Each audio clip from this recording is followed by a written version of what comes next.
Of course I'm live. I'm live and direct. We have episode 18 of the Filthy Casual MMA Watch Party. We have two ladies at the end of the card. We have Aspen Ladd and... I forget this other woman's name just like that. And Dumont. I think she is French too. Of course, Aspen Ladd was supposed to fight last week or 2 weeks ago, and she missed weight horribly. We ended up canceling that fight, and then she comes back 10 pounds heavier on somewhat short notice, replacing whoever Dumont was supposed to fight. Holly Holm. Yeah, she's supposed to fight Holly Holm. So, yeah. We've got that happening. Oh, there's another... Oh, wow. Okay. They're adding shit to Chrome. Nice. Okay. So, I want to welcome you potential viewers out there. We are going to get into it. I believe that we're a little bit late getting started. Mrs. Evil is in the shower doing what people normally do with soap and water. And then she will be joining us after that. So, yeah. We've got these things. Make sure I can hear what's going on here.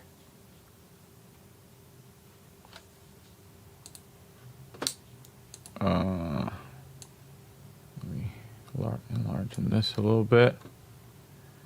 And refresh this.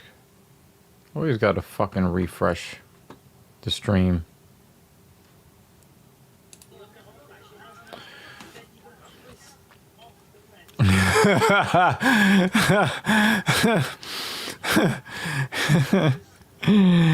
Good to see you, Blind Bat, man. It's good to see you. Good to see you. We've got these other two ladies in the cage. We were talking household business. So, a little late getting started on today's stream.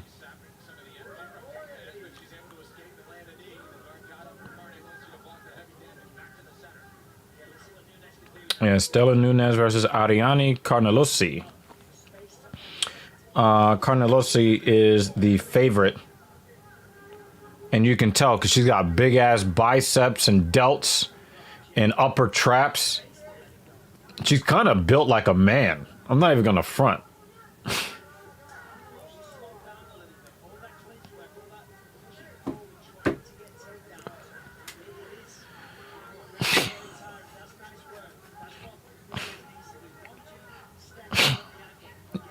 Yeah, Carnelosi is built like a whole man. Look at her upper back. Look at her arms, her shoulders. I mean, whoa. That is a masculine build on a woman if I've ever seen it.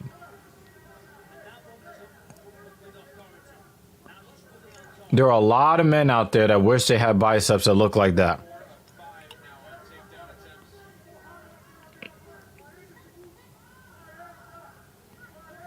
She's got some crazy back knee. So I wonder if she's injected some sort of testosterone or some sort of growth hormone. Normally you don't see back knee on a woman like that. But you also don't see a physique on a woman like that either.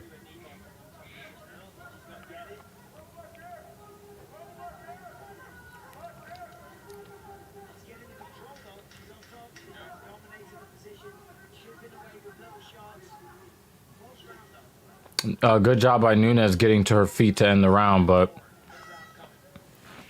since I didn't see the entire round, it's difficult for me to say who would win that one. But let's see what happens at the end of the third round upcoming. How you doing, Blind Bat? Talking about milk and gas and I don't know. I don't know where you're going with that, buddy.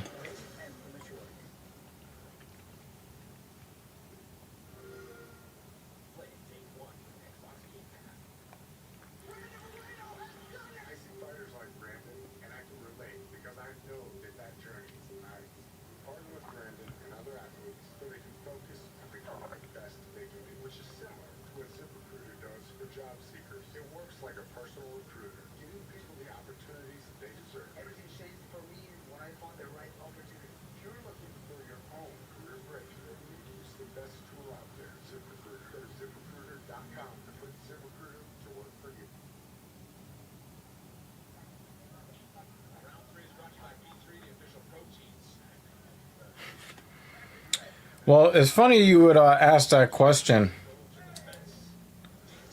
You know, gasoline, they started adding ethanol to gasoline where it's like 90% gasoline instead of 100. They even have a special designation called E85, which is 15% ethanol and 85% gas.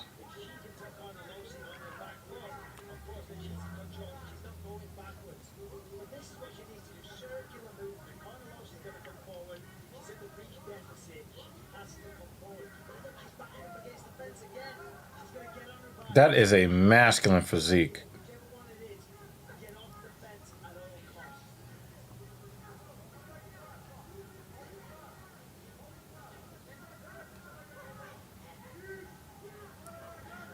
I would probably say 80% of the male population wish they had biceps, delts, and, you know, rhomboids, upper traps that look like that.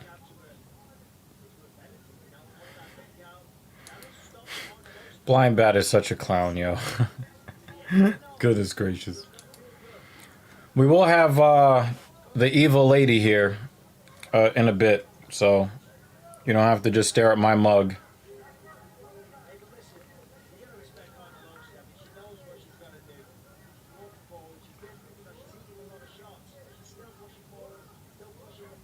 Oh, nice step and elbow from Nunes.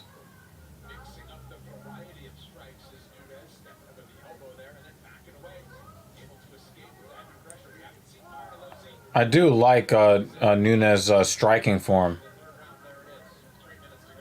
She has very little wasted motion with fist strikes. Of course, Carnelosi's trying to get it to the ground. And she does. Oh, she's grabbing the fence. Come on, Nunes, what are you doing? No fence grabs.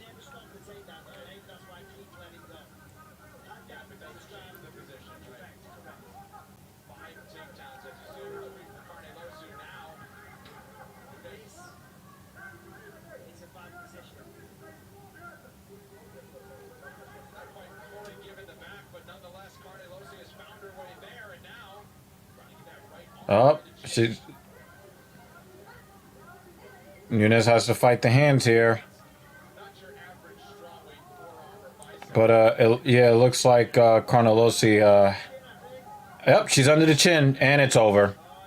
She's tapping. Yeah.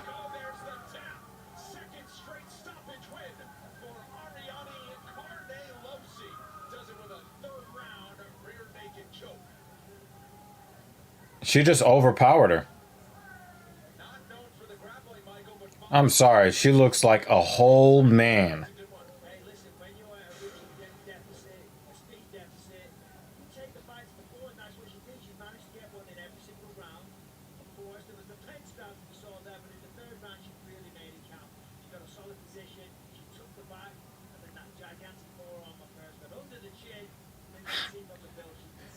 Yeah, the announcer is like, yo, the gigantic forearm. That's the only thing that he can say that won't result in him losing his UFC contract. You can't say anything past that.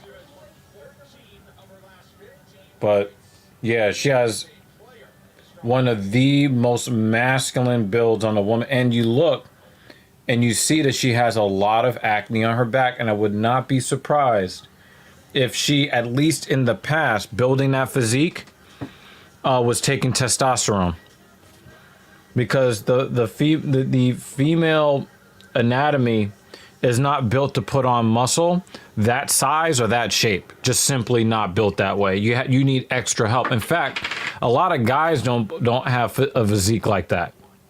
And I know that, you know, even, you know, in places that I've worked, or place, you know, somewhere that I actually still do work at, you know, guys are, you know, getting a little bit of extra help to get certain physiques. This woman, Carnelosi, she looks like a whole man. Shout out to Dead Man Slashers. Good to see you again. Hope everything is good with you and the fiance.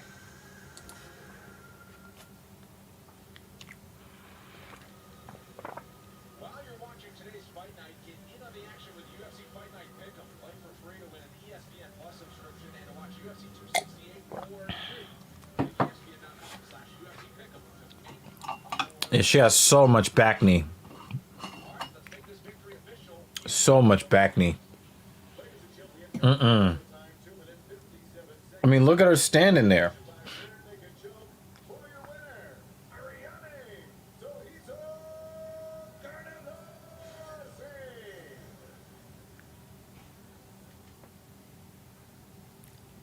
Yeah, I just got this feeling like, and then you look at the acne scarring all over her back, from her upper back down to her lower back. I'm almost certain that she's taken steroids, anabolic steroids, in the past. All right, Dead Man. I appreciate you supporting the platform. You know, just popping in, saying hello. You know, it's super appreciated, man. You know, we're still in the infancy. We're still in the early days of TSP, and it's helpful when people continue to keep coming back, even if it's just to say hello, right? It's motivating, because I take a lot of, you know, my everyday life, and I kind of alter it for the platform. You know, we like to do other things sometimes, but want to get the show in every week for you. So when you come in and say hello, it has a bigger effect than you might think.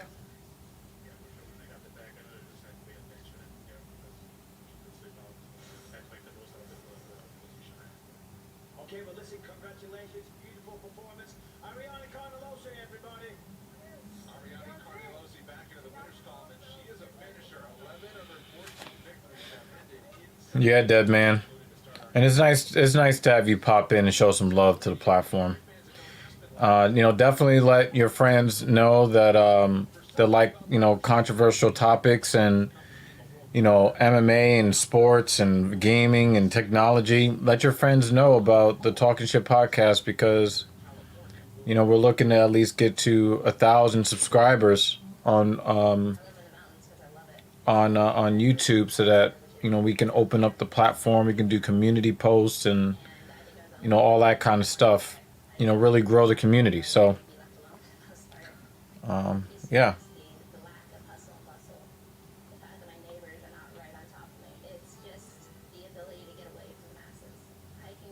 Oh yeah, Dead Man. Yeah, definitely. I just got the community tab unlocked for my Dr. Evil Genius channel, and I put up a little bit of something up there. You know, maybe I might put up some more stuff up there too, and get some more conversations going there. So,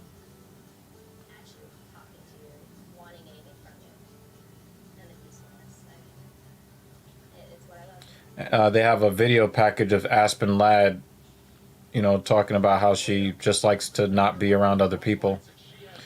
I think that was probably one of the most worthless video packages I've ever seen between fights in the UFC.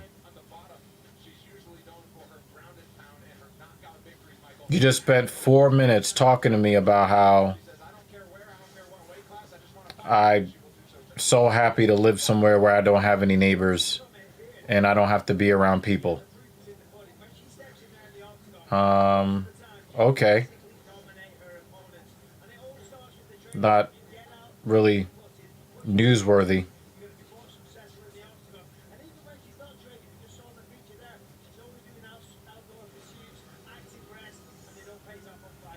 Her hikes are alleged. She'll go hike for 5 hours on a random Tuesday. She spends her time outdoors, but tonight Whatever. inside the octagon in our main event in a featherweight matchup with Brazil's Norma Dumont. 5 fights coming your way on the main card, all ahead on ESPN. Oh, Deadman. Deadman is doing his IW thing. I had planned to like get back into IW a little bit more, but Serial went to like do some deep water fishing or some shit in the ocean. I don't know. And then like he's supposed to be back like around now, but I'm gonna be in the country for really one more week. I'm gonna be in the country for one more week, and then I'm gone for a week, and then I come back. So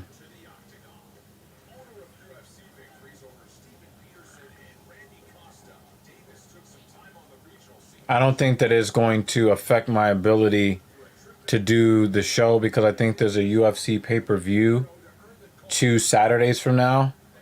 And my plane, I get on the plane from Miami back to New York on Friday, pretty early on Friday as well. So,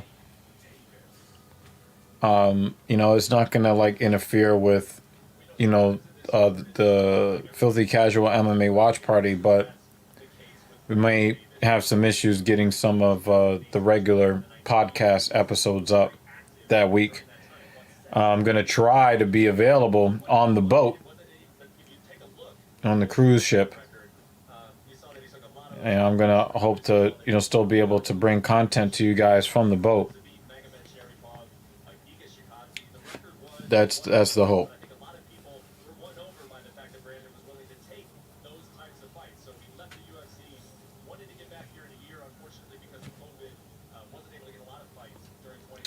So, yeah, look out. I'm going to have some more. I did play IW off stream a couple of times. So I dropped a couple of Diats off stream. I think one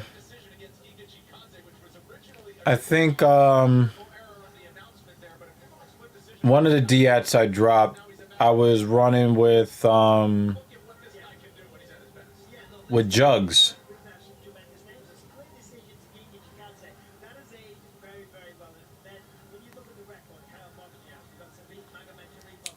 And then I dropped one running solo alone off stream with the Type 2. That was cool. Okay. So I'm going to kind of close the knowledge gap. So the Johnson & Johnson vaccine, right? The Johnson & Johnson vaccine, when they say after 2 months, right? The Johnson & Johnson vaccine doesn't need a booster 2 months after you take the shot. What they're saying is that you have to allow at least 2 months before you take a booster shot. You have to let 2 months go by first. The Johnson & Johnson is still effective. It is still seen as effective, even though it's not as effective as the Moderna or the Pfizer variants of the vaccine. But they're not saying that you need a booster from Johnson & Johnson, 2 months after. They're saying that you should not get a booster of Johnson & Johnson any sooner than 2 months. You have to give it time. You have to give it some. So you got to let your body create the antibodies necessary before you take a second injection. Yeah, Dead Man. I definitely want to bring some content from the cruise. It'll be my first time out of the country, so I would love to be able to do that.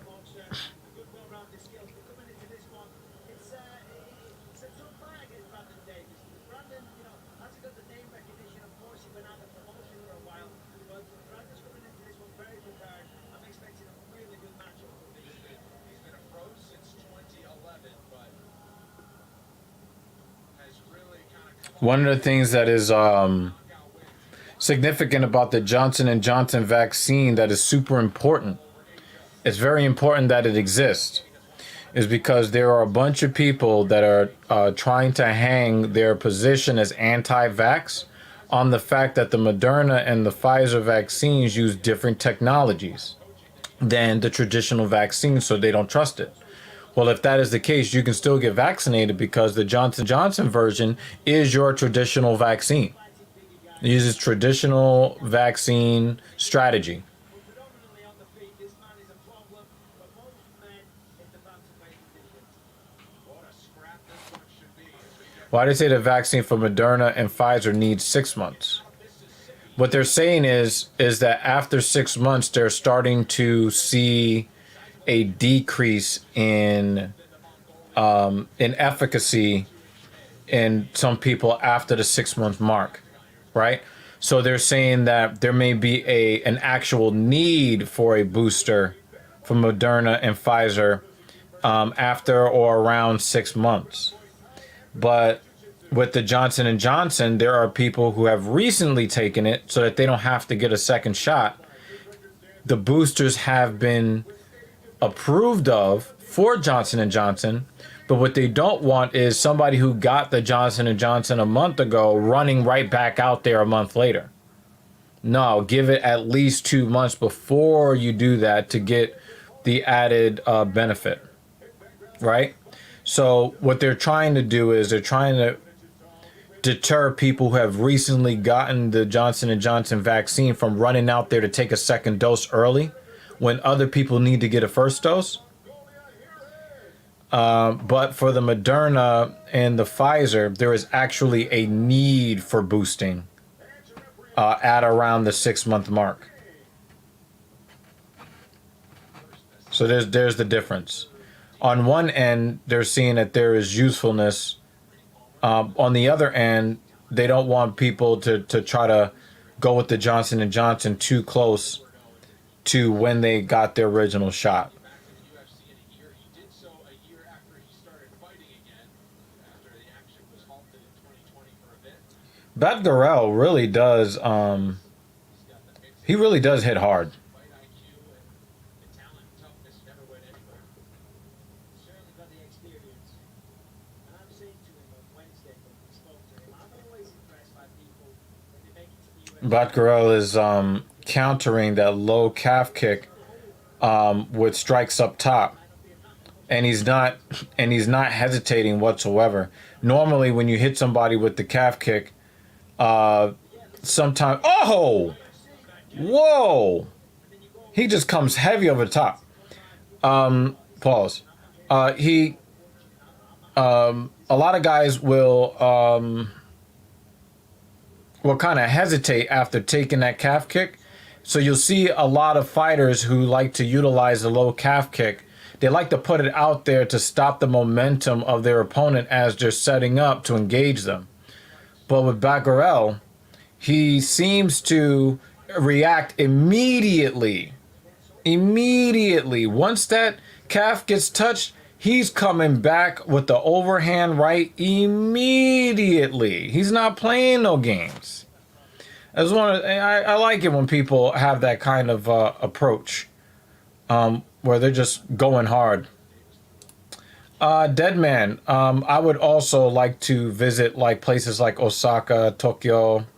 I would also like to see some of the Japanese like countryside. I would love to visit and take pictures and shit. Oh, that was hard. Yo, this dude hits hard. I think this fight is going to end right here. Jumping knee. Yep, he's back to the ground. And Herb Dean has seen enough. Batgarel is a fucking... Oh my God. He's violent. This guy is serious business from Mongolia. Serious power. He's got crazy power. Let's take a look at this again. Maximo, this is with the left. Boom! Right hand on the chin. I mean, he went down there. I thought he was out for a split second. Herb let it continue. Just short. Gong! His whole body, sack of potatoes. Okay, I'm wrong. Stones all over him. Come here. You know the ending Yep, you can sense jumping knee, those short elbows. And Herb Dean ends up humping Bot Gorell to get him off. Uh, wow, that was crazy. Yeah, you know, people have their reasons for being vaccinated. They want to protect their grandparents, right? Who wants to have their grandparents die before their time, right? But you know, there's a contingent of people that believe that, you know, if their grandparents die, so what? I just don't want to wear a mask, or I don't want to get vaccinated.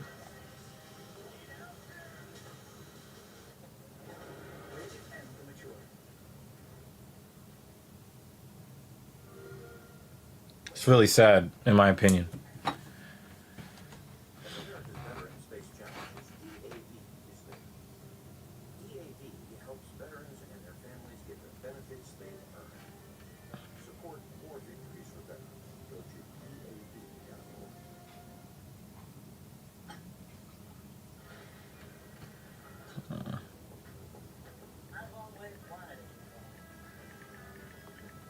Next round on me.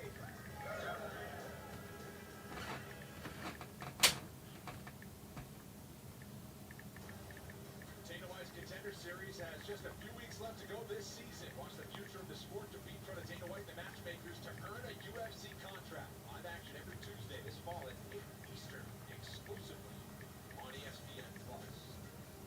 Let's make this stoppage official. For that, here's Joe Martinez. Ladies and gentlemen, here comes the official time. 2 minutes, 1 second. Round number 1. Referee Herb Dean stops his fight. Your winner by TKO score.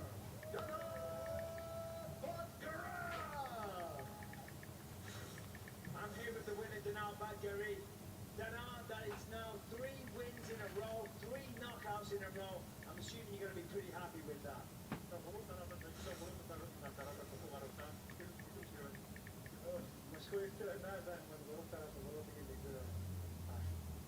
Feels amazing, you know, 3 first-round finishes. He wants to say a big thank you to his fans, his coaches, and everyone who helped him throughout the training camp.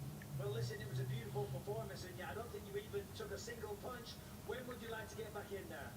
Lütfen çabuk diyorum sana. Bir de yapıştırmalarına. He feels good, you know, injury-free. He's down to go whenever possible, as soon as possible. If you look at the screen, you can see you. Sorry, pardon me. If you look at the screen, you can see you getting the knockout. How does it make you feel seeing your handiwork on display? Hiç rahatlar değil, rahatlar değil. Bu keyifli ama keyifli.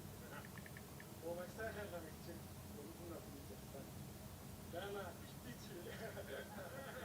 He says he feels great, you know, he's done this before 3 first rounds, and he says, you know, Dana, 50 G's, baby! Hey, I don't write the checks, but if I did, I'd give it to you. Congratulations. Danao Bakary, ladies and gentlemen. And how about that? Puts himself on the longest active knockout streaks with 3. Not only that, Yo, Bot Gorell is a fucking... He's a sledgehammer. I don't feel like being one of those idiots that say, I'm vaccinated, I don't need to wear a mask, but you can still get it. Yeah, I agree. I agree. I a lot of people just don't understand like some of the simple stuff. But I think that what it really boils down to is we have an American problem that is twofold. On one side, citizens of this country don't have enough power. You know, we have these government, you know, representatives that, you know, claim that they're for the people. They're not. They're for themselves. So when there is something that goes on, people want to exercise power of some sort. People want to be able to rebel because they feel like their rights are being curtailed unfairly and incrementally. There's always a new freedom that it seems like the government wants to infringe on. And I totally get it. But a lot of people have made this about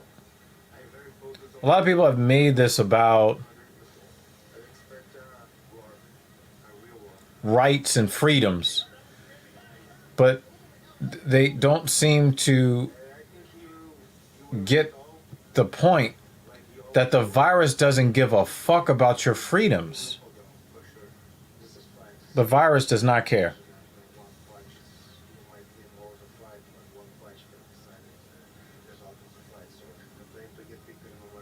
The virus doesn't care.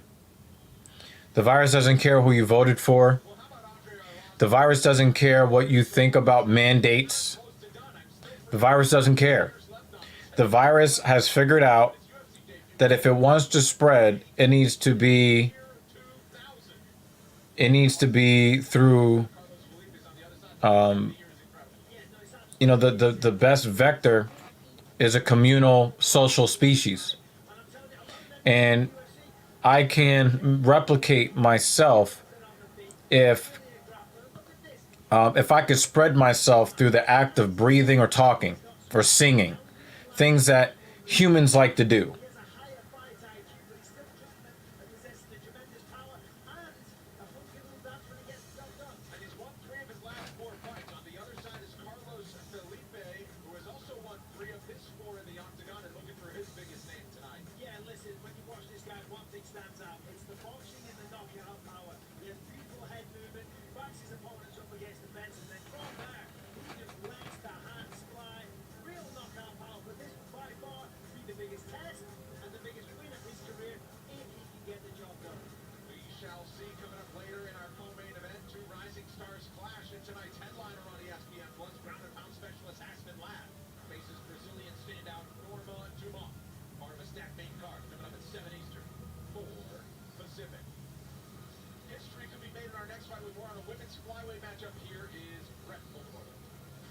That's right, Brandon. And no, there is nothing wrong with your ESPN feed. That is, in fact, Lupe Godinez, the same Lupe Godinez we saw 1 week ago here at the Apex, picking up the first win inside the UFC. Lupe Godinez might very quickly become one of my favorite lady fighters because you don't really see too many UFC fighters showing up to fight and then the next week they're showing up to fight again. You never see women do it. But Godinez just won last week, and she is back this week. And if she gets a finish, I'm going to be very, very impressed. Yeah, Dead Man, I think people know how to use their brains. I think that people, they get into their irrational emotions and they kind of let that rule them. I mean, I was just in a debate with somebody on Twitter that says that they don't think that the virologists, they don't trust the studies of the virologists in the CDC. So it's like, okay, if you don't trust them, then we need to see your data. If you think that their data is incomplete and does not pass the smell test, then I need to see the results of your studies. Now I understand, this particular person streams on Twitch and is a gamer and has, over 100,000 followers on TikTok. Okay. If those are your qualifications to invalidate the work that virologists and epidemiologists have done, then I need to see the results of your study.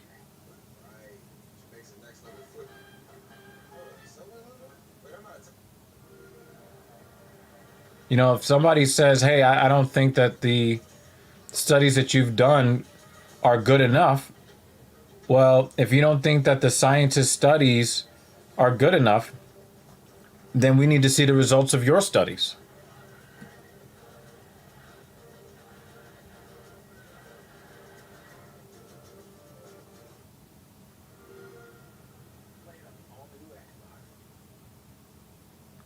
Yeah, I mean, that's usually what it is, Dead Man.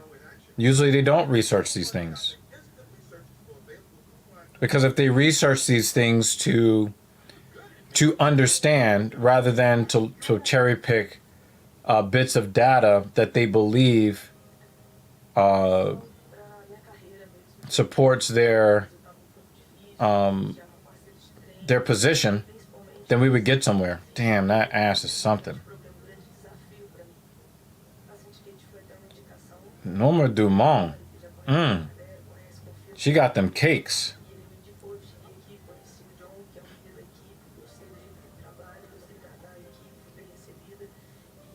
She looks like a strong woman, but she looks like a woman. Came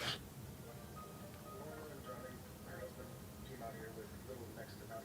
You know, and fortunately with Nora, she's so talented. People like that just make me mad. Just stop with the stupid assumptions. You know what I mean? Yeah, I know what you mean, but you know, if we're gonna get through to people, we're gonna have to make sure that we stay in our rational mind as well. We can't be getting upset. We can't be attacking people and insulting them.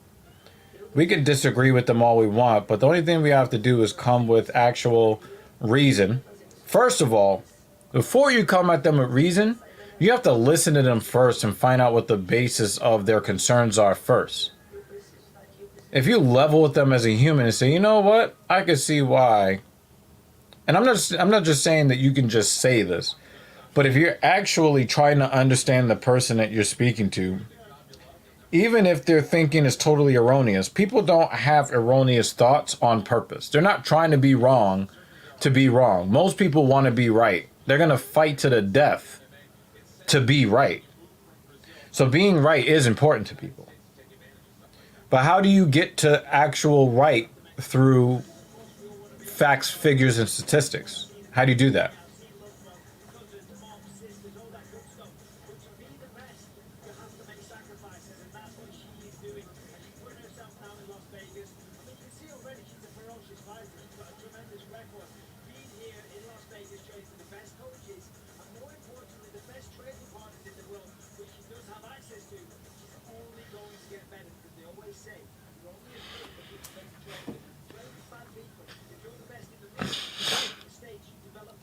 Severe thunderstorm warning for my city. Not looking forward to it. Not looking forward to it.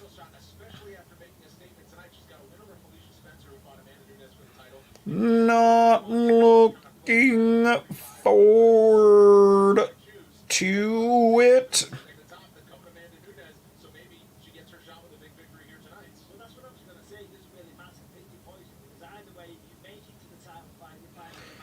Doesn't.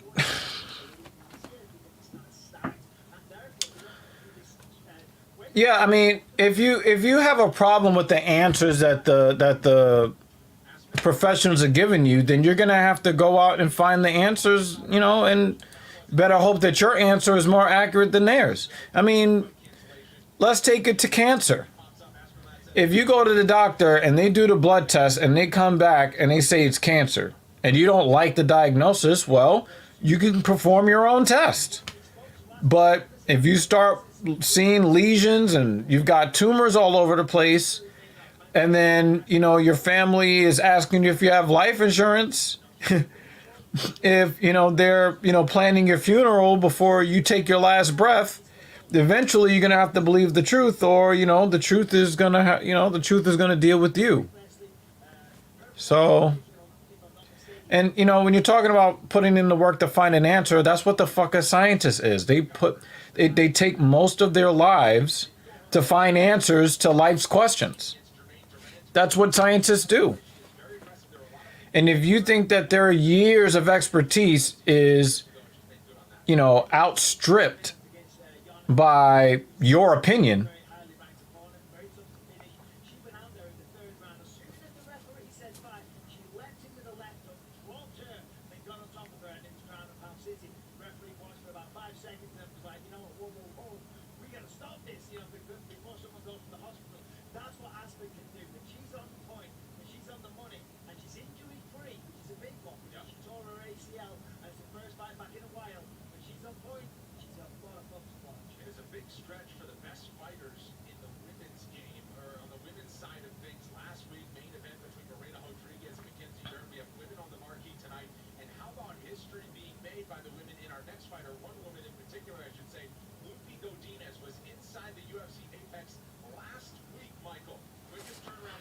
yeah. even if I didn't respect the science, if in the absence of having data that I've collected that is peer reviewed myself, I have to go with the results from the people that have actually run the tests. I can want to disagree on logical or emotional grounds all I want, but it's not going to really make a bit of difference if I don't actually have my own testing to show for it. Here we go. Winner of 2 of her 3 UFC bouts, though, Brazil's Luana Carolina could find herself with a Luana Carolina, she is a cutie. can hold off the charge of surging Mexican standout. But I think Godinez is probably going to whoop that ass. Godinez has had to make weight 2 weeks in a row. She's going to fuck you up. She's so violent, too. Impressive first-round submission of Silvana Gomez. Yep, she took her elbow home with her. Prospect is back for a rapid-fire turnaround, this time at 1. And she's a cute Mexican woman herself. Carolina, a veteran of Dana White's Contender Series who has scored victories over Priscilla Cachoeira and Juliana Botelho since making the move to 125 pounds in 2020. Carolina could close in on a spot in the flyweight top 15 with a win over Godinez tonight. Coming up next, Yeah, I do kind of like this fight. I'm not even going to front. I like this fight.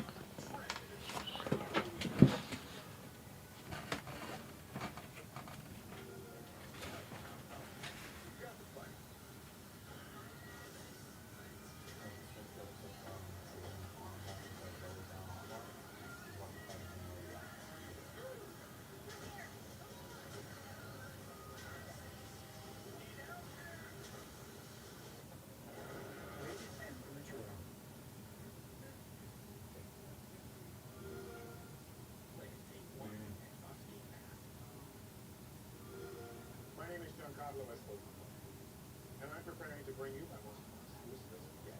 Anton Castillo in Far Cry 6. Do you know that we can taking on that fighting on the side of the well, I confronted some political foes. Like your personal social life, like you mess something up or somebody was offended.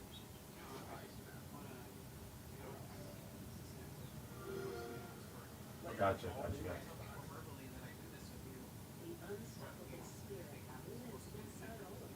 Right. It reinforces it. Yeah. Gotcha.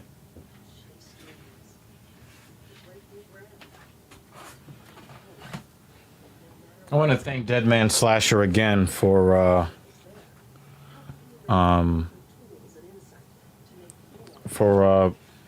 keeping me company here to start today's stream. Well, on the other hand, I'm grinding at home doing YouTube and all that. Can't stand and be in public the way it is right now. You know, I'm in New York City, man, and a lot of us, I think most of us here in the city are vaccinated. I went to this rooftop bar with Mrs. Evil and her work friends. Everybody that was there was vaccinated. Nobody was wearing a mask. Everybody was chilling. Nobody was sick. When I go to the gym, everybody at the gym is vaccinated. Every single person in our gym is vaccinated. And some people wear masks if they want to, but the rest of us don't. You know, we've taken the proper steps to address the situation the best way we can, especially us anti-maskers. I'm an anti-masker in the sense that I hate wearing it. But I'm going to wear that motherfucker whenever asked because I'm going to do my part. I hate wearing the mask, but I'm going to do my part. Crisis can happen unexpectedly too. I'm going to do my part. Though it may seem like a small barrier, a simple lock puts space between the thought and the trigger. Learn how securing your guns can help prevent suicide.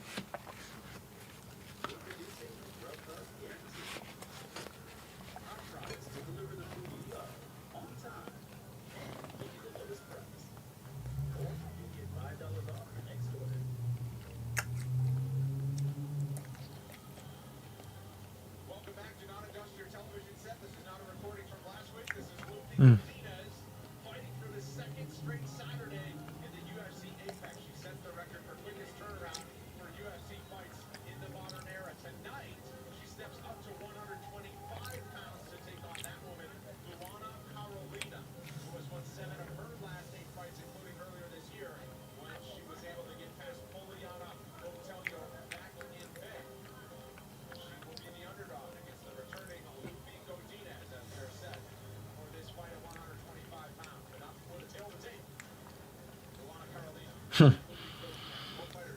Coheed and Cambria's The Color Before the Sun was released 6 years ago today. This album came out shortly before I got my driver's license. Champ of 84. Star up. Asterisk up. What up?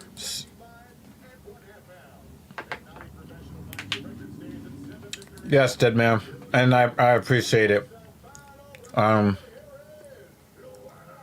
gonna you know what? I'm gonna are you streaming on Twitch or are you streaming on YouTube, dead man?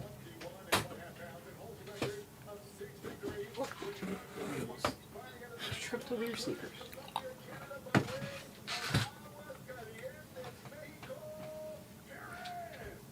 Godinez is a minus 220 favorite a week after she just took another woman's arm home with her.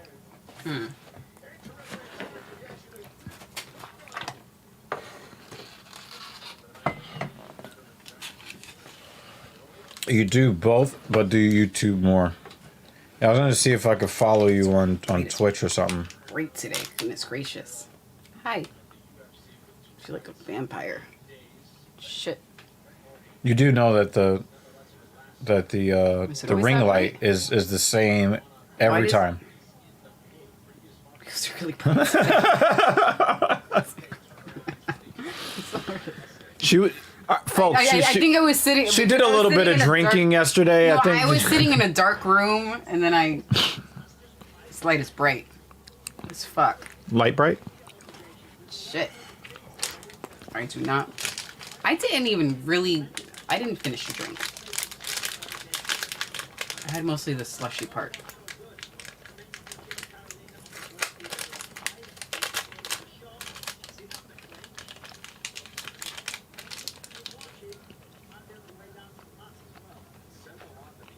How many fights happened so far? 2. Started at 4:30. Denab Batgarel whooped the shit out of that Davis guy. I mean, he whooped his ass. That motherfucker hits hard. This girl got kneed in the face, and you wouldn't even know just by looking at her.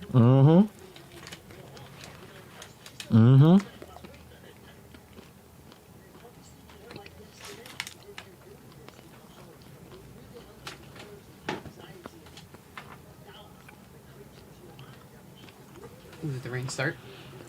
Yes, it did. Had a thunderstorm coming.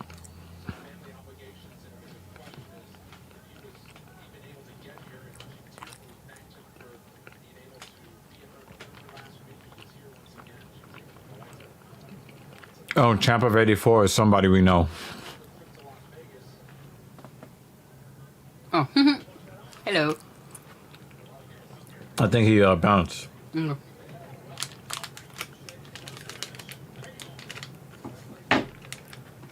I wonder if either of them are going to have energy the next round. Goodness gracious. It's a high pace, yeah. Uh-huh.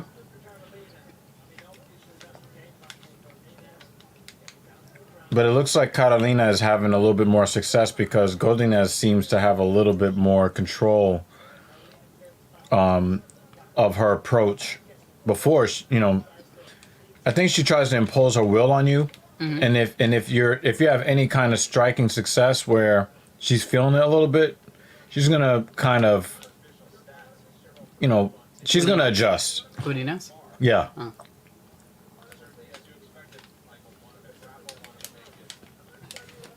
Yeah, we appreciate you supporting the stream, man.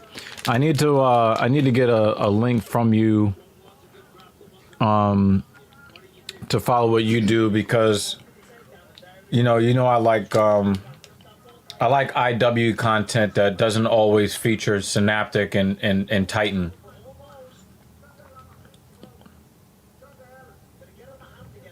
In fact, I think that's kind of how we met when we were just like, yo, it's great that neither one of us just rely on that shit.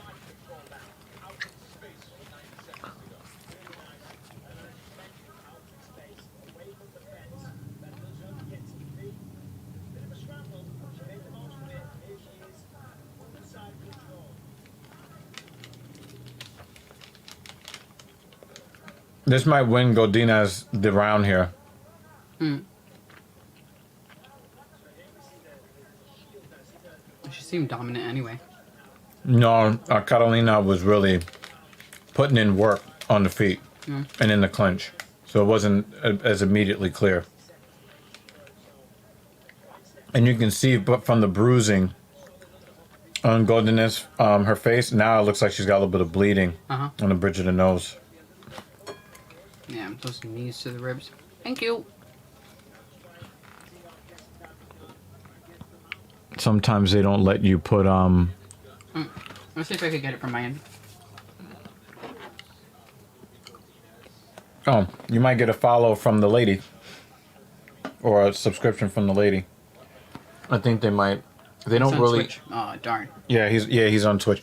He doesn't really they don't really allow, because I'm not sure if Deadman is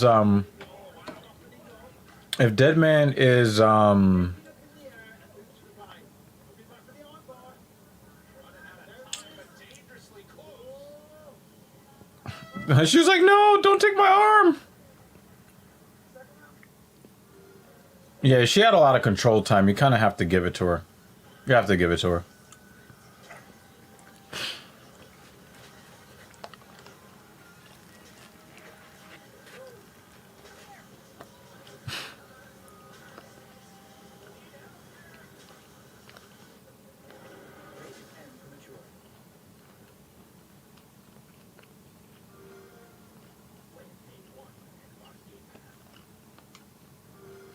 My name is Giancarlo Esposito. Ooh, we're gonna get threatened all night.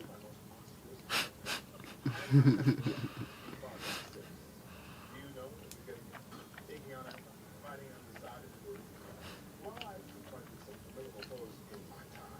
I now face an entire you fight It's about to be year 6, Deadman. playing on all new Xbox. Next month. After next month, that starts the beginning of year 6. And these year 5 ego kids, you know, they talk all this shit about how much better they are to everybody, but, you know, they just use the easiest gun and the easiest rig. And, you know what I mean? Oh, that was a calf kick from Carolina. Goodness gracious, what a calf kick. But, you know, but Godinez is going to get right in your face.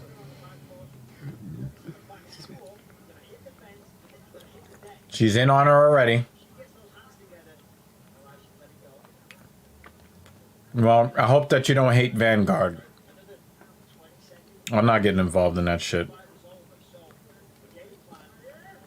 I'm looking at other shooters to possibly replace COD for me. I'm also going to be looking for, you know, like racing games and things of that nature. I just want, or maybe like platformers or adventure games to start streaming.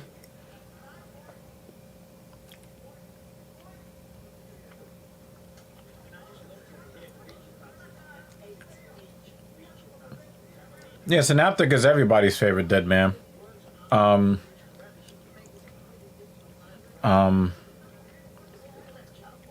Except that I just refuse to use it, you know. I think right now.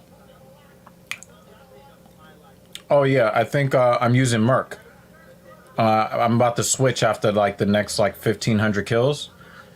I'll be switching to, I don't know, maybe it's Phantom or something. But I just rotate through 5 of the 6 rigs now, excluding Synaptic.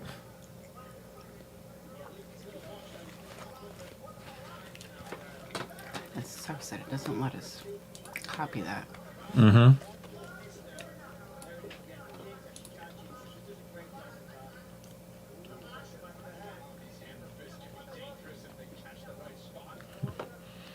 I mean, you could try to. I tried typing it in.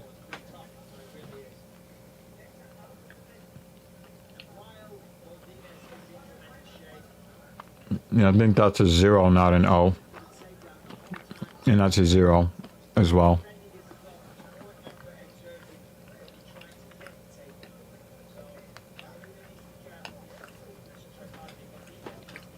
You can still see him. Just for a second. Nice left from Godinez.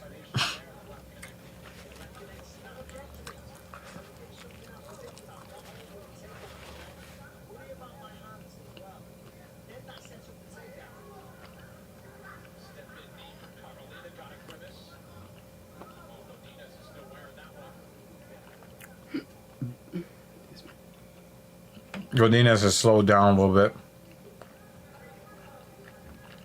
And now Carolina is kind of hunting her down, but then Godinez throws a straight right that snaps Carolina's fucking head back. She looked like a Pez dispenser just now.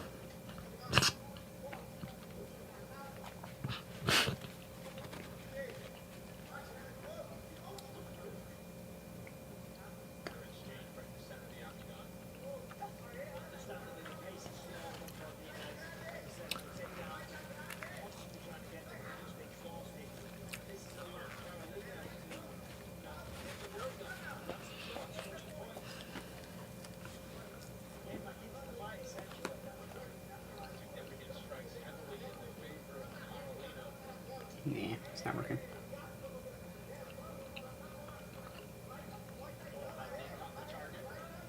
Yeah, they're making it really hard for her to try to follow your YouTube or your Twitch. Go into Twitch. That's what I'm And then- trying, but I don't have Hotmail set up on this. Go into Twitch, right? I'm trying, but I don't have Hotmail set up to this, and it's asking for a verification code, which is sent to my Hotmail. You need an Android, huh? Yeah, we're getting there. Technical people having technical I would have difficulties. just put Dead Man Slasher in the search. On YouTube? No, on Twitch. I can't even get into Twitch right I know. I'm just. Alright, let's do...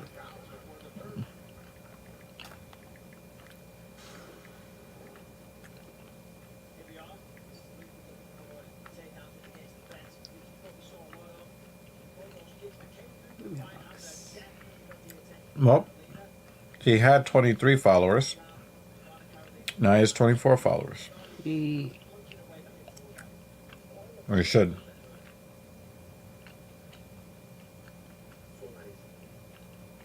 What was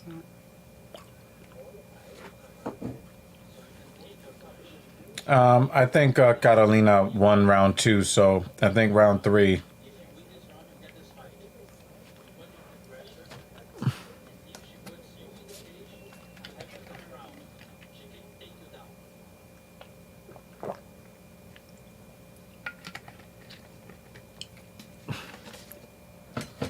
Yeah, so I think it's 1-1.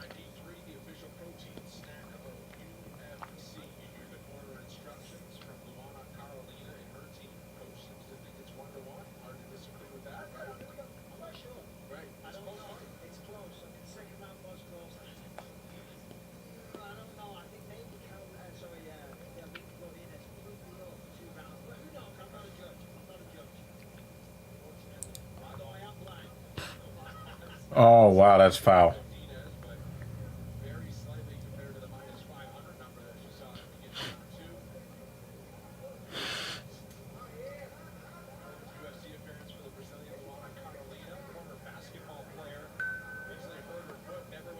Rain stopping soon.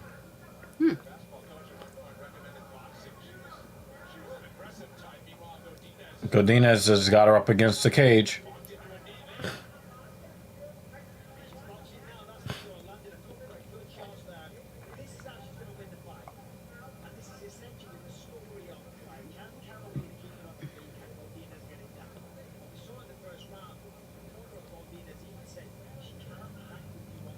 Carolina is throwing great knees in the clinch. In terms of grappling, Godinez came really close to finishing in the first round. And just as her coaches asked her to, Carolina is throwing the knees to the body. Godinez swings nearly to the back. I'm impressed with Carolina. Listen, she's come here to fight. She's doing a good job of protecting these takedowns, landing some nice knees in the clinch. She's framing with the forearm and coming close with knees to the face on a few occasions. Yeah, and it's hard when you're fighting somebody that their sole intention is to take you down, as we're seeing here. It is hard, you know, because it stifles your output. You know, it makes you hesitant to throw. Of course, all you're doing the whole time is taking bloody takedowns, and it starts to weigh on you mentally. And it mitigates your chances for offense. Of course, exactly. Final 3 minutes of this fight also challenge should be mentioned for Law and Carolina, who is All right, dead man. You know, if you throw a comment in here every now and again, we're here for it. We're here when you need a mental break. Yep. Dead man is working. That's it. Focus on yourself, get better at what you do. And I'll tell you what, talking about getting better, Carolina's got better takedown defense. That has improved. Halfway through the third and final round.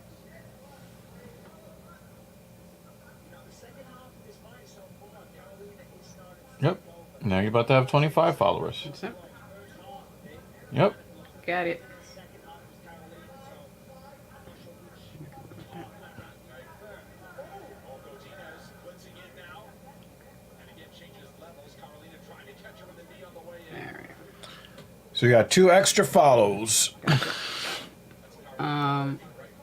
Make sure you put your YouTube link on your On your profile on your Twitch. profile on so Twitch. So that people can support on both sides. Oh, he's Deadman Slasher 298. No, No, on on YouTube, yeah. on YouTube, yes. He has a descriptor. Yeah. Okay. Deadman Slasher. What do we say? 298? Mm-hmm. Not Dean Slasher. Heh. Deadman Slasher 298. Next episode is coming to you this Thursday, October 21st. The end prime for Paulo Costa versus Marvin Vettori. UFC on the line is only on UFC Fight Pass. You're not showing them, right? No, that's weird. See you next week. Let's go. High stakes in the middleweight division. Nope, they're not showing them on YouTube. Outspoken individuals. Been on each other's radar for quite a while. Final minute here, though. You know, that was a pivotal exchange there. I really thought the big shots got through. If Godinez got that takedown, that would secure the fight. If Carolina stayed on the fight, maybe she wins. Sorry, stays on the Okay. fight, maybe she wins the fight. But, yeah, tough one to score this. Oh, nice move from Godinez. Alright, my attention is back. Carolina tried to take her head off. Yeah, I think Carolina ends up winning this fight, but gangster shit from Godinez to take this fight on a week's notice. Able to fend off the takedowns of Lupi Godinez in rounds 2 and 3. Carolina is probably going to win this fight. Split decision, I think. I think one judge is going to give it for Godinez. Keeping the feet. Back and forth they go. Luana Carolina and Lupi Godinez. We'll see how the judges saw this one when we come back. Post-fight skipping. Huh. Always welcome. Except when you know you lost. That pisses me off. So you know you got your ass whipped. I was really hoping that Godinez was gonna like really show like some legendary type shit.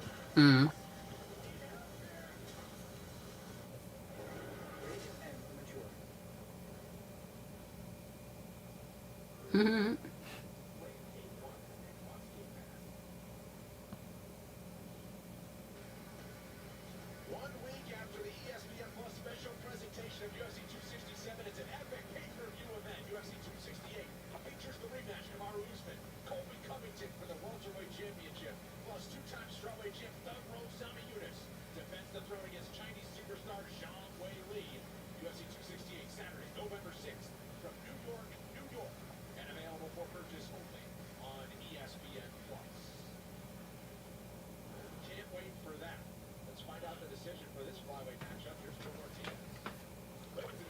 I mean, for someone who got it in 2 weeks' notice, she lasted.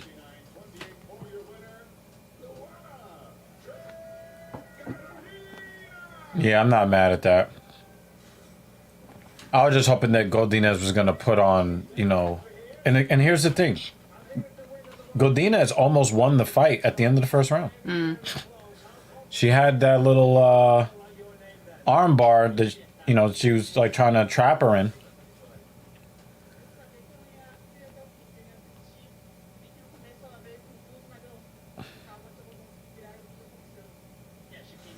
Doesn't she look a little bit like Simplistic's ex? The one that you thought was like really weird. Oh, my back hurts. Moved to Chicago. I don't remember. Oh my god, my back is suddenly not happy. And my chest.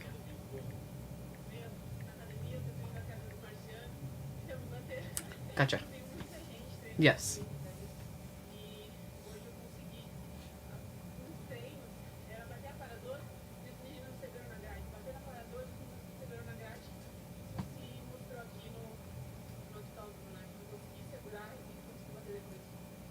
Yeah, that's what I did my whole camp. My coach will even say that.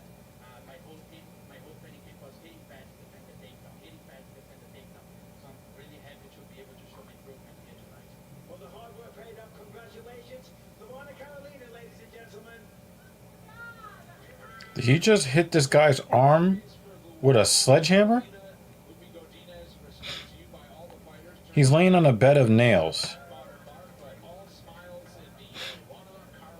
In North Korea. Yeah. They're like, well, we'll be allowed to eat food if we do all of this shit to ourselves. So apparently North Korea wants to have an invincible military. And they're doing all this.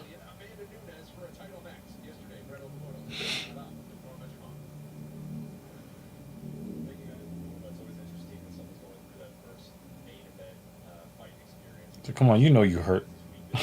I'm already. You try to pretend like you ain't hurt.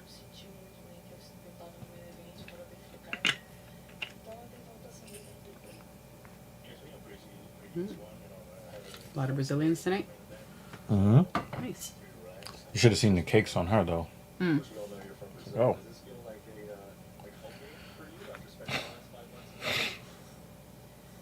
me sinto completamente em casa, me sinto muito bem nas Vegas, fui muito bem acompanhada pela galera do BPI. E, cara, pra mim tá sendo mais um dia de trabalho bem tranquilo.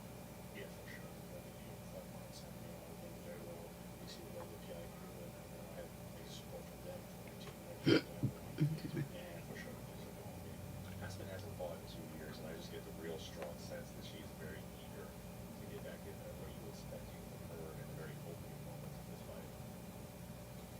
Eu acho que a Aspen, mesmo não dando coisa disparada, vai fazer o jogo dela, a gente vai impressionar.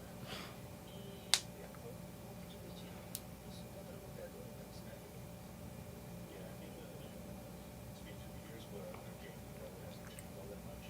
Probably putting a lot of pressure right now. And for me, I look a lot of counters, so it's going to be a pretty fun fight. You know, in this division, of course, always Amanda Nunes is looming over everything, right? How close do you feel to Amanda Nunes? And is that something that is on your radar now? Is it something you're in a rush to get to Amanda Nunes? Bom, eu achei que a Vale seria grande passo na disputa com a luta. Obviamente, passando pela roda, ela vai ser campeã, então é uma atleta de elite. Mas trocou agora a Aspen. Entrepreneur Magazine has a headline that says, "Stop expecting to get paid for your time." And the Apple News Today tab says, on today's podcast, why are so many American workers going on strike? Stop expecting to get paid for your time. And I don't work for free mindset could actually be doing you more harm than good. Trying to get people to prefer being treated as slaves. From Entrepreneur Magazine website. Nice. Mm-hmm. That's a perfect place to put that. Mm-hmm. Because that's exactly what that means. I mean, for entrepreneurs, don't expect to get paid for your time. But for employees, yes, expect to get paid for your time.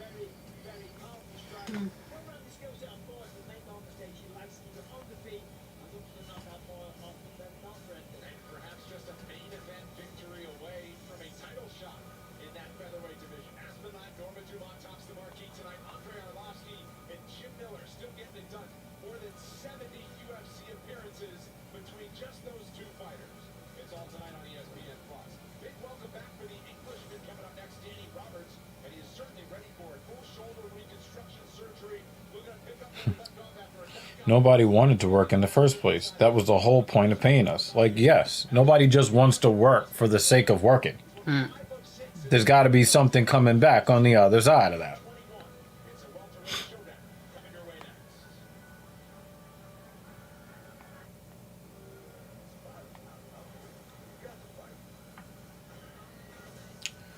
Somebody else posted this. If the minimum wage was really never meant to be a minimum wage, then why did FDR, the president who signed it into law in 1938, say, and I quote, no business which depends for existence on paying less than living wages to its workers has any right to continue in this country. By living wages, I mean more than the bare subsistence level. I mean the wages of a decent living.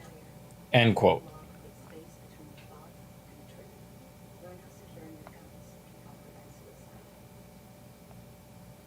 I gotta know who oven baked my bacon. Who did it?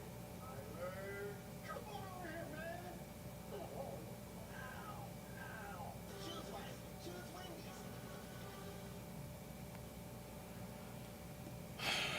I thought Wendy's was doing better than that. Or it's just their social media people. Abu Dhabi on October 30th. Yaffa Hovich defends the light heavyweight title against Glover Teixeira Plus, an interim bantamweight championship. Here's why it would be a mistake to do anything that inconveniences rich assholes by some rich asshole. Oh my god, I love that. Still 2 pieces of business to get you on the prelims and what should be a banger at 170 pounds. Stop expecting to get paid for your time. Well, then stop expecting my time. Eager to make up lost time by picking up where he left off against Ramazan Ebi. In 2018, London-born Danny Roberts with one of the biggest wins of his career at home. He knocked out Oliver and a year and a half later. Doop. Was selling even Doop. on the receiving end of Roberts' power. And hot chocolate Doop. believes he's got another brilliant finish ready. That was a good hammer fist. He makes this long-awaited return to the octagon against Ramazan Ebi. Ready to make his move on the welterweight elite after consecutive wins over Just waiting for the next fight. We're almost there. is well aware of the statement victory over It's gonna happen sometime today. Eventually. coming up next. Danny Hot Chocolate Roberts takes on Ramazan Ebi. Well, look, there's been a lot of intrigue over Ramazan Habib, and for good reason. He comes from Dagestan. He's 5-1 thus far in the UFC. He's been here for 4 years. I asked him this week, how have you felt, man? How have you felt about your accomplishments? He says the accomplishments have been great. There just have not been enough of them. This is a guy who has had some trouble staying consistent only because he's had visa issues. Well, I'm happy to report, guys, those visa issues hopefully resolved now. He told me the visa that he has currently is good for 3 years. Now, ideally, he would like to fight every 4 months. If he is able to do that and continue winning like he has, guys, we might have a new force in the welterweight division. Certainly, Brett, well put, and his first appearance in 9 months tonight. Fought in The food in your fridge and the roof over your head are actually just anchors weighing you down. It's good to see people are really starting to push back against, these corporations thinking that they're entitled to profits. They're entitled to your labor. But when you say, hey, I need benefits and I need compensation, you're just looking for a free lunch. You do know that this is in exchange for my labor, right? This is not welfare. There's no free lunches. Nobody said that there isn't. But guess what? Since lunch ain't free, pay me for my work. I need a fork.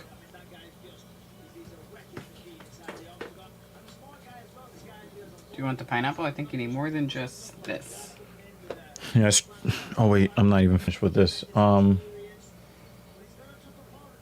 you can. Yeah, I think there's a fork on top of the pineapple in the fridge, but the fork may need rinsing. You can leave forks in the fridge. Well, I intended to eat it all together, but then I kind of got discouraged and I realized all the fucking food I have to eat. So I just put the whole thing in the refrigerator. Goodness gracious. Wow, dude is praying in the cage. Hot chocolate Roberts' first appearance since November of 2019 when he got a win in Moscow on the road against Selmy Madaya. Won by knockout in the second round. Michael was supposed to fight in London, England, March of 2020. Before that event got pushed back, then he had 4 reconstructions. His social media handle is Dan Hot Chocolate. With a name like that, all the toppy you get should be sloppy.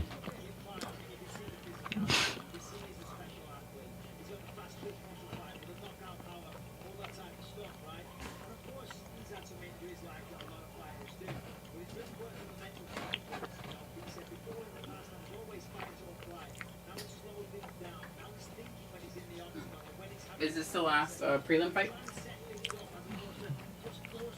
Or is there uno más? I thought that there would be one more.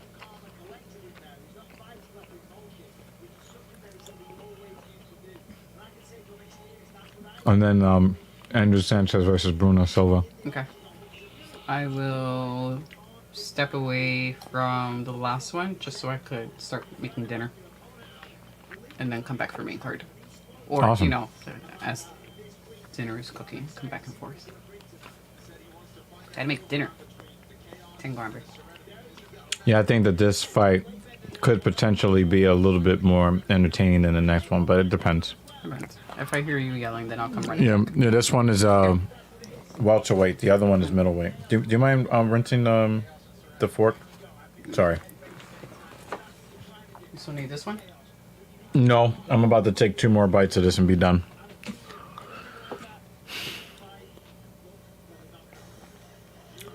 But it is good to see Danny Roberts back in the cage. It's been a while.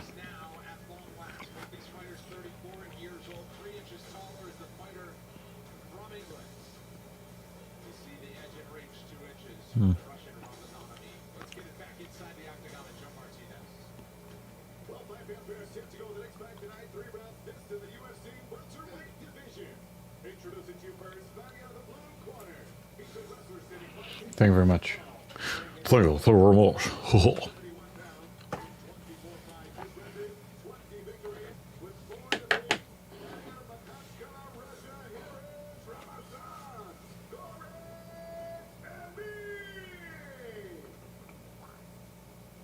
And across the octagon, his opponent fighting out of the red corner. He's a striker standing 61 inch tall, weighing in officially 170 and 1/2 pounds. His record stands at 17 victories with 5 defeats. Fighting out of Liverpool, England, here is Danny Hot Chocolate Roberts. And your referee in charge of the action is Mark Smith. Mark Smith in the octagon for the first time this afternoon here in Las Vegas. Brittany Palmer with us here on ESPN Plus. 2 more prelims before our 5-fight main card. Don't go anywhere. Ready? For the first time since November of 2019, Danny Roberts is in a UFC fight. He's in the gray, underdog of plus 260. Ramazanov with a white minus 330 is the size of a favorite. Trips up down the first kick. Then watch that one. Yeah, and Meave, he was a minus 240 favorite. The spread is now up to minus 330. I mean, are they dinging Roberts for having ring rust? Or calling himself hot chocolate. I was saying with a nickname like that, the toppy better be sloppy. Otherwise, you're just a fucking weirdo with a fucking weird ass nickname. I mean, he's not a bad looking guy though, and he's a fighter, so he should probably do all right with the ladies.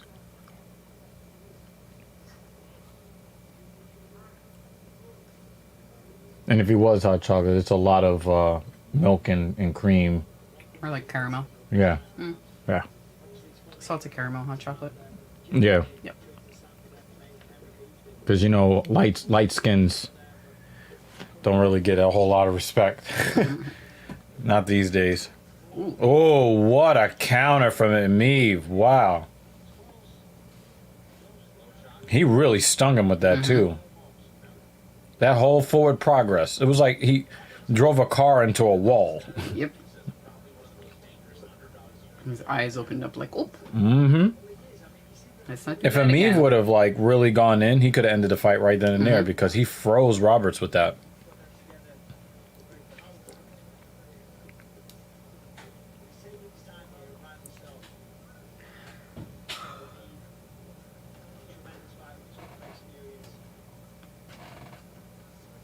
He's still looking for that breakout performance, even though he's won his last two. He's won 5 or 6 since joining the UFC. Still looking for that stake And he switches. as a contender. That was perfectly timed. Level change right there.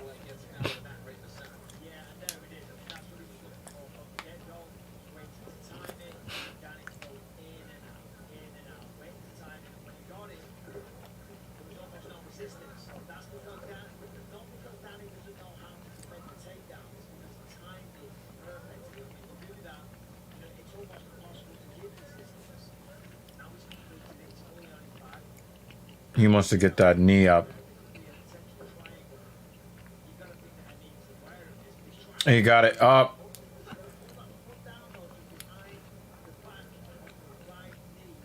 Hello. He's trying to lock in. What news are you referring to? I hope we're not being trolled. Yeah, maybe I just walked into it. You might have walked into it, but let's see what Kohler 700 has. Dun dun dun. What did I walk into? Because you walk into my jokes all the time. Well, I'm trying to be, I know. greet them. I don't know who called. You need to give me a heads up if it's a troll I don't know who person that. beforehand. Yeah, this might be. I think it's a new. Well, I'm just saying. I'm new to this. I don't know. You might have walked into. I mean, guess you so. walk into my jokes all the time, Anyway. and sometimes you know what's about to happen. My friend just sent me that Russia is up to something. Okay. Um. No, we haven't seen the news. Nah, we were like kind of just relaxed. She went to the gym early. I did a little bit of housework. And because we've got like some stuff that we got to take care of in the next month or so. And we're going on vacation soon. So nah, it hasn't really been News Nope. checking. yeah, but I will say this yeah,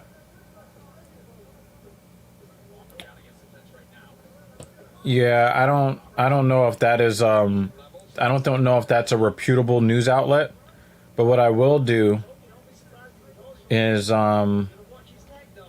He's okay right now, but a bit of an adjustment. He's gonna have some trouble here. I'll do a Google search to see if there's anything coming out in the news about shit having to do. Yeah, all of the Russia news, all of the Russia news is COVID-19 related. Russia's daily deaths passed 1,000 for the first time. Russian daily COVID-19 deaths hit record highs, but no lockdowns from lawmakers. Russia's Did you get trolled? Is that what it was? you might have gotten trolled. Russia's daily COVID death toll passes 1,000. Russia claims it prevented U.S. Navy destroyer from entering its waters in Sea of Japan. Maybe that's what they're referring to. That was 23 hours ago. But the U.S. Navy denies that. Maybe it didn't get completely trolled. You have to pay attention to the URL. You know, a lot of the news about Russia has to do with the rise in gas prices. How are you anyway? And welcome.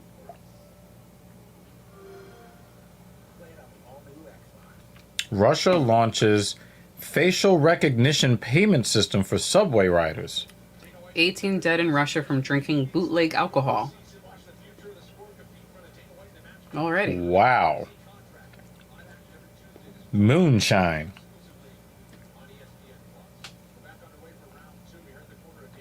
We found some interesting articles anyway.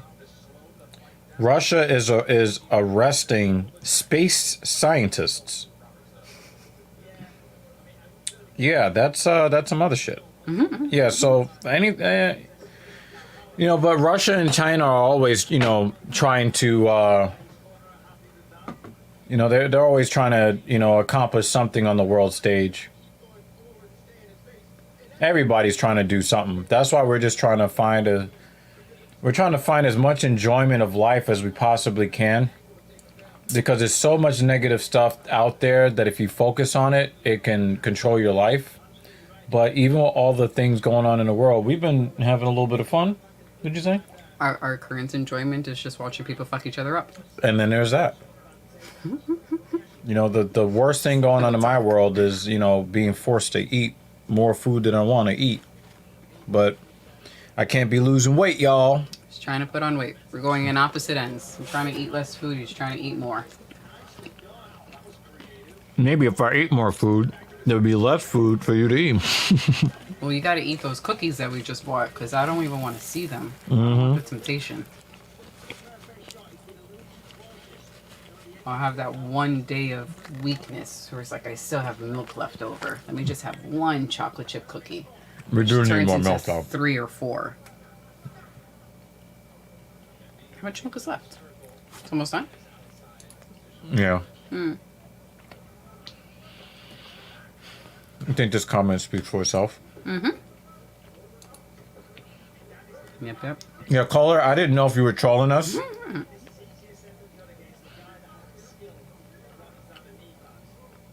That'd be hilarious if it was. And I'd be like, and I learned my lesson. This dude's thigh is red. Are you watching the fights, Kohler? Are you into MMA?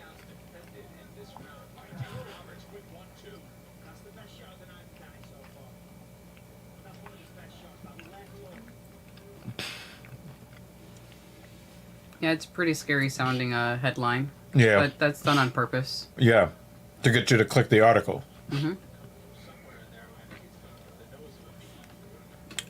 But, you know, the thing is, China and Russia could do whatever they want, but geographical logistics would make it very, very, very difficult, even impossible, for either country to invade the Ooh, United look States. at that. I think this dude has a cut on the... Yeah, but on his also scalp. Amiv is also cut up too. Yeah, but it's just like pouring down. He's trying to get that ankle. Oh, he twisted out of it. And now he's dropping ground and pound. This could be the end. Well, we're watching the fights now. If you want to join us in Yeah, if you watching. have ESPN Plus, you can watch what we're watching and you can comment on it while we're commenting on it. Watch somebody bleeding from the scalp. While I eat passion fruit and some jizz improver. And I resist the urge to snack on everything. Let me try to... Wow, there's blood all over his belly from Robert's head. And you just see like red. Oh, it's on... What country are you in, Kohler? Because that sounds European.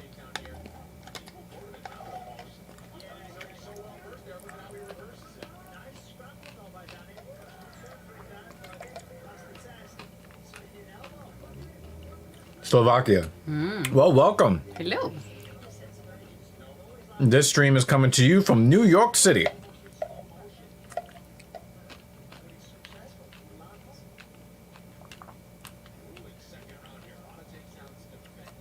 There's just blood being smeared everywhere. Not anything like what we saw last week, though. No.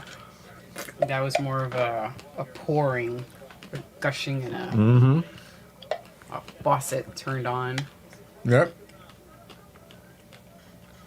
And you know what? He would have a lot of reasons to fear a Russian uprising on the world stage, being that he's in Slovakia.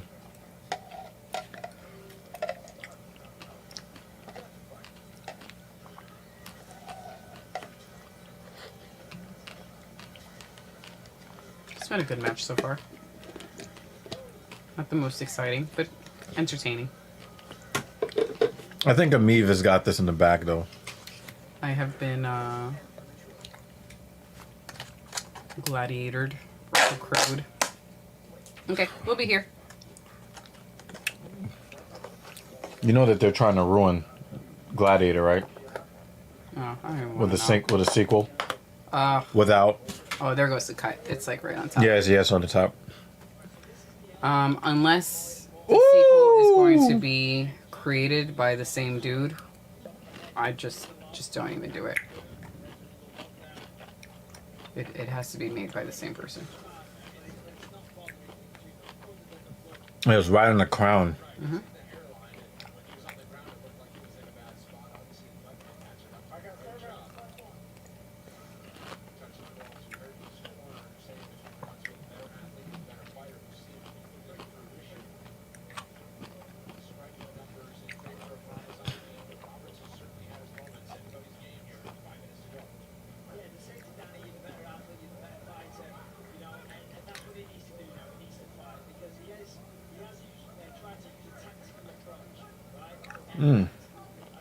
And you see he's lunging. And the thing is, you know what, Amiv, he's there's something that Roberts is doing to telegraph his strikes, because Amiv is perfectly timing his level changes every time. Yeah.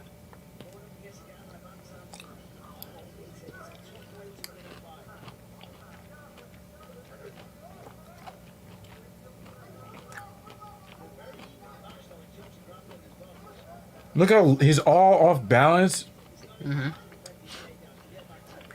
his head hurts. Because he was off balance before that cut to the head.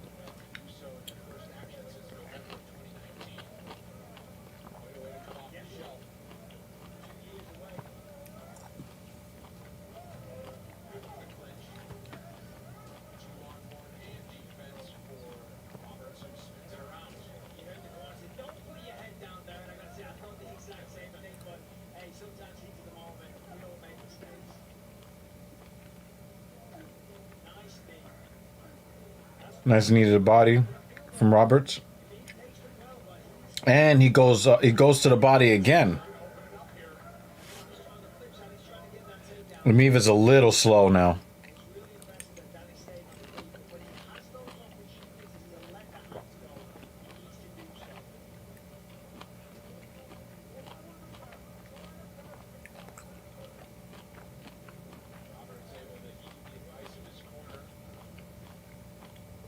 Oh, the blood is starting to flow. Probably from that cut again. Gross.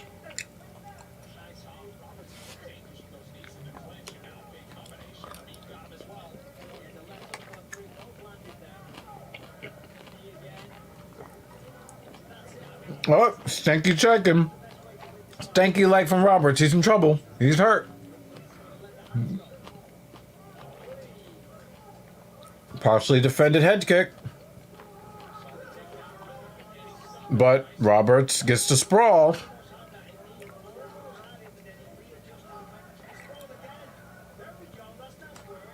Roberts is going to lose this fight, but he's not going down without one. He is smearing all the blood in his scalp. Smear it. I feel feel like it must be said in such a way or just saliva. Smear it.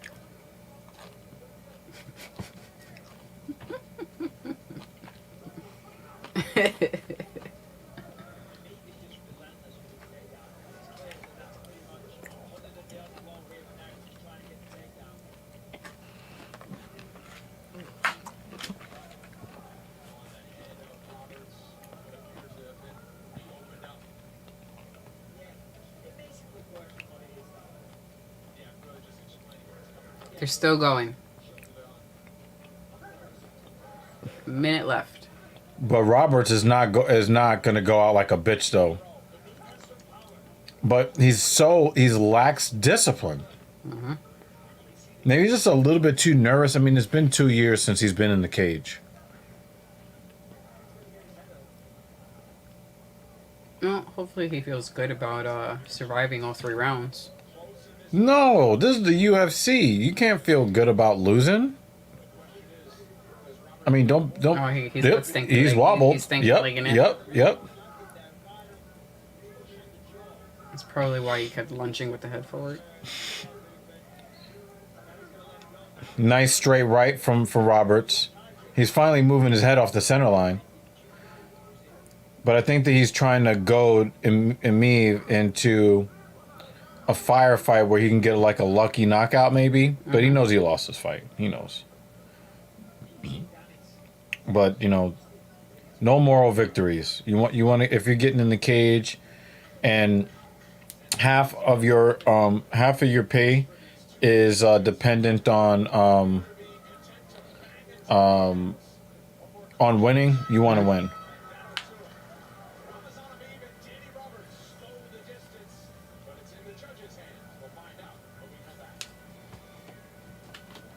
Yeah, me definitely won the fight. I say 30-27. Even though Roberts put on a better showing in the 3rd round, I still give it to Emeev all 3 rounds. I think that you'll probably get like 2 judges that will give a 30-27, and then you might get that one judge that might go 29-28. But I think it'll be a unanimous decision.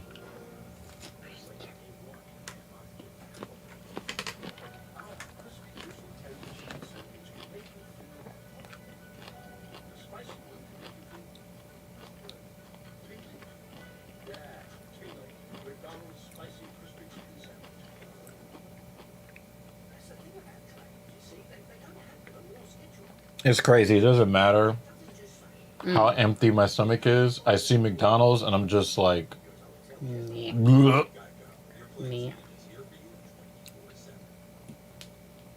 But I recommend Bear Burger. You know, the quality of Bear Burger, y'all. BAREBURGER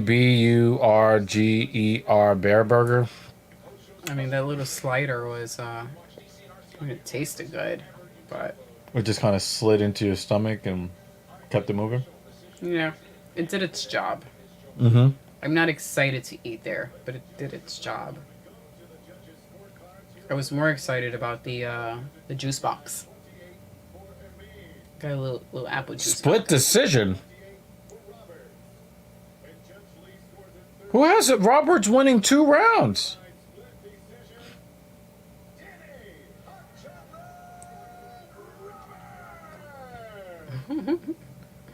What the fuck? Alright. I will be back. I need to begin dinner. I had him losing 30-27. I'll be jumping back and forth as I make some chicken. BRB. Did the judges watch the fight? I'm gonna make some chicken.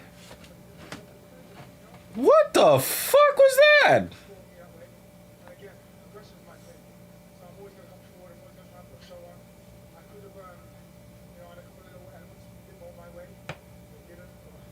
He got outstruck in all 3 rounds and taken down in all 3 rounds.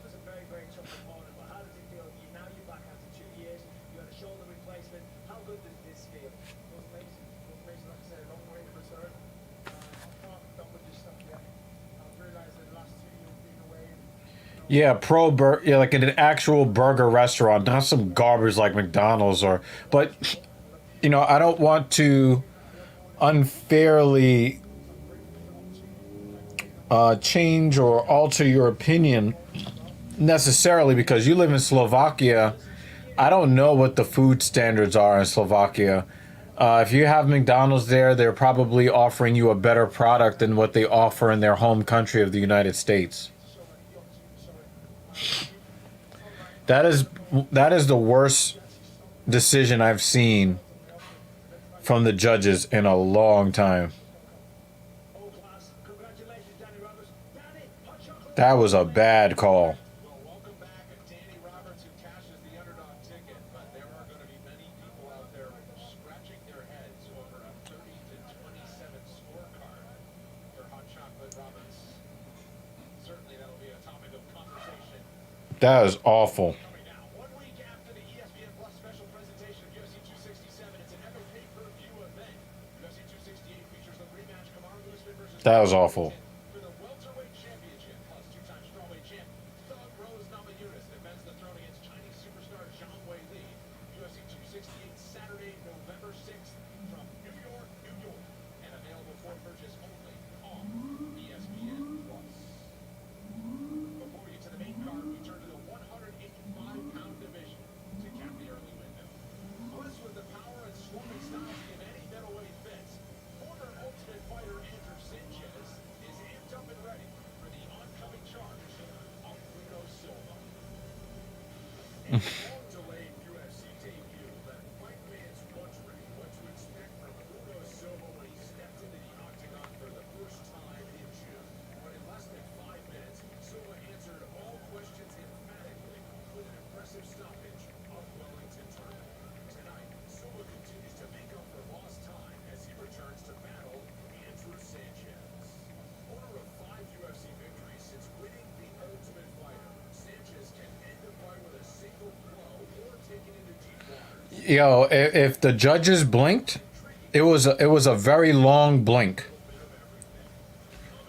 Roberts was completely neutralized in this fight. He got beat up and bloodied, and then they gave him the win.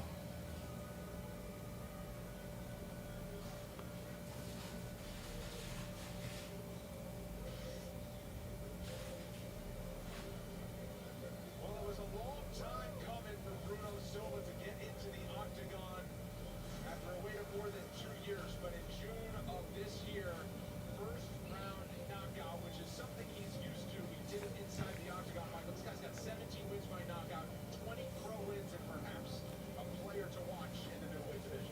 Yeah, definitely. Last time we saw him when he made his UFC debut, went up against Wellington Turner, a tough competitor that actually his opponent Sanchez also has beaten as well in the first round, just like Silva did. He went out there, there was a bit of grappling back and forth, and the scramble. Bruno ended up on top, and then from there, the ground and pound on the guard. Okay, nothing new, but it was the power of those shots put his opponent to sleep. Wellington Turner was out cold. So this guy definitely wants to watch. He's kind of wild. He's got a ton of experience. The man can grapple. But he's big for the weight class, and he's got insane power. He was asked about his strategy. He said, I can tell you about it. Throw hands. He's not one of those guys that, as he says, create the ghost and idolize his opponent. Focuses all on himself and says that he doesn't do fight camps. He's just in the gym all the time. Says he's 80% ready when he gets a call. Always ready to say yes and step into the octagon. He does so for the second time. Well, you might want to start doing fight camps if you do want to peak at the right time. But still, hey, so far so good. 17 out of 20 wins, all by KO, and 85% finishing rate.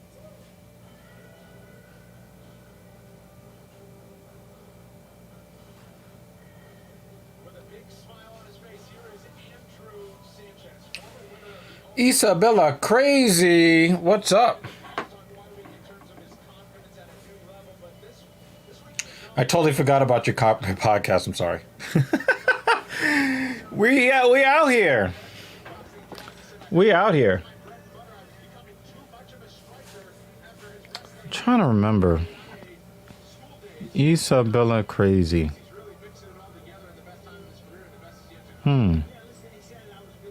You're not Dead Man Slasher's girlfriend. No.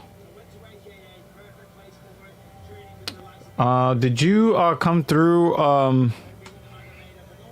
from Louis Rossman? Trying to remember. I'm trying to remember Isabel. I really hate to not exactly remember where the supporters come from. I guess it doesn't really matter in the long run, right? But yeah, thank you for popping in. We are covering UFC Vegas 40. UFC Fight Night. We got two ladies headlining. We just had one of the absolute worst judging scores I've seen in probably the last year or two.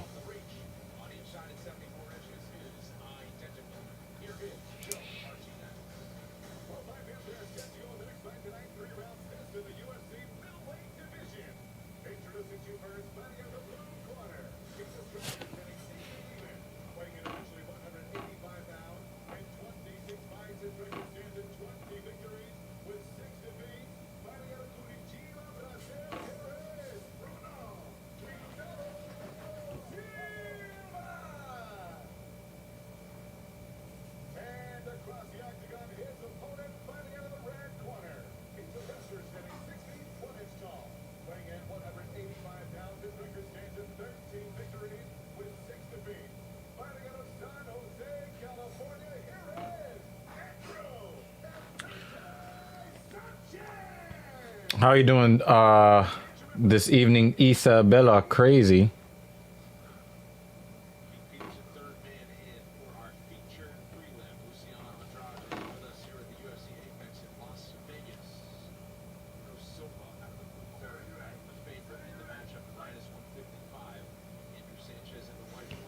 All right, so we have the feature prelim. Sanchez versus Silva. Sanchez has quite the personality.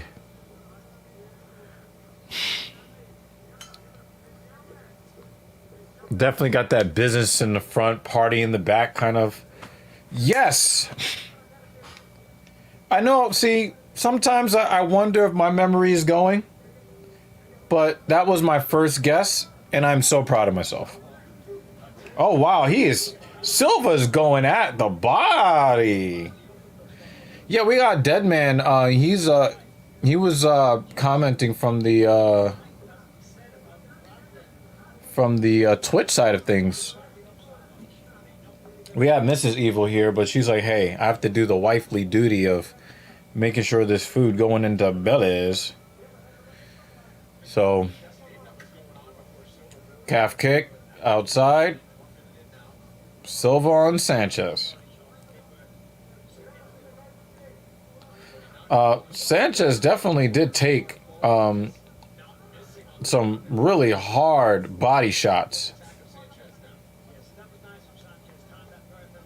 Nice takedown for Sanchez.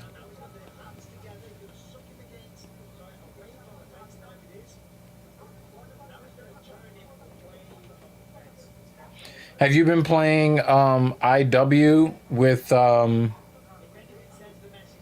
you been playing IW with Deadman? Or basically just kind of supporting his streams? Sanchez is advancing his position right now. He's in half guard, but he's up against the side of the cage where he's in half guard. Probably not the best position to be on. I'd rather him be on the other side so he can lock Silva up against the side of the cage and keep his shoulder on the ground.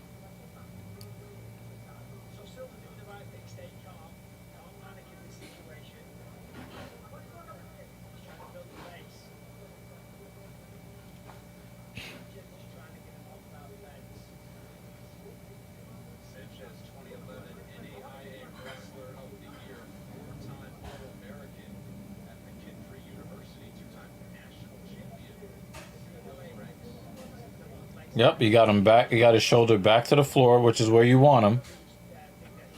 Because Silva was beating his fucking rib cage up. He had to ground him. So we're over a minute of ground control time for Sanchez here. He seemed like he was advancing his position, but then it's kind of slowed down here in the second half of the first round. So every time he gets Silva into a more dominant position, Silva comes back and is able to at least get his knees up and his shoulders up, and then Sanchez has to try to get back the dominant position that he lost. This caused the action to stagnate a little bit here in the first round. Sanchez is posturing up, trying to deliver that GMP. And Silva gets back to his feet. All right.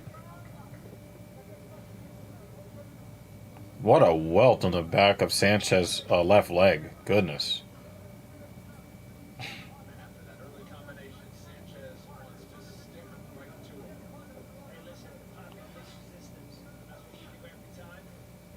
Oh man, Sanchez is stomping on feet.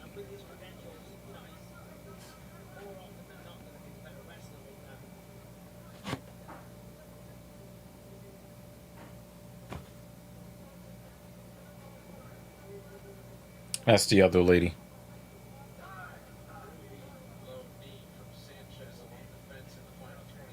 He put a knee in his penis. No good. No good.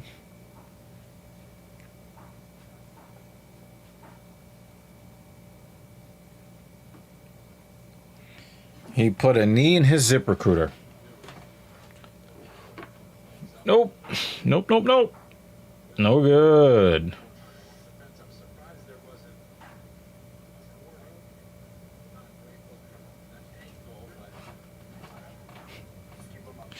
Wendy says that they're hiring, and they say you can make up to $11 an hour. Yeah, you can make up to being an employed homeless person.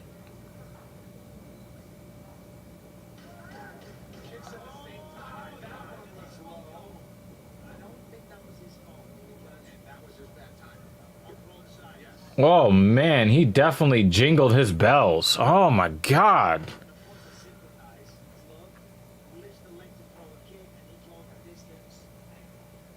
Oh, he put his foot right in his dick tip. Woo!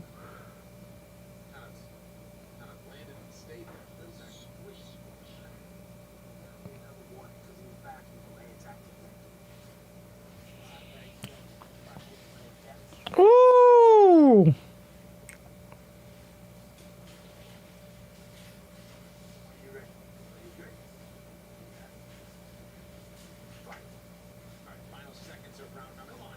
Woo! Don't really like IW right now. Been playing GTA 5. Isn't GTA 6 in production right now? In development, I should say. I kind of I really did love GTA, but after San Andreas, like doing most of the story, and that was cool. And then like after a while, you just want to just do like destructive shit. So like I would do like the cheat code for like the tank to drop out of the sky, and then I would just fuck everything up, and I would do that for a few hours and then not play the game anymore.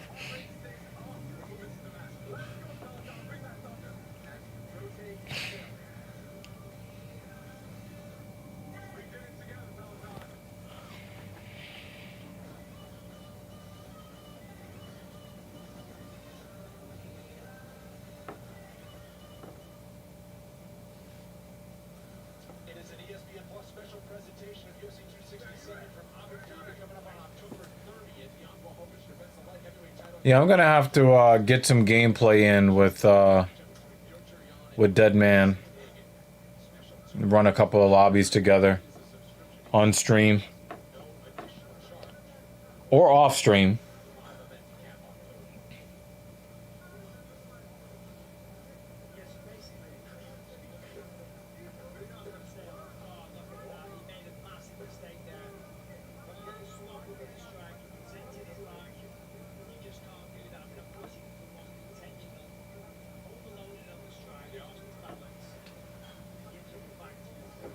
Oh, he's got his back. Belly to back suplex. Better way to start round two. You're Andrew Sanchez. Oh, he bullies you in the 1v1s? No.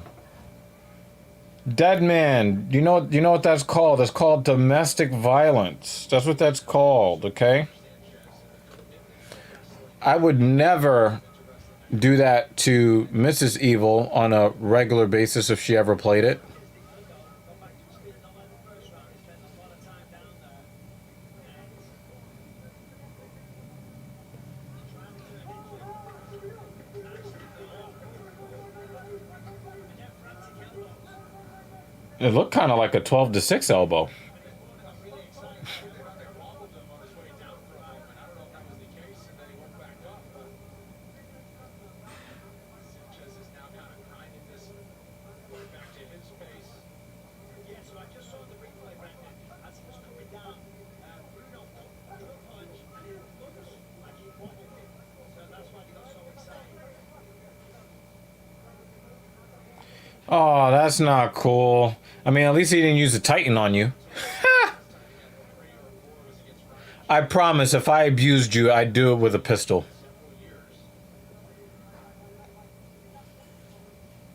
Banking on those takedowns. We'll see if he goes for another one. His hands locked around the waist. Just totally neutralizing Soto. He's now going to try to sweep. Yeah, Sanchez is really using that wrestling. You couldn't kill him once? Damn. Come on, man. We can't be abusing our women like this, dead man. What the fuck am I talking about? I would do that to Mrs. Evil. It would be 30-0. I'd be floating all over, all around the place. Long shotting with a what is it? The Kendall 44. I ain't no better than you, dead man.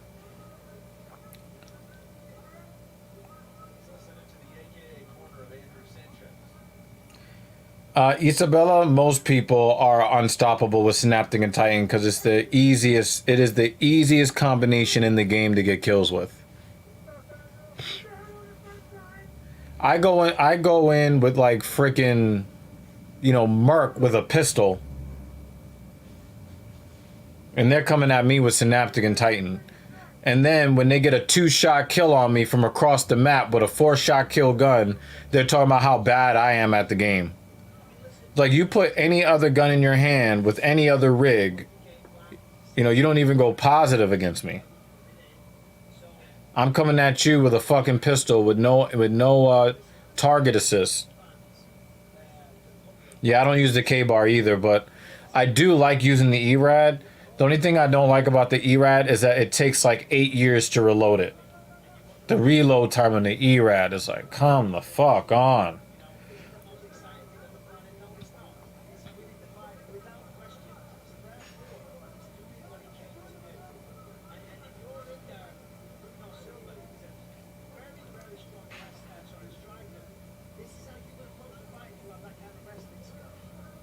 With the E-Rad, you have to use dexterity or just die a lot after getting 2 kills. Uh-oh. Oh, nice. He dropped that. He dropped that fist from like 4 feet up. That was very good maneuverability from Sanchez.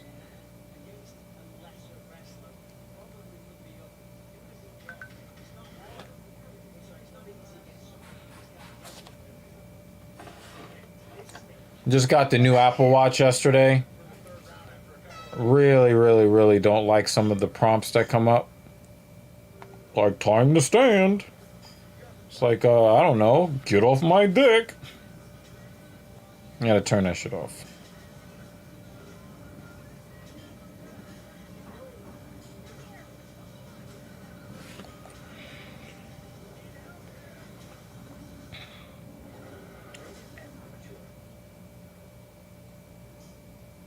I gotta figure out how to.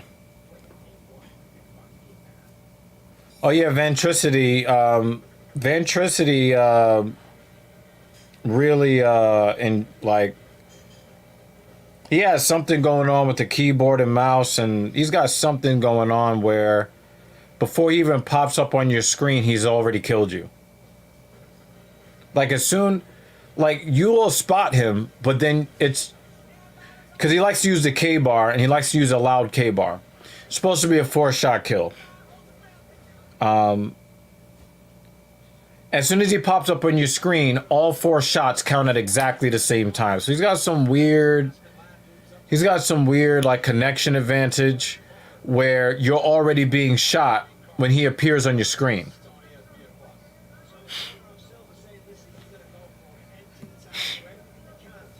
But yeah, Ventricity likes to chase people around. To have anything higher than a 1.5 KD. He's not a bad player. He just has this weird advantage that he doesn't want to admit to. It's kind of annoying.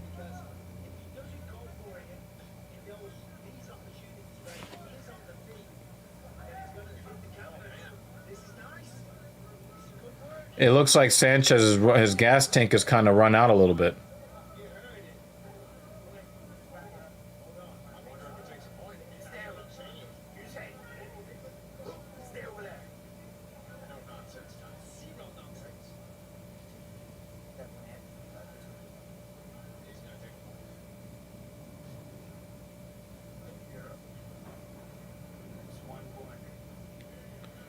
The third kick to the balls for Sanchez.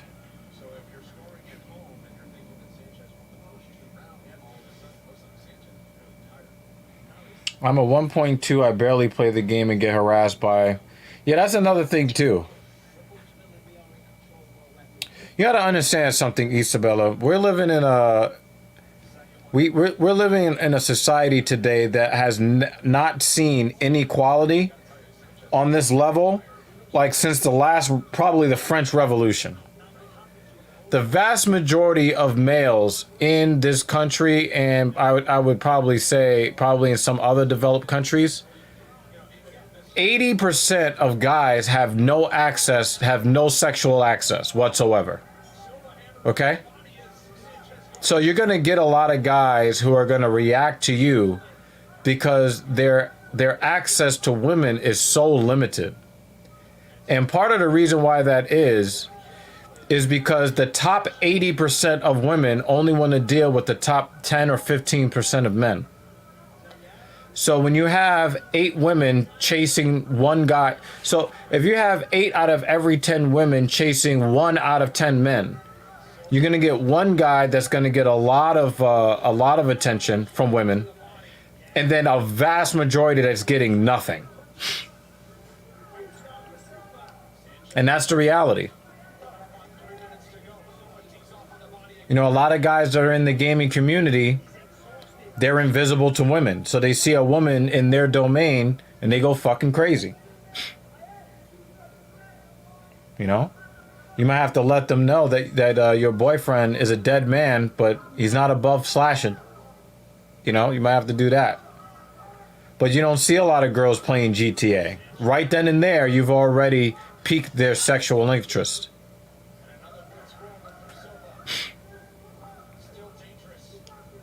Yo, Silva is beating the shit out of Sanchez right now. We might be witnessing the end right here because he's unloading. Oh, yep. Yo, he whooped Sanchez's ass at the end of that. Oh my God.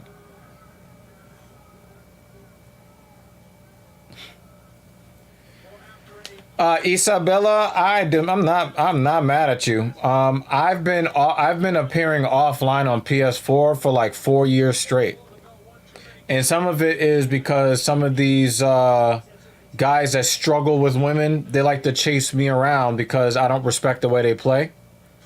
But then there are other people that just want to bombard me with like, you know, party requests, and it's just like I'm playing with cereal, I'm playing with a Prozzy. I'm playing with the people that I play with. Sometimes I don't want there to just be a whole bunch of. He whooped his. Oh! But Sanchez was no bitch though. Sanchez was no bitch.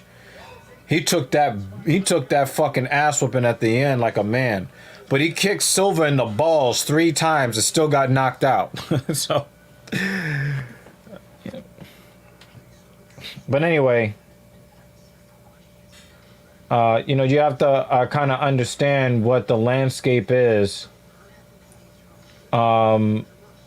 You have to understand what the landscape is in society and understand that when you go into certain environments, you know, Chad, I mean, again, a lot of these Synaptic Titan boys, they didn't like the fact that I would just be like, yo, I don't respect it. Come at me with a pistol and murk or something and beat me up the same way like I come at you. You know, if you can come at me with a pistol with no target assist, because out past like 7 meters with the pistols, you don't get target assist. How about you show me what your real gun skill is? Hey, Silva got a black belt. Nice. I think he cares more about the black belt than he cares about winning the fight. But he beat Sanchez ass.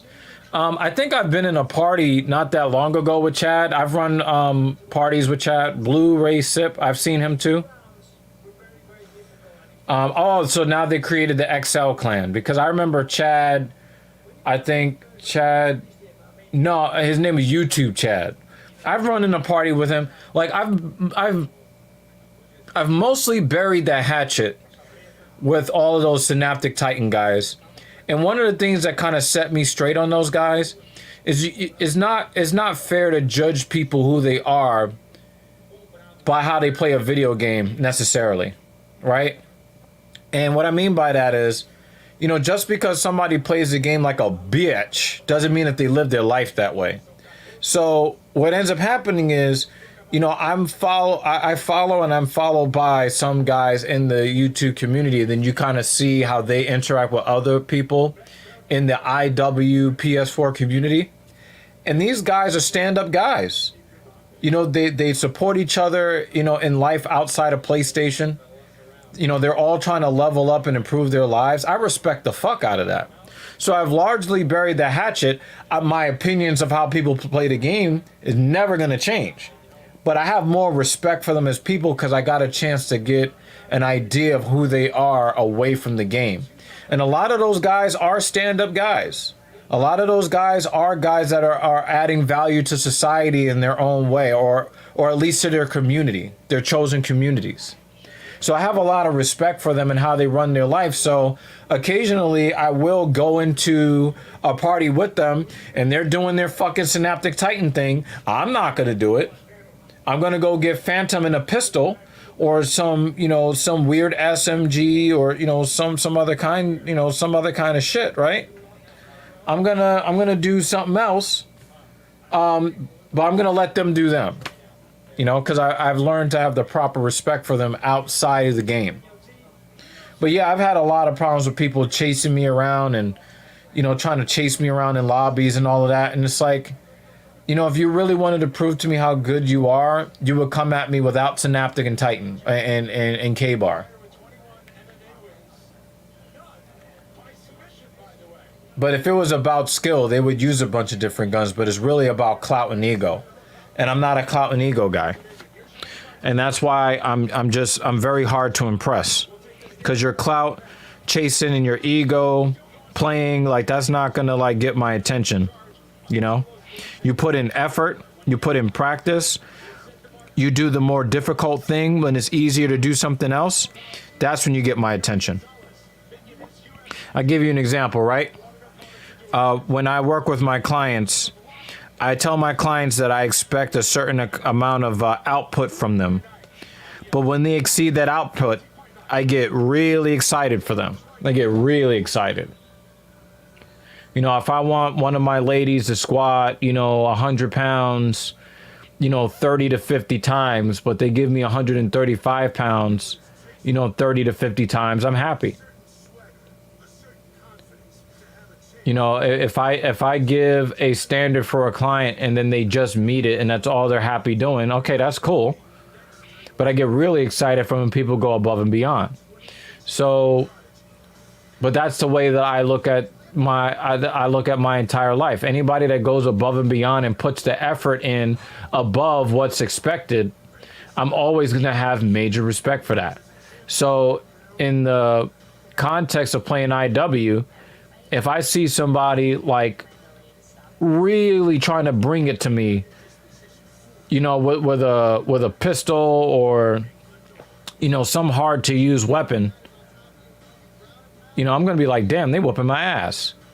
But if I get two shot by a fucking Titan from across the map, I'm not impressed.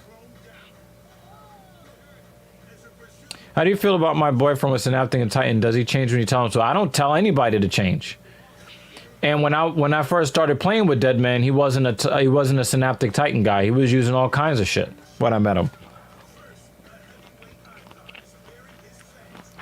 But I imagine that there's got to be some sort of, if you can't beat them, join them. You know? I've had people coming in my stream talking about, damn, you know, it's year 5. Why do you care about not using the Titan or the K-Bar or the MV4? You know, like it doesn't matter anymore. Just use it. It's not my idea of fun. I want to challenge myself. And I still have a long way to go in being a decent shooter. I don't want to get comfortable in a situation where I start to rely on any game mechanic. I don't want to rely on any game mechanic. I want to continue to improve my gun skill with my controller, not with XIM or keyboard and mouse or, you know, or a strike pack or some sort of cheat or anything like that. Actually, you know, I take pride in going into matches, you know, a little bit undergunned, outmanned.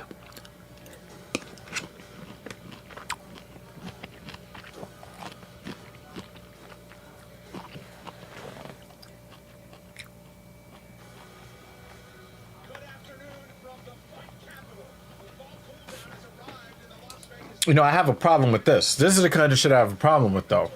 You know? If you want to go at somebody, fine. But why are you chasing people around, you know, why are you chasing people around a 5-year-old game, almost a 6-year-old game? Like, why?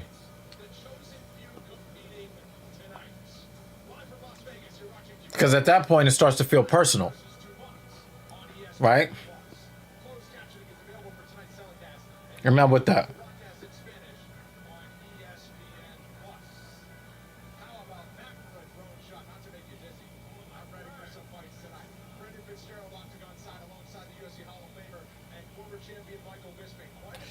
It looks like Michael Bisping really is enjoying retirement. He's getting a little chubby.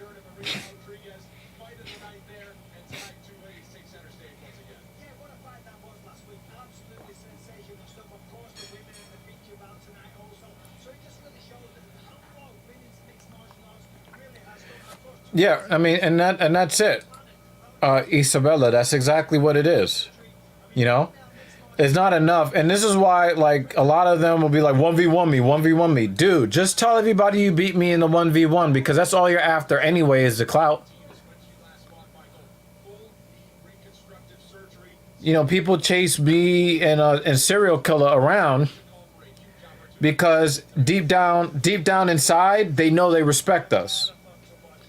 I have a 2.7 plus KD, and I have almost the same amount of kills with all of the major weapons in the game. I'm hovering around 10,000 kills with all the guns in the game. I have almost 400,000 kills. And I have about 10,000 kills with like 30 or 40 of the weapons.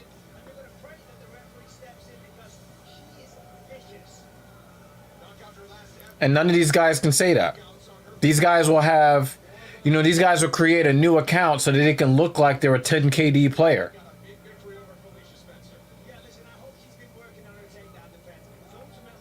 So that's the toxicity is kind of what kind of led me away from the community, you know. But every now and again, I'll get on the game and I'll have a little bit of fun. I'll even run with some of these Synaptic Titan guys. And, you know,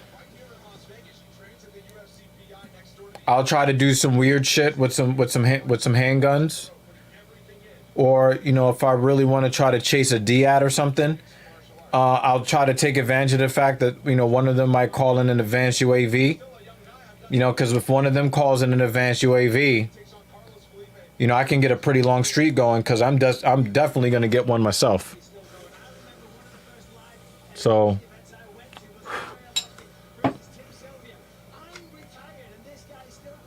you know.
Yeah, I really wish that I was more into games like, you know, Assassin's Creed and stuff.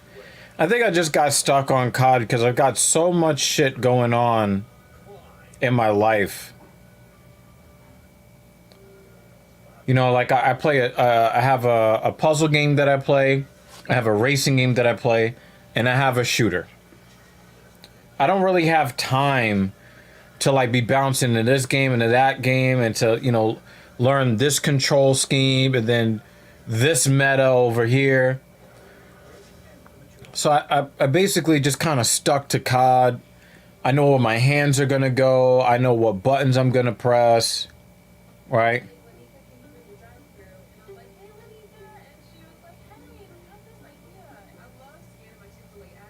You know, if I'm going to spend time learning something, it's going to be to make money, you know. There's going to be something to support my podcast or to support my other show or to become a better personal trainer. You know, these are the things that I'm going to be spending time thinking about. I'm not going to spend a lot of time, hey, this new and improved, nah.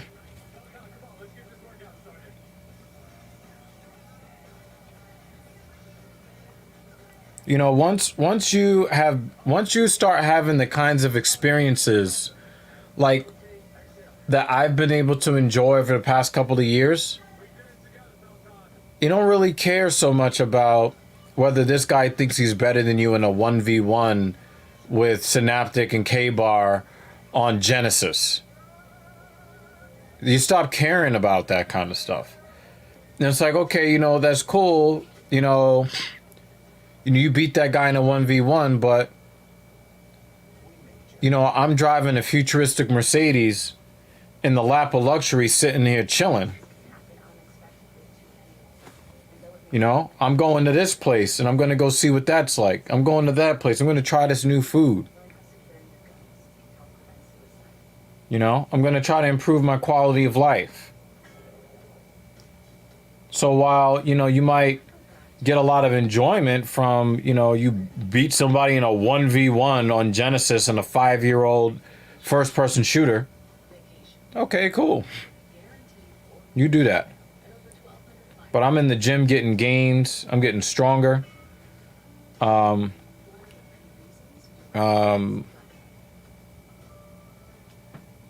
know, you know, for those that know, who've been following this channel, you know, I just got a new car, what, 3 weeks ago?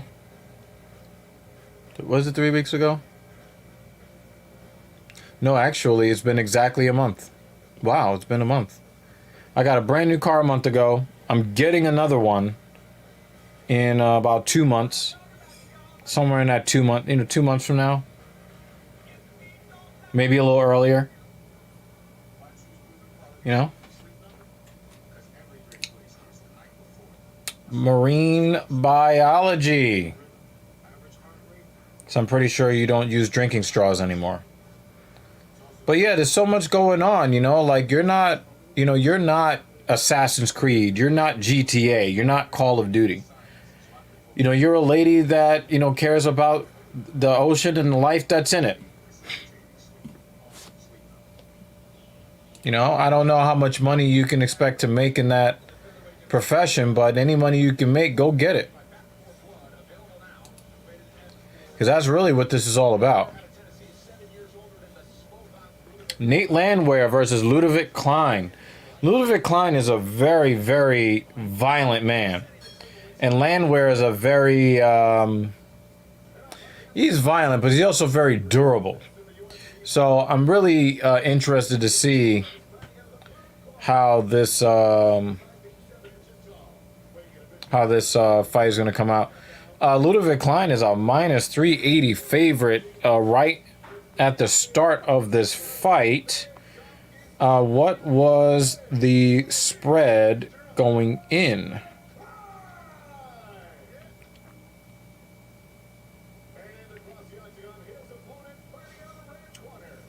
The spread coming in, Klein was minus 310. So the odds have gone ever more in his favor. Yep. This right here. That right there says it all. It's about the money, and it's about my goal in life. And that's what it is. So even when I do have people chasing me around in lobbies, I don't really care. You know, because it's like, if this is how, you know, you get your enjoyment in life, you know, well, have at it. But I've got so much more going on that I don't really care about that. Oh my God, she's mad. Oh, wow. Nope.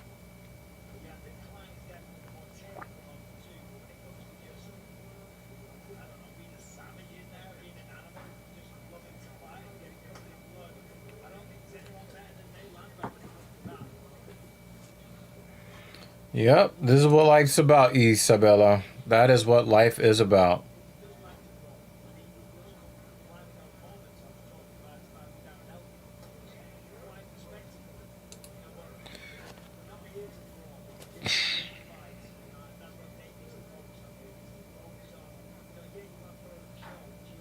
Landwehr looks so German.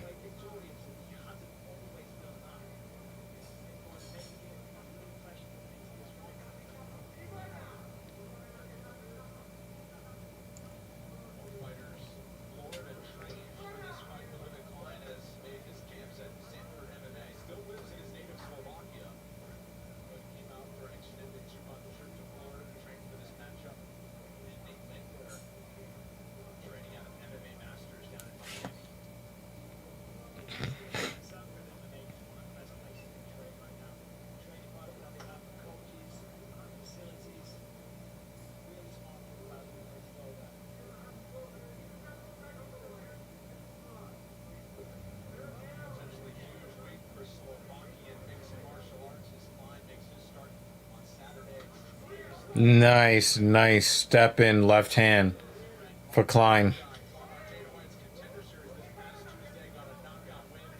Yes, Isabella, we're in agreement. But one of the things that also, you know, for yourself, understanding that concept that there's more to going on in life. If they're chasing you around, let them chase you around. Because once you stop showing interest and you stop being upset, then they lose interest. Because if we're being really honest, they don't really care about winning or losing. Because, you know, these guys, they win most of their games when they play pubs. They want an emotional reaction to come from you. That's what they're looking for. They're looking for you to be upset. They're looking for you to be angry. Once you stop caring, they lose interest.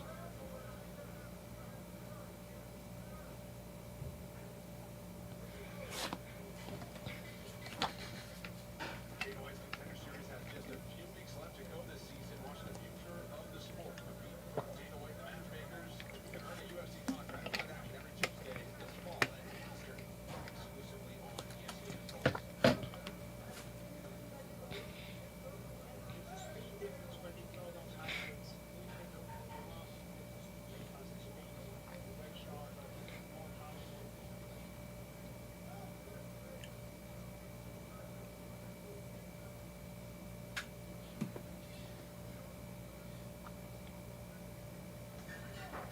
Landwehr looks surprised. His eyes are open so wide, like he's trying to see everything.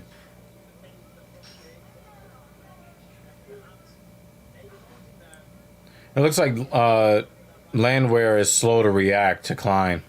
But Klein is not as active as I'm used to seeing him. It's a little weird. Normally, Klein is pretty aggressive offensively. He's very measured here. Almost as if there's something about Landwehr that he really respects. It could be the power.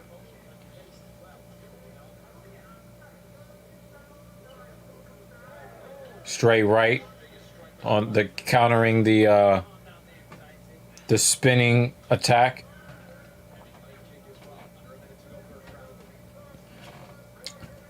You know what, Isabella? A lot of us gamers really we're not at our best in social situations, but having internet communities, especially internet gaming communities, does a lot for social development for some people. It gets you used to talking to people that you don't really know.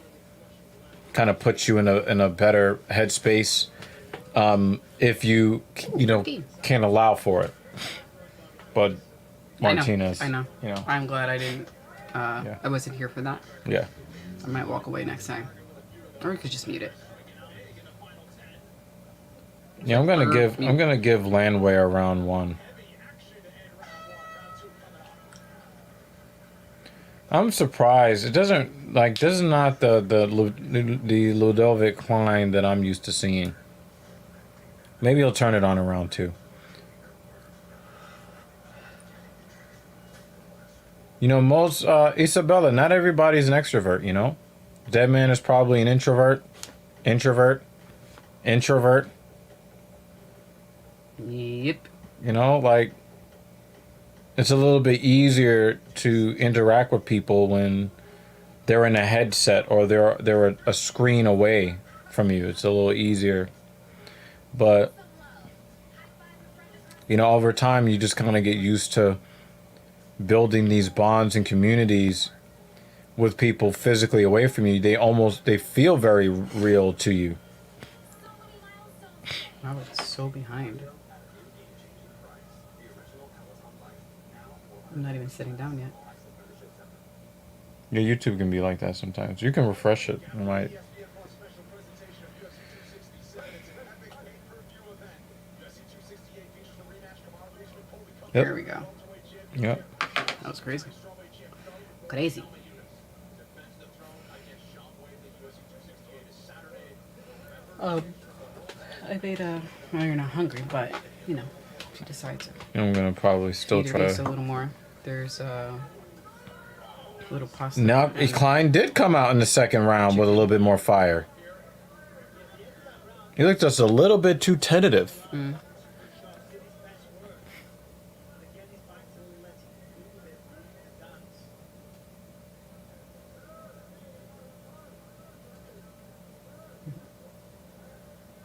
Landwehr surviving Yeah, Isabella, definitely come back. 'Cause it was nice to interact with you today. Have a Dead good man night. slasher's girlfriend. Ooh. Yeah. Hi. Have a good night. Good morning. I always forget who's on what. Yeah, who's time where? zone. Yeah, yeah. I think they're in the U.S. though. Oh, okay. Have a good night.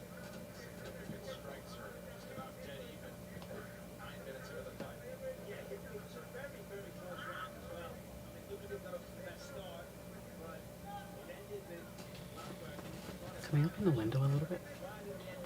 Just a smidge. Sweating in here.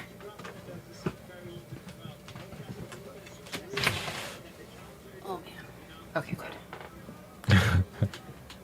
Huh? What?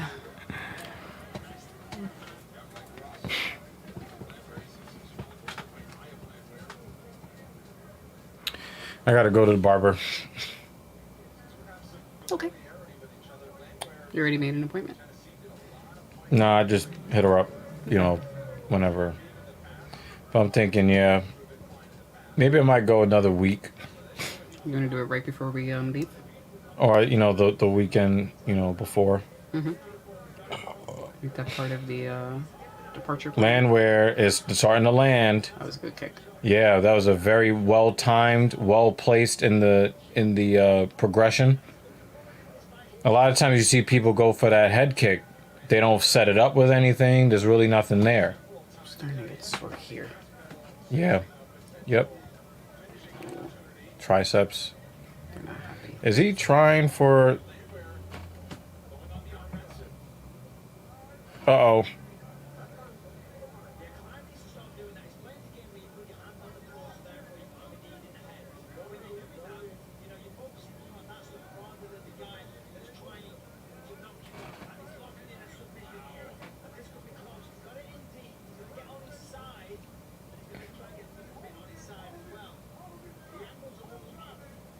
I think he was trying to get a hold of his leg.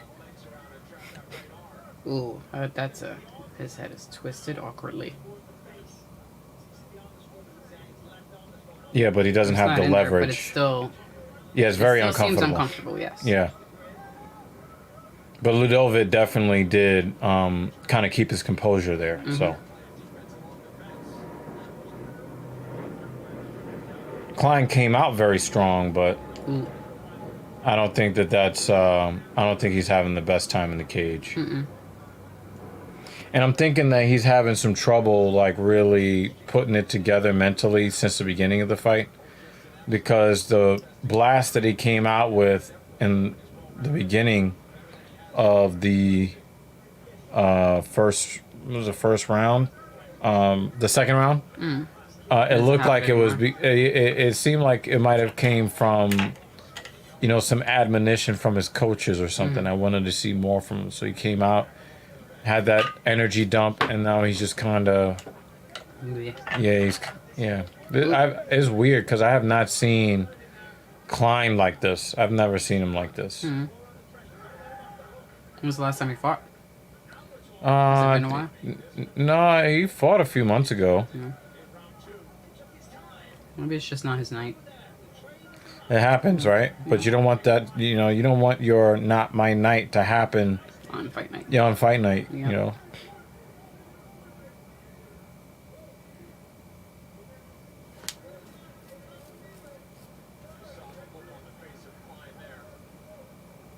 Yeah, he looks dejected.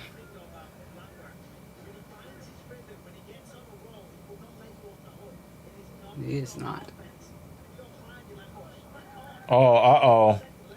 I like seeing fighters like that. Don't let him Oh, off man.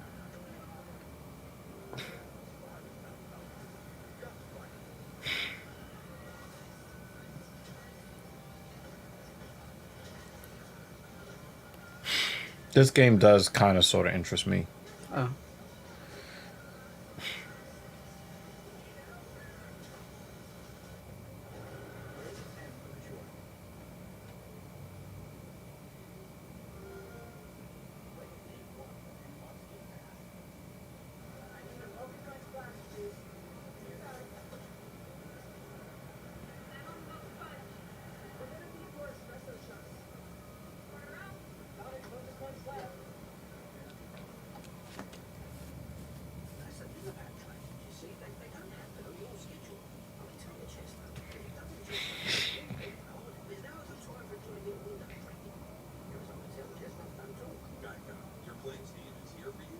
I've been trying to listen to this commercial for a while.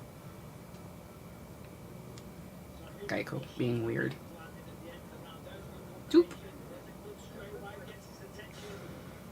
You missed a fight where the dude that won by like a fucking 11 hit combo TKO. He got kicked in the balls 3 times in that fight. Oh, very nice.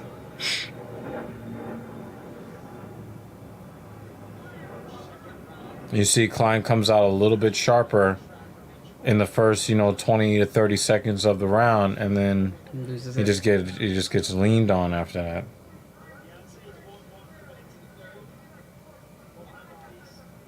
odds tell an interesting story. Ludwig Klein opened the fight or started the fight as a minus 380. He's now plus 310. Anywhere. Turn the tables on those numbers.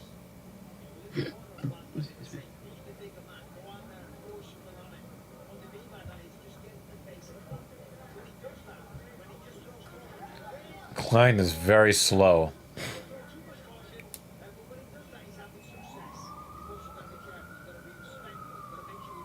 What I mean by slow, he's slow to react, and he's never the guy that gets started first. Yeah, that was slow. Yeah, it was telegraphed, all of that.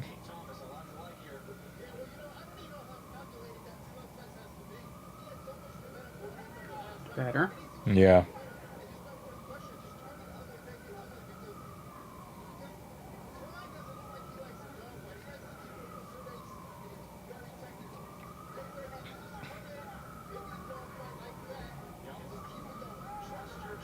I like how, Landwehr is landing right now. I like how Landwehr is not afraid to, Look German? yes, and just get up all in your face and risk possibly getting punched on his way in. Yeah. But he also, I think he can sense that Klein is also kind of slow tonight too. Mm-hmm. It doesn't look like Klein is going to have a great time countering anything. Mm-hmm. See, now he's trying to corral that leg. That's what he was looking for before. And okay, he missed it again. I try to switch. Oh, And there goes the it tap. Yeah, he was done. It was not. Yeah. It was not Klein Head was because also twisted a bit. nah, but that wasn't enough in the second round to get him. I think he was done. Yeah. He was done. All right. And he came in at the start of the fight minus 330 favorite, big favorite. Mm-hmm. That is not. Wow. He's gonna regret that one. He's gonna regret this one.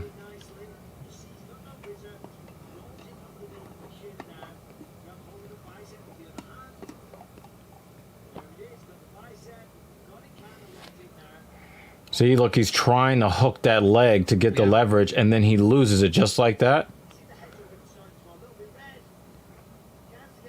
Yeah, he just didn't want to. He could have gotten out of that. He just didn't want to.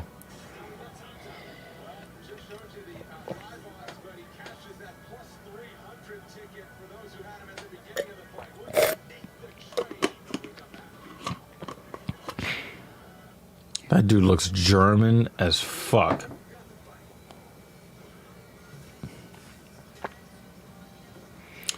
Please excuse me. Much appreciated.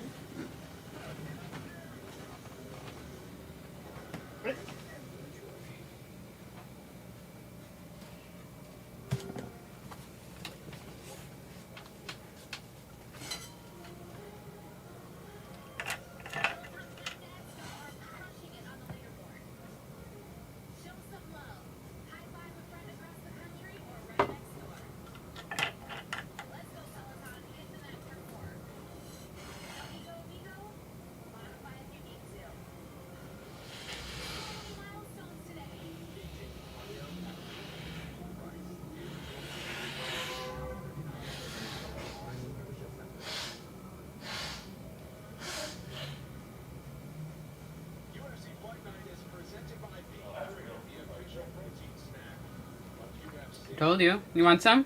Landwehr by submission, plus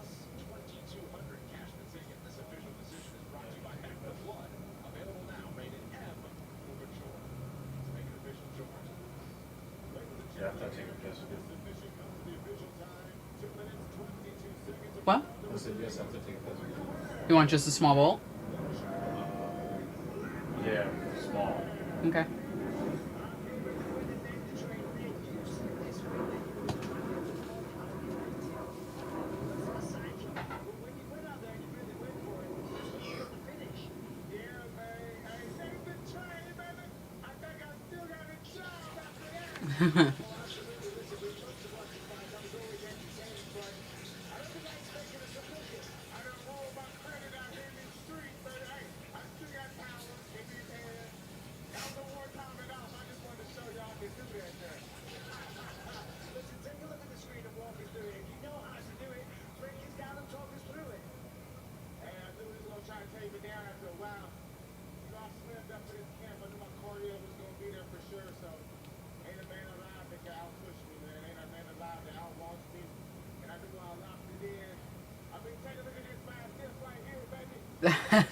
This interview is pretty funny, babe.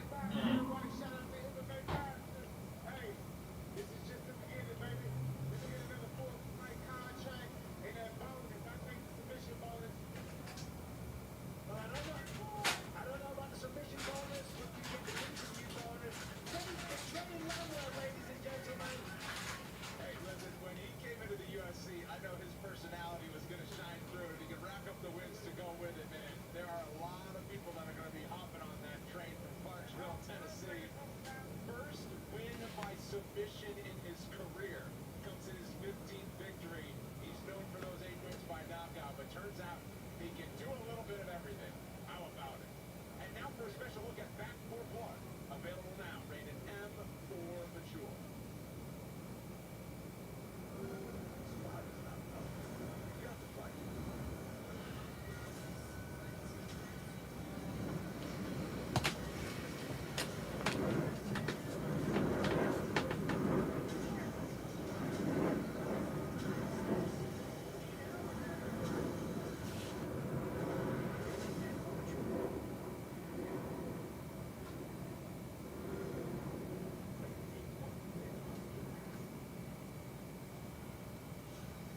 What a way to cap the Euro pay-per-view at UFC 269. In-card looks like this. Charles Oliveira defending the belt against Dustin Poirier, who won that undisputed title. Michael won an event set to go down a lot. They're already posting December's fights. Yeah. That's only 2 months away, so goodness gracious. Can't believe this year is almost over.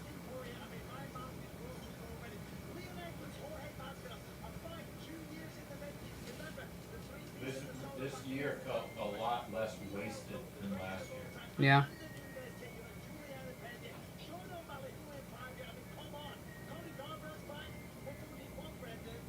Well, how about some prelims to go along with that action? As we announce the prelims card here, Jeff Neal and Santiago. That's a pretty long prelim for this. It's probably going to be broken up into prelim and early prelim. Kinsey Cohen at 135 pounds. And Dricus du Plessis has been really standing out with that South African flag taking on Andre Moody's. Late prelims are on ESPN2, and all prelims are on ESPN+. Tickets on sale this Friday for the UFC's final pay-per-view event of 2021. Dustin Poirier challenges Charles Oliveira for the UFC lightweight title, and the GOAT Amanda Nunes faces Juliana Pena plus Leon Edwards, Jorge Masvidal. Can't miss it. UFC 269 from T-Mobile Arena Saturday, December 11th. Tickets on sale this Friday at AXS.com. We've got a good one next in the women's flyweight division. Myra Bueno Silva, perhaps not as busy as she'd like to be thus far in the UFC in her career so far, but healthy and ready for her second start in 2021. And 2 submission wins in the octagon. She's some flashes of brilliance. She'll try to slow down the freight train from France that is Manon Fior. 2 UFC appearances thus far, 2 impressive wins. Her encore is coming up next. Are you familiar with the French lady that's about to fight? Which one? Manon? Who? Manon? Fiat? I might have seen her once. Her, when they were showing their backstage fighting, she seemed a little quicker and sharper than her opponent.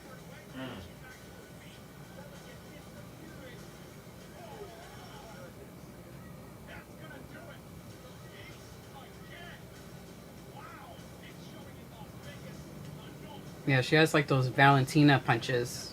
Not as sharp or quick, but reminds me of. Right. Uh, I mean, anytime you draw a comparison, it's a good sign. yeah. I mean, let's see what happens in the ring, but Yeah, the actual fight, yeah. A lot of these girls look really great. that's what it appears to be at the moment.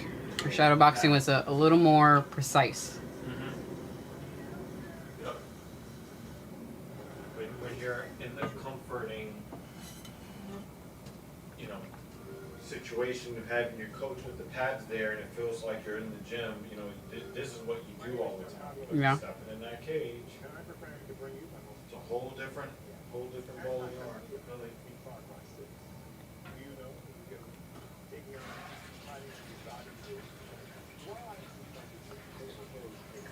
Far Cry missed out on a great opportunity to introduce Espinosa as the guy who got his face blown off.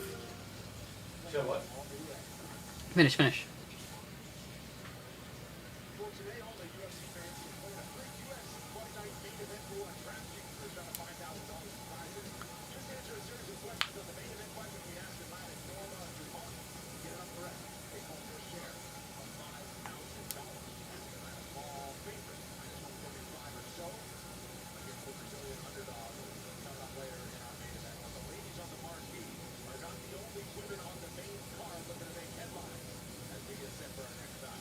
Francis Manon Fior has been unstoppable in her first two trips to the octagon, but Brazil's Mayra Bueno Silva expects to be the kryptonite for the beat when the flyweights come on.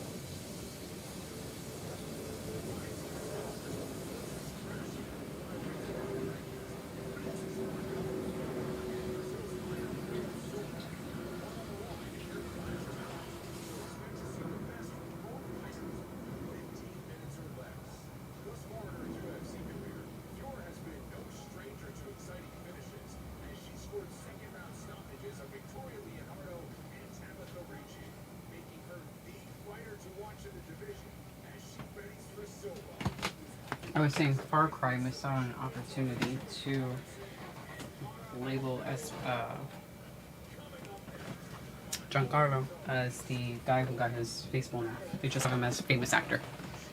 Yeah. I mean, but I think the whole famous actor thing is actually kind of funny in its own right. Oh yeah, definitely. But guy who got his face blown off, I think is funnier. Sao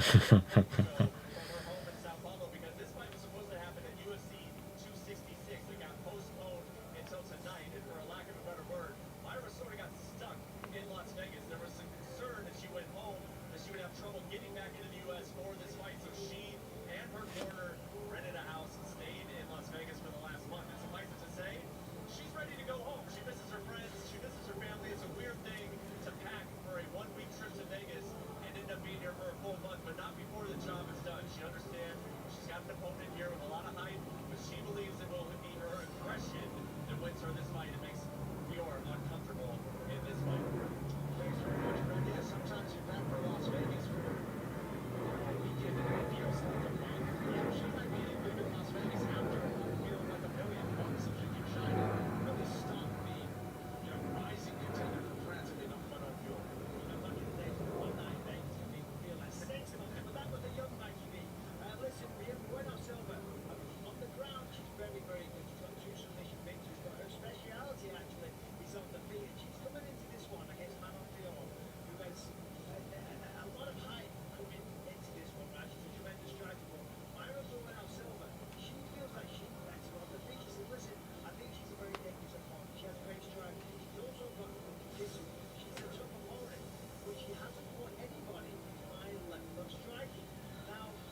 I think I've seen her fight once. prospect, term contender in this flyweight division. Yeah, listen, I'm really high on this young lady. I mean, she's spectacular to watch. She really is. I mean, the skill that she possesses, often she uses the front side, she gets a jab, she really uses that to gauge her opponents and figure out the range. And then once they close the distance and get in the pocket when she lets the hands go, she's absolutely, I mean, number one, she hits incredibly hard. She fights at a furious pace, and she's just a real deal. And the two fights in the UFC, she's had two finishes, both in the second round. That's because she doesn't rush it. She takes her time. She reads her opponent. She looks for openings. Now, of course, she's got a tough test tonight. And this is somewhat disrespectful to Valentina Shevchenko, but she needs new challenges. She needs new blood in the division. And what we could be seeing here, if she is victorious against Bernal Silva, is the emergence of a future contender. And if you ask the general MMA public who's going to challenge Valentina Shevchenko, some people will tell you Manon Fiorot may just be her toughest challenge. The thing with her, with Manon Fiorot, she's got proven on the strength of schedule a little bit more so far. Victoria Leonardo, Tabitha Ricci, those are nice wins. She's got to really step up, and she does that tonight against Myra Williams. So, Great wins, past the test, and that's why I said it's almost disrespectful to Valentina. yeah, I get what you're saying, yeah. She's incredible. For us to compare the two, it's insane. What I'm saying is that if she passes the test again tonight, then Valentina Shevchenko should start paying attention to her. Yes. We will see what she has in store for us. Let's go to the tape. Manon Fiorot, when you're older than adversity, Myra Williams Silva, she's also 1 inch taller, standing 5'7" inches tall. Tall ladies will be that them. Man.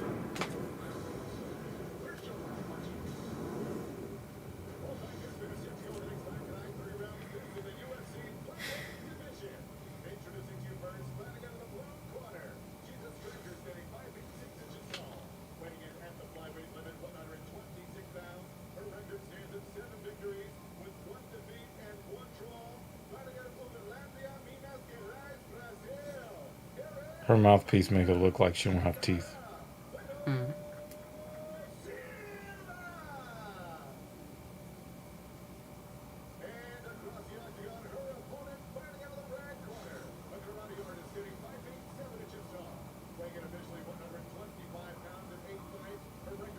wonder what the fuck that is on her chin. Moles. They're moles that aren't pigmented. It's like whatever is filling that up, you can have that removed. Inside the octagon, Luciana is on hand in UFC Apex along with a small handful of fans. UFC guys the experience. Get on it. It's a good time.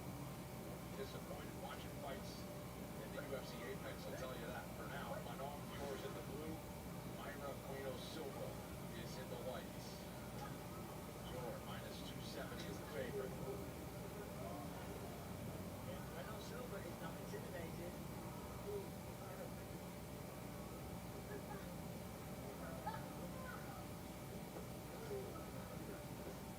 This is the way to find someone with high skill. Go for a side kick.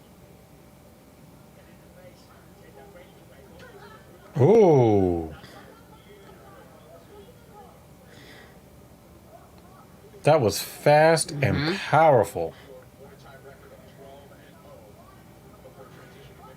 That's what I'm saying. Hope it's not just that shadow boxing. Well, she's known to have a mean streak, so. I'd like to see that. But the replays that they were showing from her other fights seem good.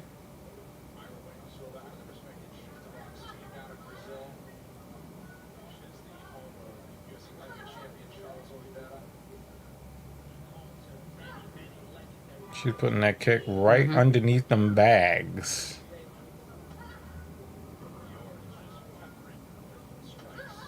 Yeah, I think this is not gonna last that long. No.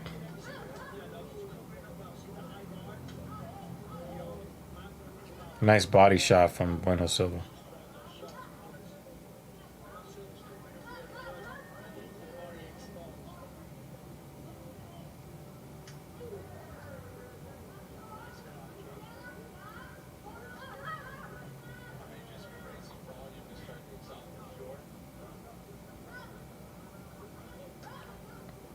And the thing is, she's not headhunting. So, you know, she could talk all that shit. Oh, it's not hurting me. It's not hurting me. But the thing is that, like, it is not good for you to be taking these shots.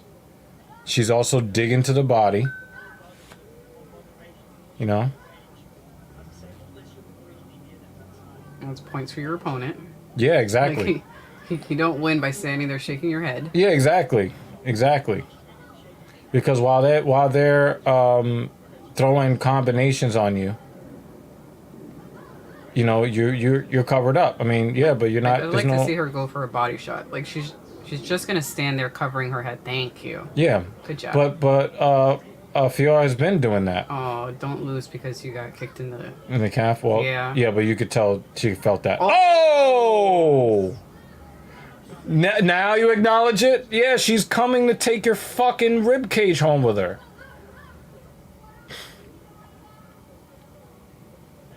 I mean, if Fiora's yes. gonna fight like this, you can start talking about Valentina. You can. Because Valentina likes to do something like that too. Because look That'd at be awesome. Right, but Fiora, you see, she actually steps in on her shots. But now she's got her lunging now.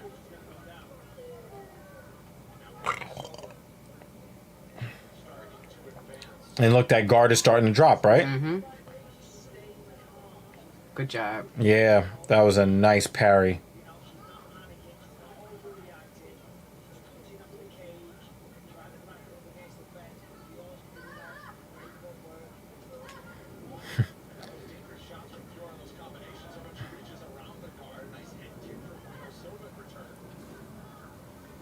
She moans like a tennis player too. Shaking your head is not helping you. While she's shaking her head, shake, just fucking land one right there. Yeah, but I think they kind of go in like waves, kind of like turn-based RPGs, kind of.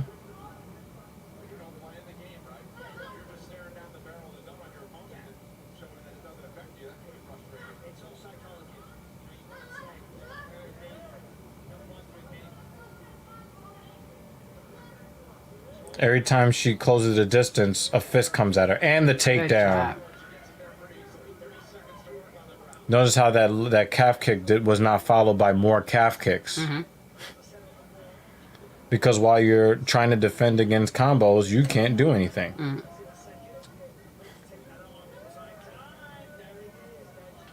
She's trying to go for a leg lock here. I thought she was gonna punch her in the ass. I thought she was gonna give that elbow to the hamstring, because that's what I would have done. Charlie Horse's shot of that hamstring.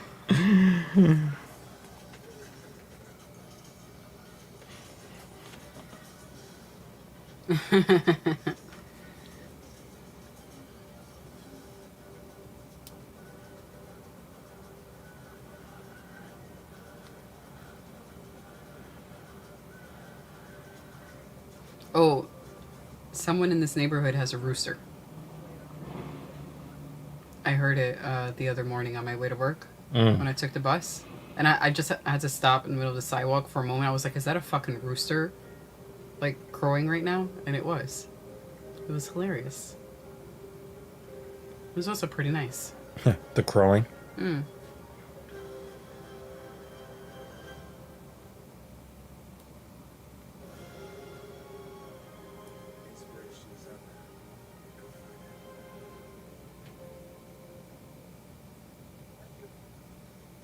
Cage Warriors makes its return to sunny Southern California tomorrow with Cage Warriors 130. Don't miss the next wave of MMA superstars on UFC Fight Pass. Download the UFC app today. Start streaming. Hey, second round coming. All right, kind of a frenzy finish of the round and some exchange on the ground with submission attempts from Arafueno Sola, who is hard for Fiora. Yeah, I mean, Fiori's not messing about. I said last time she called herself a Christian Fury, well, what do I know? She fights at a furious pace. Some of her Bueno Silva, or some of her counter punches or attempts almost look like she's just clawing at her. Not actually Kind of trying like to- that. Yeah. Yeah, it's not really straight. it doesn't focus the power.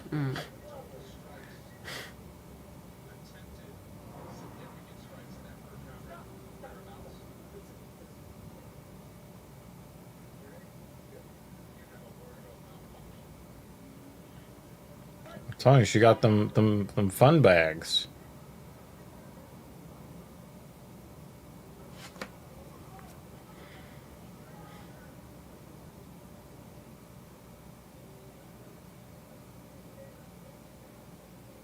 Meet her right there. Oof. And you could see her. Yeah, yeah. The quad twitches, Yeah. Her's just watching it. especially when you know been squatting. Mm. Yeah, you saw that. Yeah. Now she's tired of it. She's like, I took too many of those. She could trip her right here. Oh, I wish she would have just tripped her. She's on one leg. Wow, actually, Silva beat her to the punch there.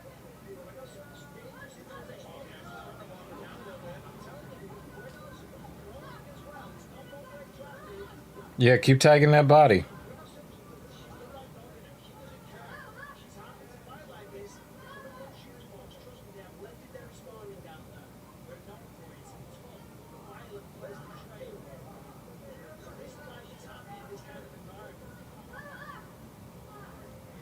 I will say that Bueno Silva has defended strikes very well, at least to the head.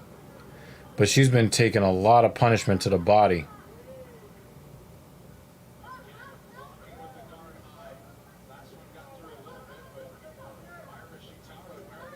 Nice.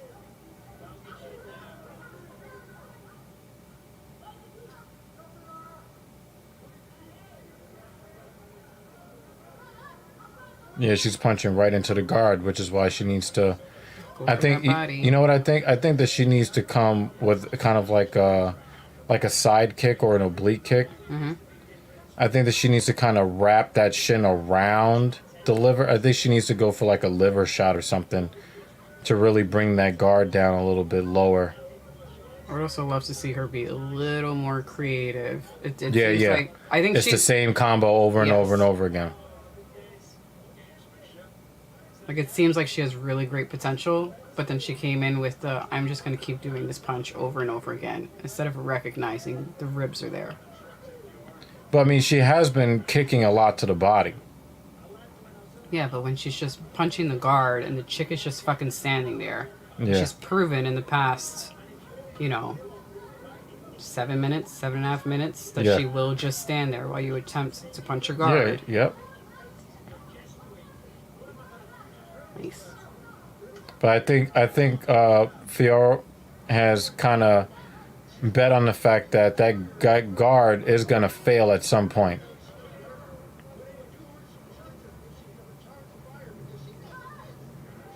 But it's bad for Silva to be doing all of this because You're gonna she's fucking losing the lose round. anyway. Yeah. And she actually did pretty decently.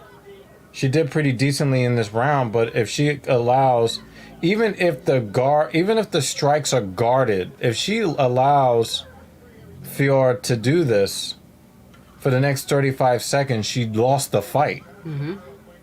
And then she'll be standing there next to the referee, shaking her head no. Confused as fuck. Yeah. I mean, look at those. Well, the thing is, we've already seen the judges give the guy that got beat up the win. Mm-hmm. So we've already seen that once today.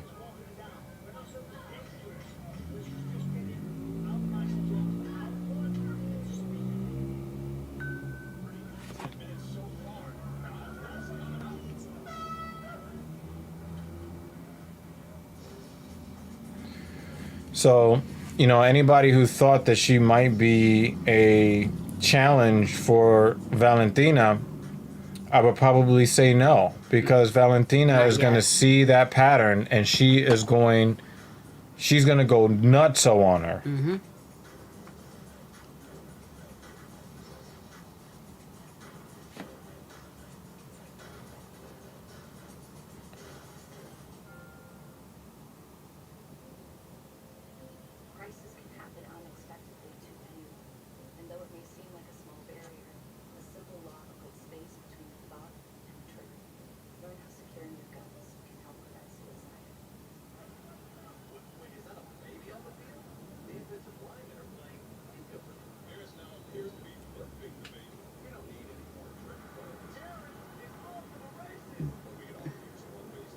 right, cool. That was a bad terrible. Round 3 is brought to you by B3, the official protein snack of UFC. This one's had some attitude to it, a little edge, a lot of grit, and a lot of output between two rising flyweight contenders. Who wants it more? Final 5 minutes. Right, a back and forth fight. Listen, at the end of round 2, when I said she got mad, she got angry, and therefore she got dangerous. The 2 rounds there on the floor, she was mad. She was pissed at the trainer. She was telling, I don't know what she was saying before she cheated, but the body language wasn't good. She was very, very angry. And that's what she needs to be to win this. And it's cool that you're not being hurt, right? Mm-hmm. But you don't win fights on not being hurt. You win on fights on doing damage. She's not doing any. Yeah. And you could tell that she has the skill and she has the talent to cause damage. She's not doing it. Yeah.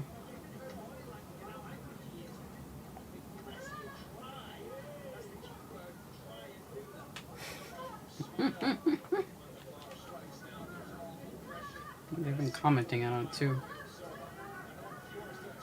Now she's starting to get those combos. A different kind of combo than the same 3-piece over and over again. And she's bleeding. She cut her. Job. She cut her. But was it from the nose? Is that shooting from the nose? Because Yeah. it was... I think so. Yeah, there was a little bit of blood flow there. It wasn't just a cut.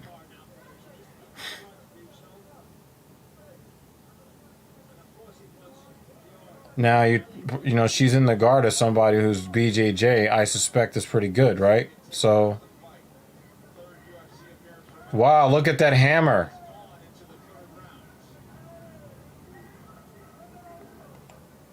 Yeah, she ain't shaking her head no anymore. Mm.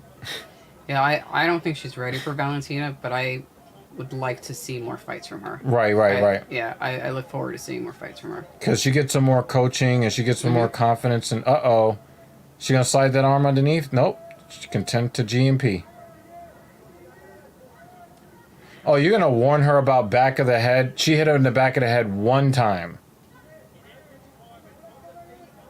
I've watched this guy allow shots to the back of the head 3 times before saying anything. Oh, mouthpiece came out. It's not the first time it's landed there. It's hilarious when it happens. Yeah, you Anyone ain't got it shaking your back head. up? All right, there we Ain't go. nobody. Yeah, she's tired too. Yep, and see that guard's got some holes in it now.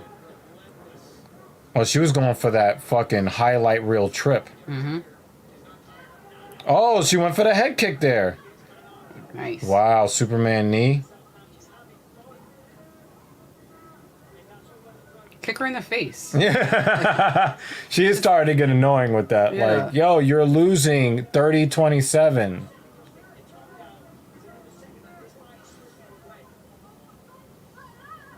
Commentators are getting frustrated too. Yeah.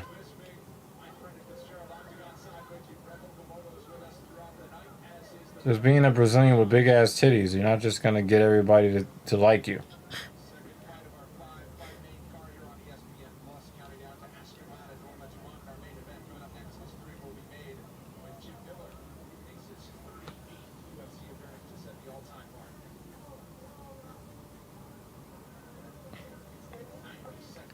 They say for 38 fights, Jim Miller has missed weight 0 times. Nice.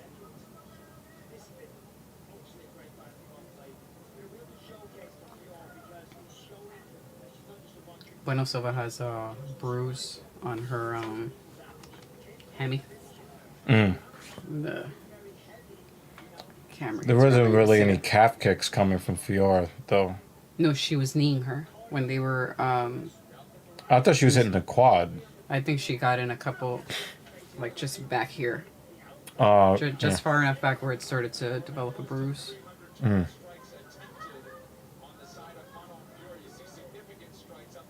She really likes that side kick. Mm-hmm.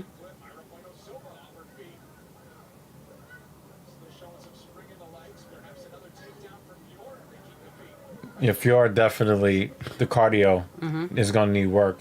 because Valentina is going to be able to Yes. do that to you Cardio all day long. And trips. There were a few opportunities where she could get a nice trip. And you know that Valentina would have gotten the takedowns in those Oh, yes. in those situations where Fjord did not.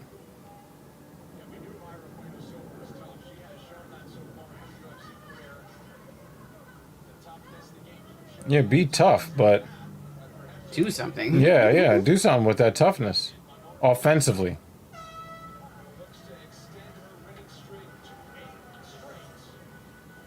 You know, all of that fucking shaking your head and showboating and,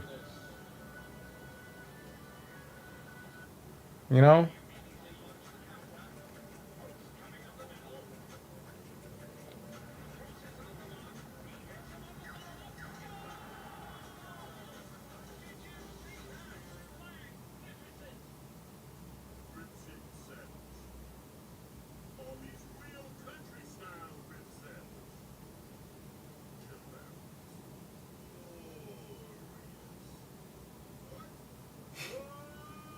Yeah, that's a difference.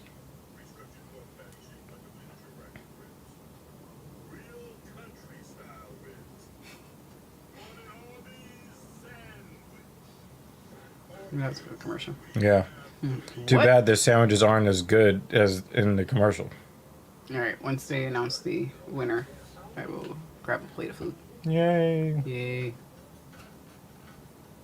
Evolve your journey with the first ever Tucson plug-in hybrid EV.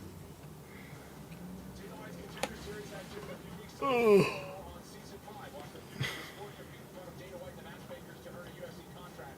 Live action every Tuesday this fall at 8 Eastern, exclusively on ESPN+. And now for the official decision brought to you by DAV, Disabled American Veterans, keeping our promise to America's veterans. For that official decision, Joe Martinez. Ladies and gentlemen, after 3 rounds, we go to the judges' scorecard. The totals are 30-26, 30-27, and 30-27. That's what you get for all that head shaking.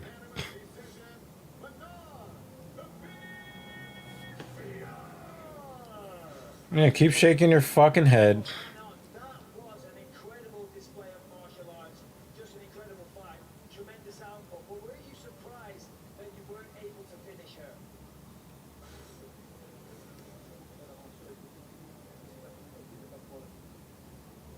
Oui, j'avoue, je suis un peu déçue du combat. J'imagine pas. Her legs are hurting.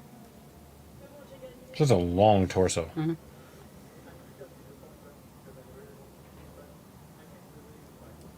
was an amazing fight. She looks disappointed. Coming into this one, she said that I think that if she is as disappointed as I believe that she is or should be, you know, we might still be looking at a decent match against Valentina. But from what I saw today, damn, big titty That was a kicks. nice one.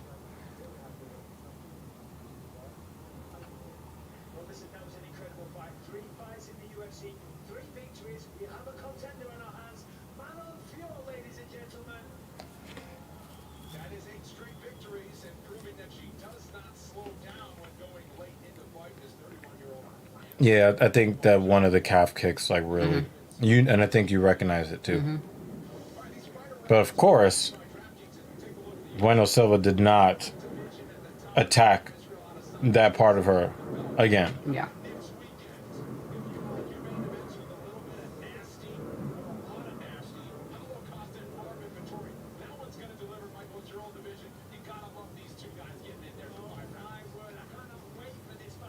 All right. Grab food real quick. Pasta break. Pasta break.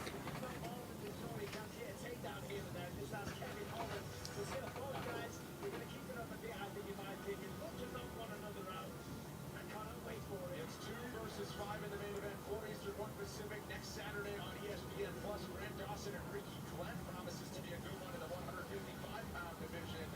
That action is coming your way next Saturday. These locker room shots are brought to you by B3, the official protein snack of UFC. Up next, Jim Miller continues to set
Thank you, lady.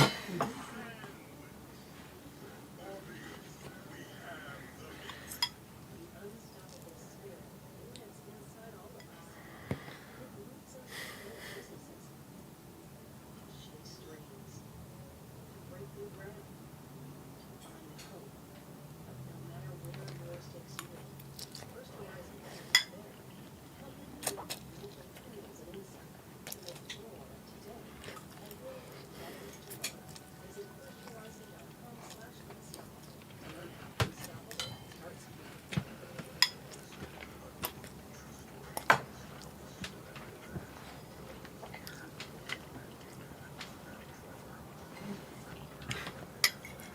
Dead Man Slasher's girlfriend was saying how anytime they would play IW together and go 1v1, he wouldn't let her get a kill. I'm like, well, that is domestic violence, but if I ever got you to play, I would never let you get a kill. You use any gun. I'm coming back with a pistol. I'm just gonna lay it on you and then run off.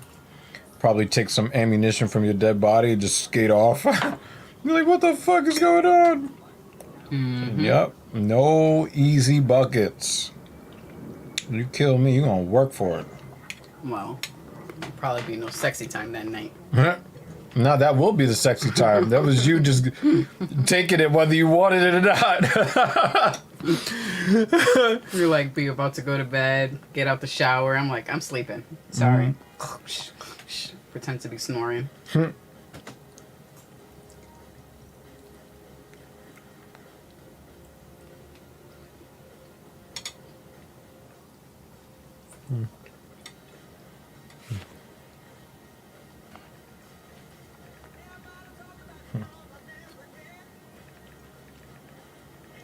I was about to say, why is there an advertisement about bread?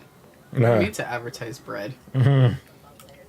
Unless everybody started, eating right.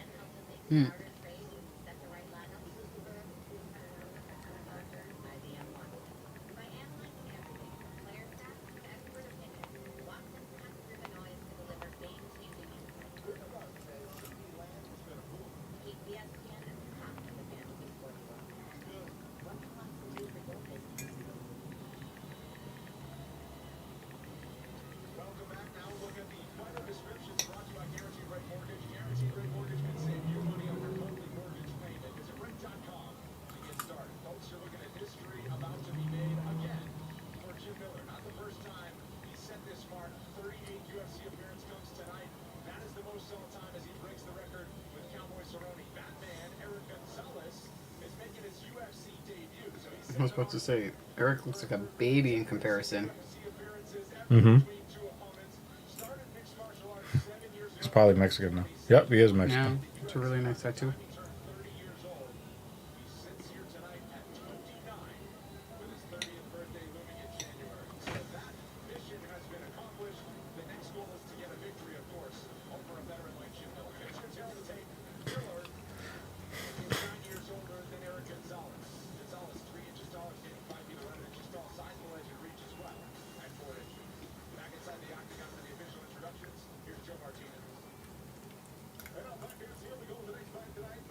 I love how Jim's name does not sound like the name of a UFC fighter. Like, hi, you know Jim down the street. Where has he been? He hasn't been here in a week. Nah, he's gonna go do his MMA fighting.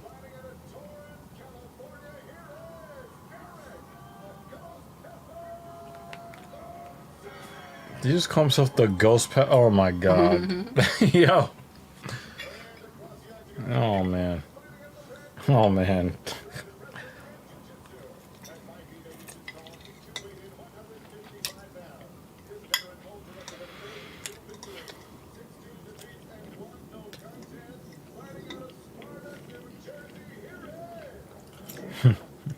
That means he might have said this is Sparta at some point in his life. I hope he did.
Wow. So got 4 years left. At least. He says he's far from retirement. Good for him. I don't know. CTE might retire him first.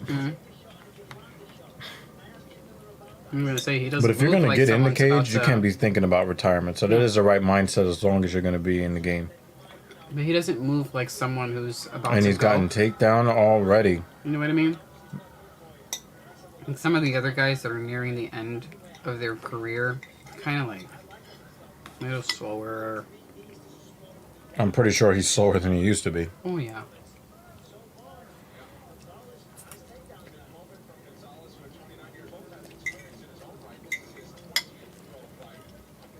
He almost got his knee or ankle torn when he got taken down right there. Who was that? Who was manning that camera?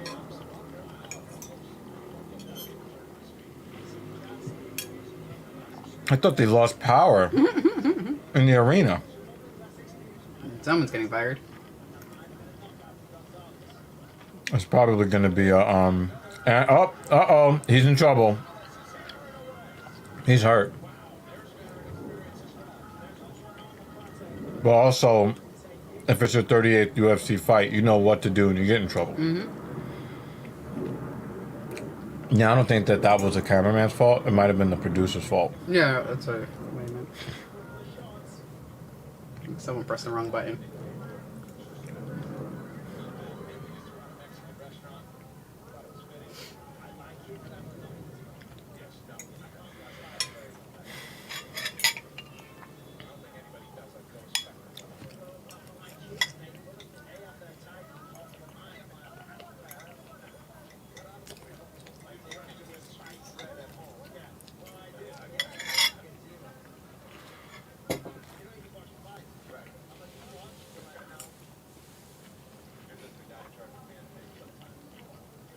Tickets are on sale this Friday for the UFC's final pay-per-view event of 2021.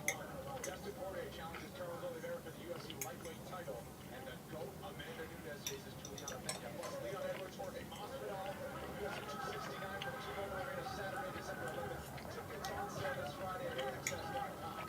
Things are picking up. So Gonzalez is whooping his ass on the feet. But Miller is able to get the takedown when he needs it. Nice big elbow. Yeah, he's in trouble. Nice, needed a body from Miller. Miller knows that this is the end right here if he doesn't do some damage and slow Gonzalez down. He knows. Miller needs to move his feet.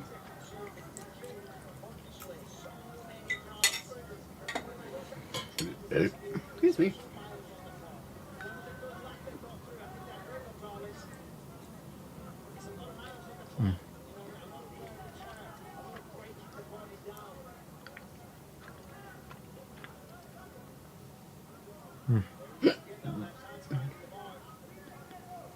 Oh, what a shot. That is a nice left from Miller right there.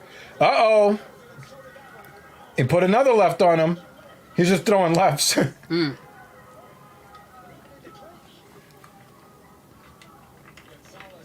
And I think that Jim Miller might be fooling some of these young heads. They think, oh, they're just going to get him out of there, and then they get hit with that left.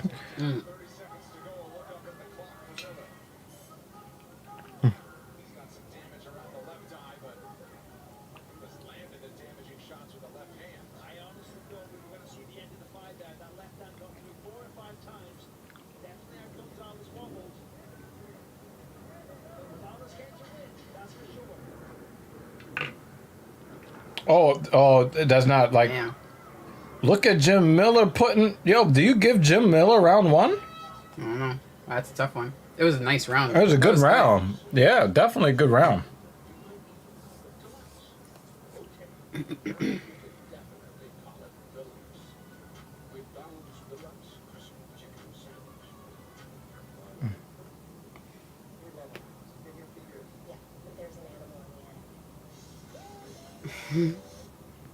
At least Geico makes bundling our home and car insurance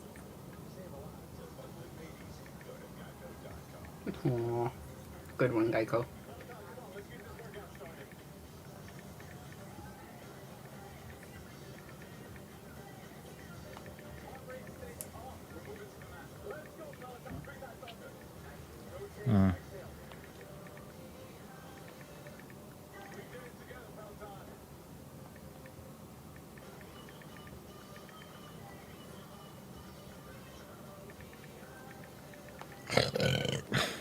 I'm curious for the buildings that offer Peloton bikes in their gyms, if they already have like a community membership, or if you have to log in with your own, or maybe if they have some free like sample ones. You know what I mean? Oh, Oh, yo, Jim Miller!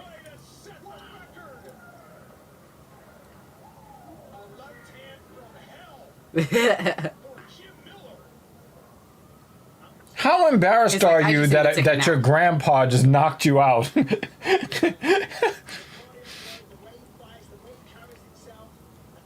good for him. Wait, they're doing it again. Boom! Damn. Sack of potatoes. And that was a very lazy kick, too. Poor positioning, poor form. And then he punched him a bunch of times to make him shake his head no. Oh, he did. Damn. That was a funny ass knockout, The guy yo. was so relieved. Well, he's probably the head coach. The head coach doesn't really enjoy the wins. He's just happy that they're, you know. That happened, yeah. That was a good one. I'm happy for him. The other guy's gonna get plenty of other opportunities.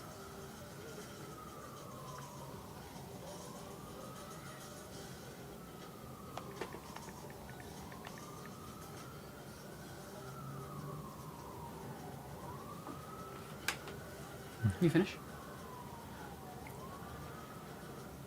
Oh, no, not yet. Just gonna grab some vitamins.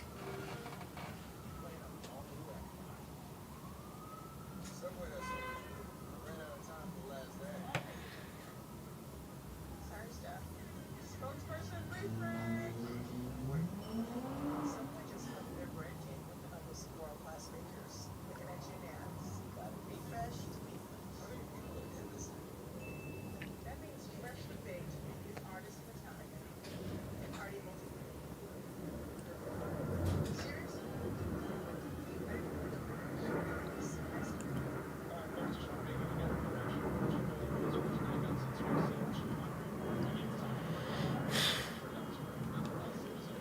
Jim Miller, man, I think he's sneaking up on all these young fighters. Like, oh, you think I'm an old man? Right? You stumbled me a little bit in round one? Yo, that boy is embarrassed as fuck, yo. Yo, he just sank to his knees after that announcement, and I think that was more being embarrassed than anything. How I let this old ass man just knock me the entire fuck out?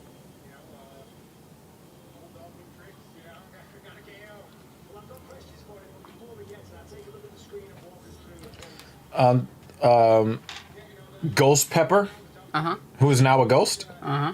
He sank to his knees as if he just is done with fighting. Because, like, how can you? He just got beat up by, you know, Tito.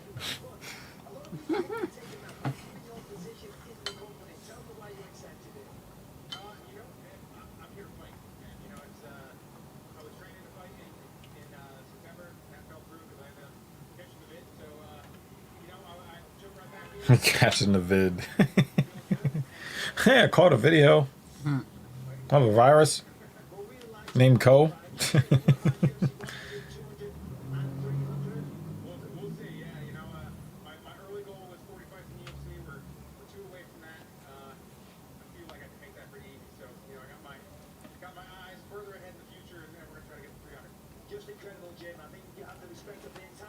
And you know Dana will put him on that 300 card if he makes it that far. I got it. I mean, he'll be My like teeth. he'll fight at UFC 300 and then start collecting Social Security.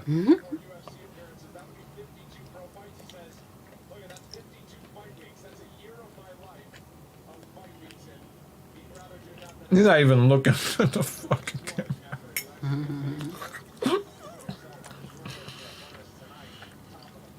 Here's UFC 267, folks. October 30th, Saturday. Eastern 11 Pacific on ESPN+. So UFC is showing us Mercy, and it's like, welcome back from your trip. Save a little money. Not a pay-per-view. Oh, Dan Hooker. Last year, Glover Teixeira's on the other side at long last. A well-deserved title shot for the Brazilian. Should be a banger in the main event.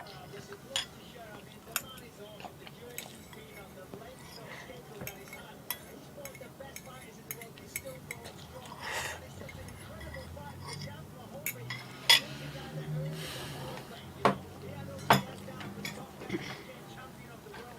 And this really encompasses Luke's last shot. He made Gumby look like Gumby. Look at that fucking I know. bruise.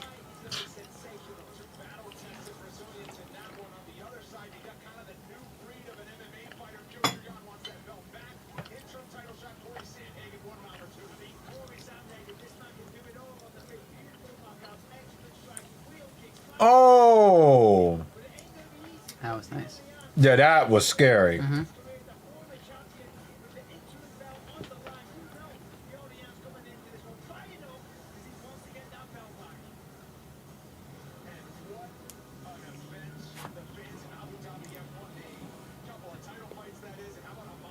Lerone Murphy's on this card. Makwan versus Makwan Amerikani. Eliezer Zaleski dos Santos is back. Okay. Ricardo Ramos.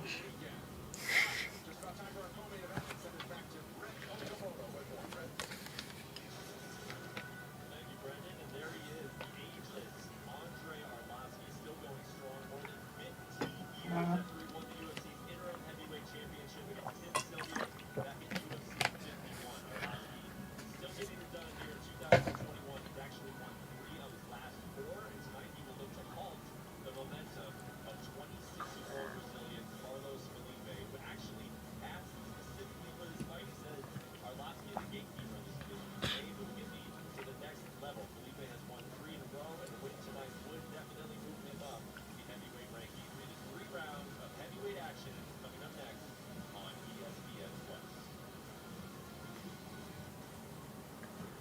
I really would just like to see Andre Arlovsky stop fighting.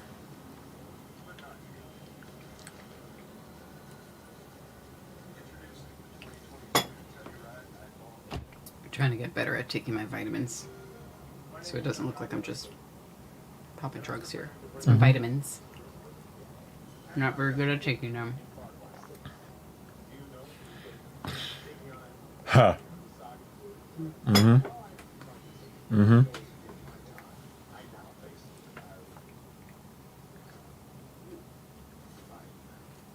Yuri Prochaska is just a different kind of guy.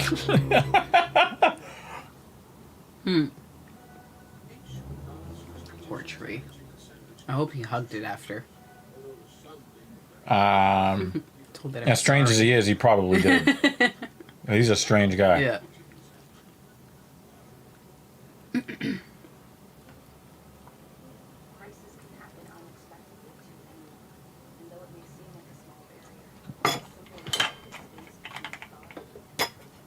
Mo has a game of help prevent suicide. You still gonna eat that? I still have that fork. Oh, okay. We got a fork collection going on here. Fork collection. Fork collection. I mean, it's not the biggest collection in this room. And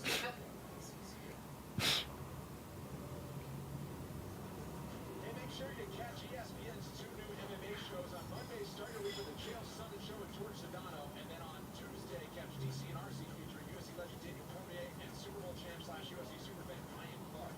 Both shows can be streamed on ESPN Plus. You can also watch DC and RC on YouTube, and you can listen to it wherever you download your podcasts. All right, time for the big boards, and our co-headliner, a veteran and a prospect.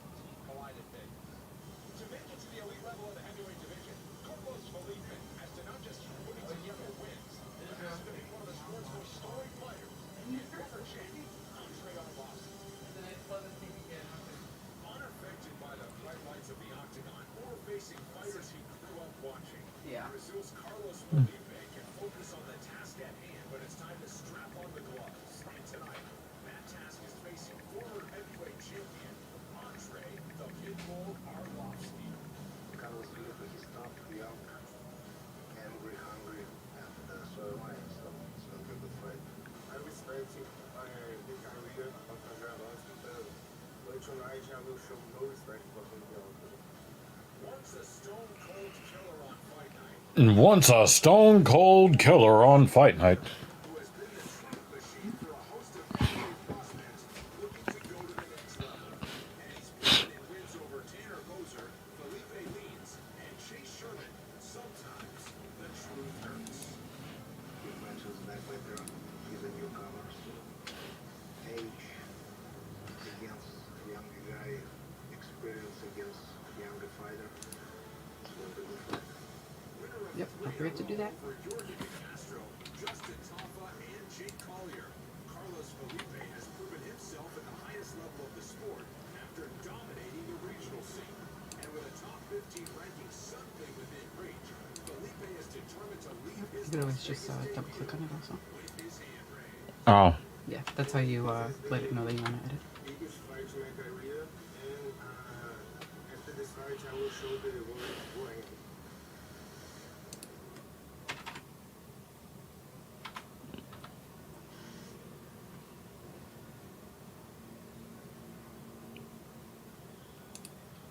Well, big opportunity tonight for the youngster Carlos Felipe, just 26 years old, 12 pro fights to his name. He's won 11 of them, 3 of 4 in the UFC, Michael, and he has been full of attitude since coming into the octagon, including a big-time call-out of his opponent tonight. He says, "I want to fight the best." The former champion Andre Arlovski, and he believes he has what it takes to get it done. Tonight's Fighting Spirit stats are sponsored Mm-hmm. by Cerveza Modelo. On this three-part streak, look at they get more.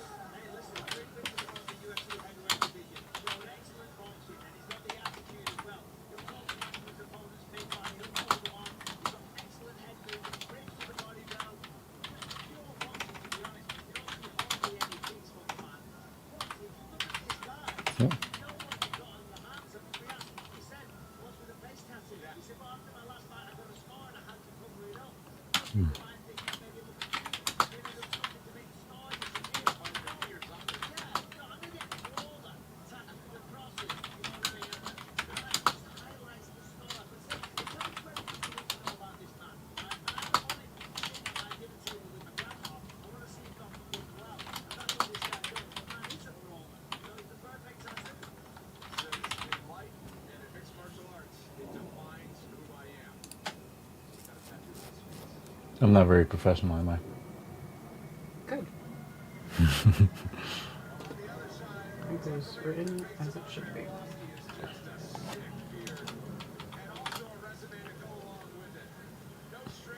Double click on it. There you go.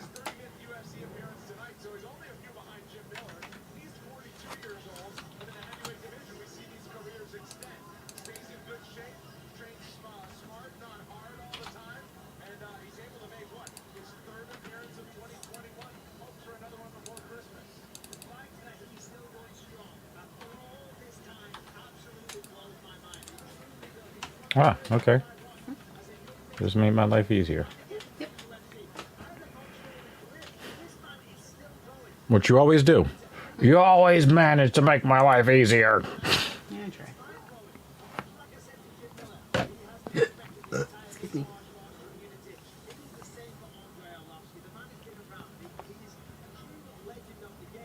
That's a pretty epic Beard? beard. Oh, hell, it shit even kind of looks That's fake. black. Yeah. Is that the guy that's no, he's not punching trees. He looks like he would. Looks like he cuts down trees. No, that's Andre Arlovski, the guy that we remember when Biggie Boy kind of blew on him and he just it's like, yo, stop fighting, and then like he wins these weird ass fights now, and it's like, stop.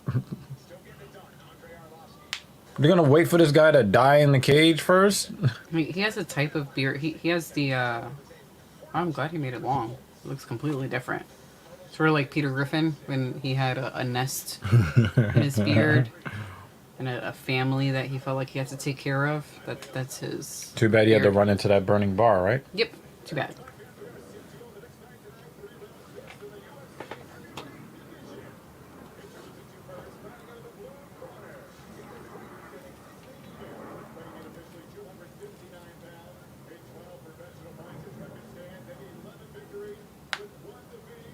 feel like that tattoo is just a target. Well, the thing is, he got a cut there, so he was trying to cover up the scar. I do kind of hope Felipe just completely devastates Arlovsky and it forces the UFC to retire him. It's a lot of fucking fights. Mm-hmm. I'm training again. Mm-hmm. But I really would like Andrei Arlovsky to stop fighting.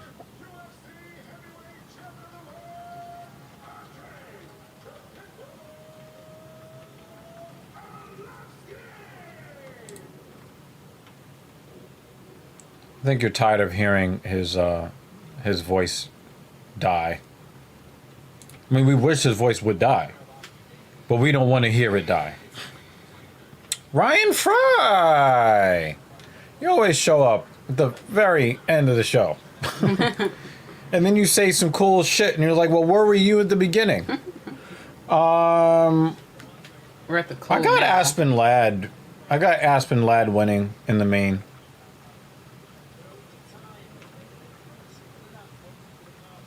I don't know. There's only a small handful of fighters where I'd be like, that's my person. Mm-hmm. This is not one of them. I just want to see some good fighting. But I do want to see Felipe just fucking separate Arlovsky from his consciousness and make him retire. Because I don't want to see Arlovsky fighting anymore. And for me, it's not even about skill or speed. Is that I think that... I want to see the baby birds fly out of his beard. Well, you know, Felipe may hit him hard enough to make that happen. That was a ugly, ugly punch. Come on, Felipe.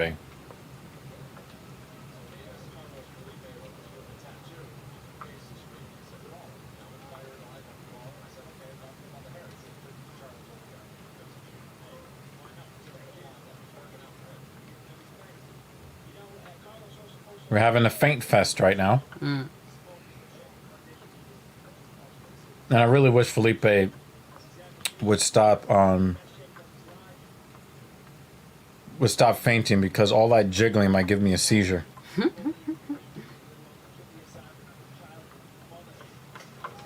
Nice body kick from Arlovsky, and then he immediately switches stance.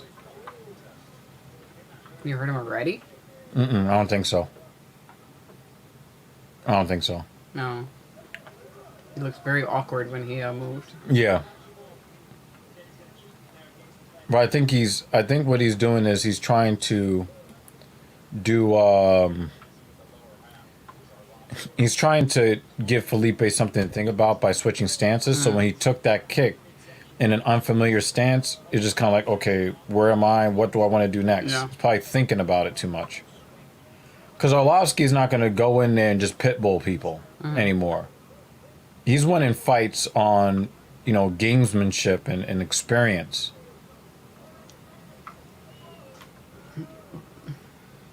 See? He's constantly switching stances. And I think that what he wants to do is want to freeze Felipe. Because Felipe is not a guy that has like a lot of output. Yeah. Even though he moves well for a fat boy, he doesn't have a whole lot of output. So he's going to always be looking for his spot. And Arlovsky wants to give him something to think about that will make him think twice about approaching.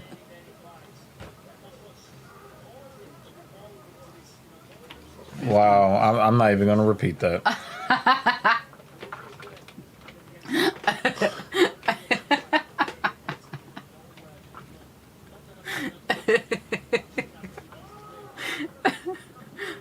Arlovsky just clipped Felipe a little bit. Oh, that's great.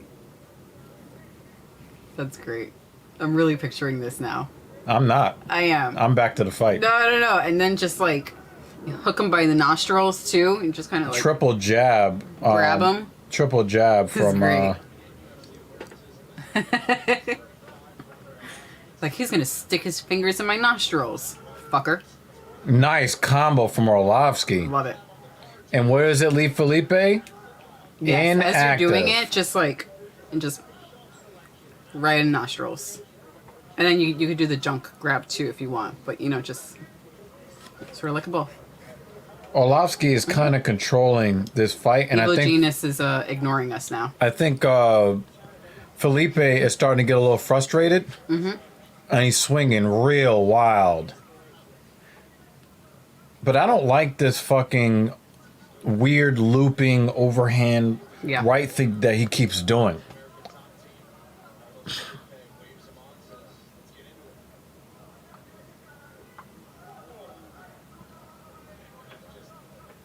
And Felipe keeps like loading up for these massive shots, and Orlovsky is just too intelligent to be there when the strike finally comes in. He has a better chance of hitting Herb Dean with that shit than Orlovsky.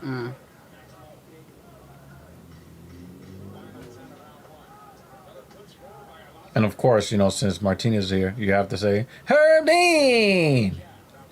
I muted the stream for a reason. I didn't need to hear it.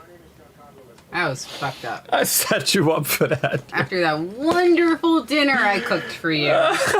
And it was wonderful. It's fucked up. Yo, I did set you up. I didn't know I was gonna do that. The next dinner is gonna suck. You're eating cereal for the next 2 days. With low-fat milk. Oh, well, we already know that Blind Bat don't like that shit. It was like linguine tomato. pasta. It was like with tomato pasta chicken. with fucking. It was like a creamy pasta though. I put some Parmesan cheese and cream cheese in it. Yes, and some tomatoes. I diced some tomatoes. And some chicken breasts chopped up. Seasoned. Put it all together. Delicious.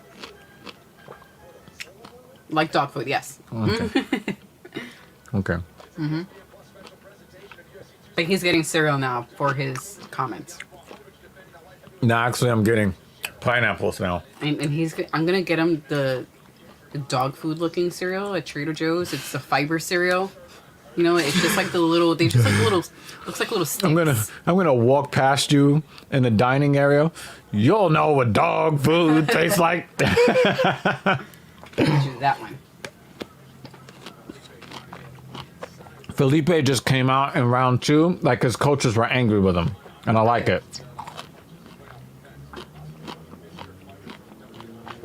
That was a shitty first round for Felipe. He's doing the same trick that Bueno Silva did earlier. Stupid. Come on, guys. And look, now he's hopping up and down, right? Because he knows he's annoying you.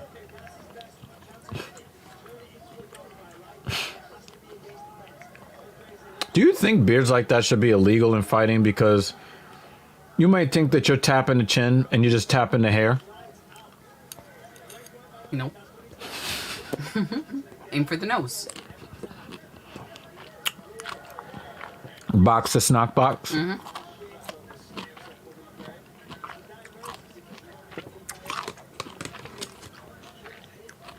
Weren't they saying that Felipe requested this fight? Yeah. That makes it even Fucking worse, win. right? Yeah.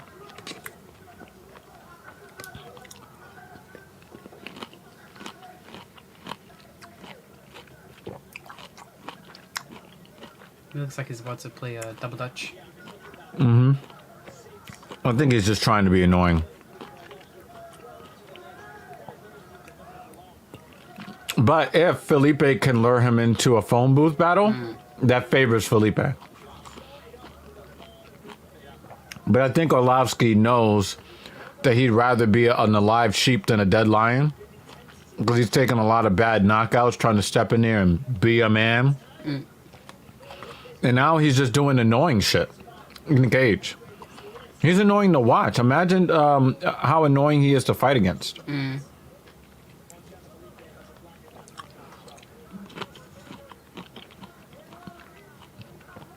then somebody posts that, right?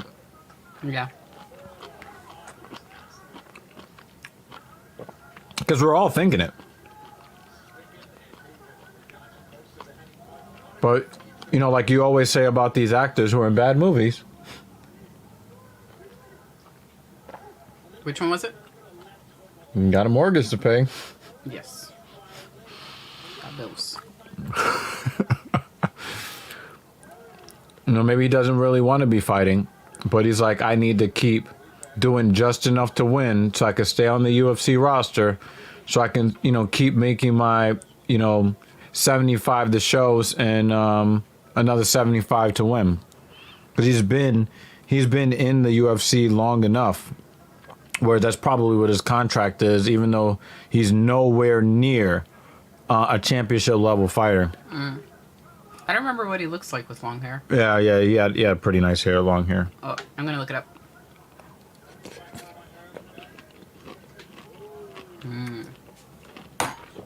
Universal Soldier was a good movie. But what about the Universal Circus? Oh God.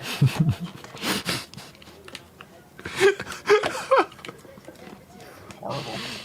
Horrible. She doesn't really like black people like that, you know what I'm saying? I love the Universal Circus. Just like that. Okay. Why am I like this? Why are you like this? Why do I put myself through this? Andre, that's his first name. Duh.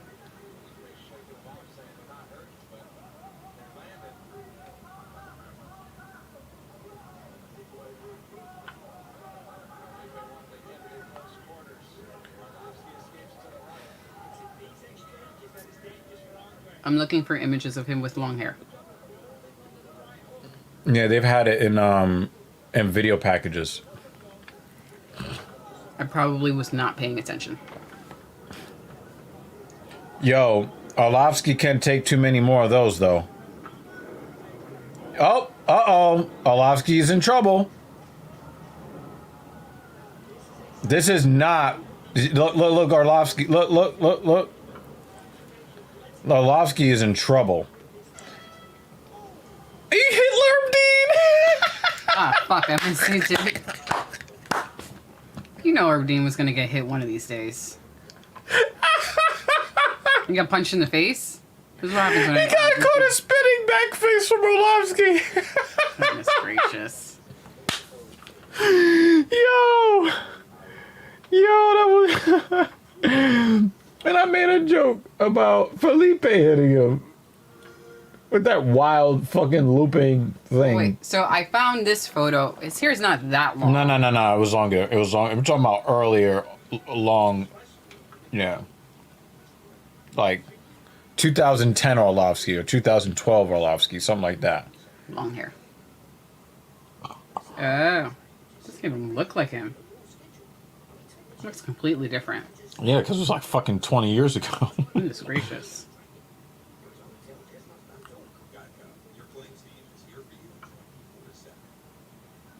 Look at that dude. Mm-hmm. Looks like a It almost looks fake. surfer dude. Yeah, it does not look like the same person at all. Well, he's much older now. I know. And before it was, you know, party in the front, party in the back. Now it's business in the front, business in the back. You kind of look like George Michael. Or like some sort of He has some George Michael vibes with this hair. Yeah, he was fucking a lot of bitches over here like that. I'm just gonna come out and say during it. that time. And then George Michael. Yeah. I don't really know who George Michael is. That's why I couldn't really answer that. But He's the you do know. I don't know what that is.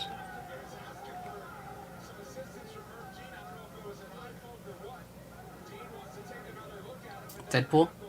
Oh, Wake Me Up Before You Go Go? Yeah, I know that song. And I know the song. Whisper. Deadpool. I probably have to hear it. Of course, not right now because, you know, copyright. Yes. Yeah. It's the one that they always play. Yeah. It's part of Wham, and he always makes those references. Yeah, to Wham. Yeah. George Michael. Okay, all right. Yes. Yeah. Okay, cool. That was fine. I'm glad you mentioned that because I'm glad I saw those photos. That was great. You know, it's kind of, you know, Arlovsky is taking some big shots in this fight.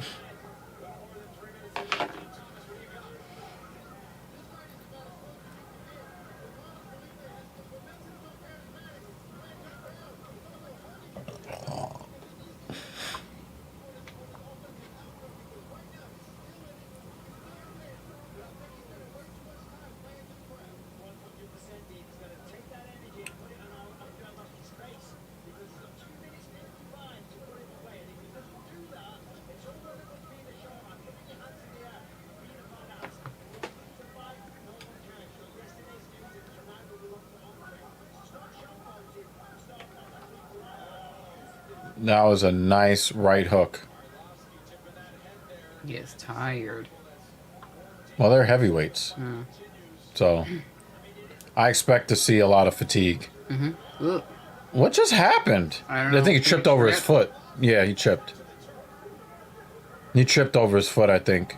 Trying to backpedal.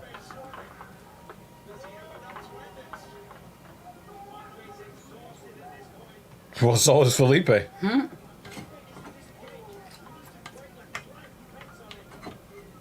Yeah, he needs It'd to be get a hilarious if they Felipe. end up breaking that door open. Oh, hell yeah, like some WWE shit. Yeah. Now I want to see it. I have seen something similar to that where the dude fell. As a matter of fact, I think somebody opened the cage door behind him and he fell out, and then they ruled that like he couldn't continue fighting or some weird shit like that. It's weird. Sometime last year. It was stupid.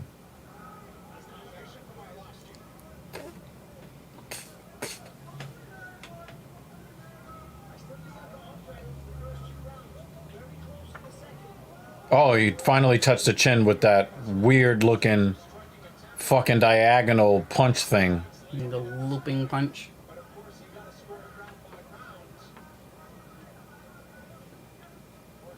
Yeah, Tank Abbott used Yeah. to throw them out of the cage.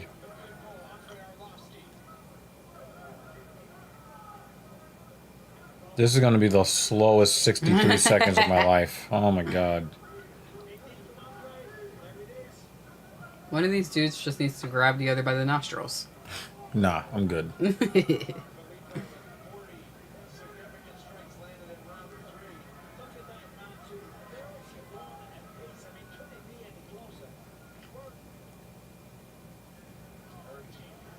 Orlovsky wants to take a nap. Finally, they're starting to separate. That's the second time tonight they've separated guys. They were both fighting Herb Dean so that they could have a little bit more time, run off the clock. This is awful. Best fighter of all time, Genki Sudo, the Neo Samurai. Excuse me. I think they're going to give this to Orlovsky.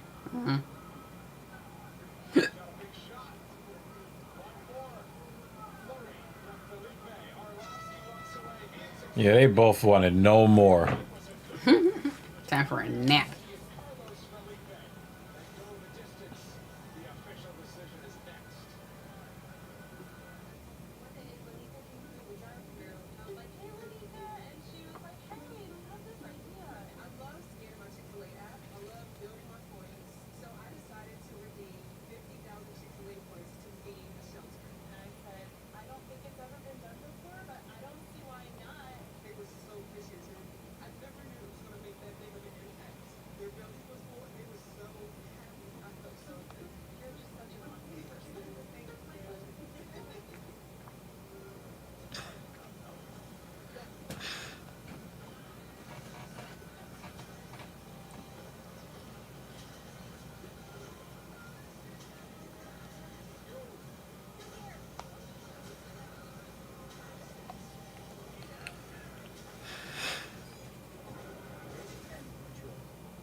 You know, I think I realized why people hate wearing masks so much. Right. Some people. I believe that a lot of people hate wearing masks because when you wear the mask is not to protect you. It's you to protect others. Oh, how dare you So force people... me to protect other people. Well, but here's the thing. If somebody was told this is going to protect you more than someone else because, you know, we preach selfishness in this country, right? Over the greater good. If the masks were sold to people as this will protect you from incoming, you know, particulates, then more people would mask up. I don't think that many more would mask up, though. Honestly. I don't think that many more people would mask up. I think a small amount would. I think more people would if you framed it as this is for you, not for other people. I know, but how many people are told this is good for you and it'll help you and it's good for your health and take care of yourself and choose to do the opposite? Right, but the thing is that what I'm saying is Yeah. that the way that the masks have been marketed, it's been marketed to protect other people from you, right? But the thing is, the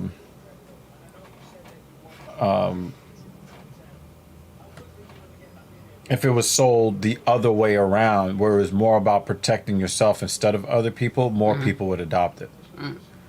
What do we think of cruises? Well, I don't Can really answer that have. question in a couple of weeks. Yeah. You know, like I don't have. I don't. You know, I've will never actually- been on one. I'm about to be on one, so give us a couple of weeks and we could give you a better idea. better idea. It'll be my first. If I come back with only one lung, then you know it was a bad idea. I'm excited. Oh, really? I love that. I'm really excited. I Never done it before. them. It's my first time getting a passport. I'm excited. Well, you really should only have to get a passport once, right? Well, you know, I did not have a passport prior to this year. I'm going to be thinking about work the whole week. No, we're not thinking about work the whole week. She's not going to be thinking about work the No whole work week. the whole week. I'm going to be No, thinking no, about no, work no, the no. whole week. No, I can't see. I'm going to be trying Ooh, those to fit much better. I'm going to be Our trying other to lady is modeling pants for us. well, the three of us are going together. Sure. My favorite band is doing the Does it trip. feel better? Yeah, they fit better than they did before. Especially here. Yes, especially there. She's excited. Yeah, just the three of us. Oh, you want to Wait, this way.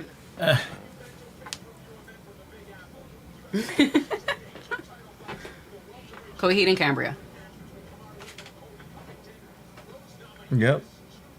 Billy Quarantillo is back against Shane Burgos. So it seems like you've been on a few cruises. Is that the right assumption? That is Wait, a stacked card. Which was your favorite? Like, how was it for you? Give us tips. I've been watching some YouTube videos Don't fall overboard is the first tip. on what to pack and people who have done it many One times. second. Oh, We need you to focus. Focus. Get Oh, focused, man. Sorry, that's what happens when I put my boobs up. Yeah, I don't know. Yeah, It takes the world out of focus. it does. Do I have to flash my boobs again? Oh, there we go. Ours is Norwegian. Yeah, we went on the white supremacist boat.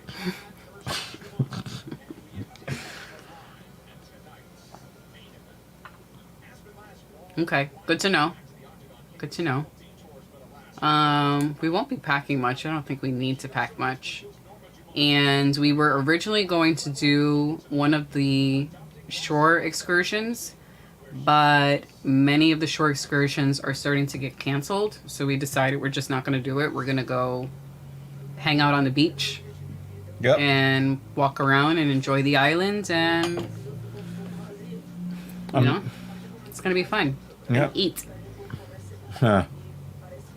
Yes, I'm excited for the food as well. I'm excited to have a nice cup of coffee sitting on a balcony on the boat. That's going to be fucking spectacular. Just like that experience. Wake up and do that. I can't wait.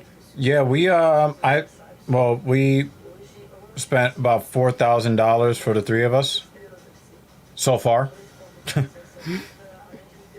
Though the round trip airline fare for the three of us came up to $33. So Good job, Brian. yeah.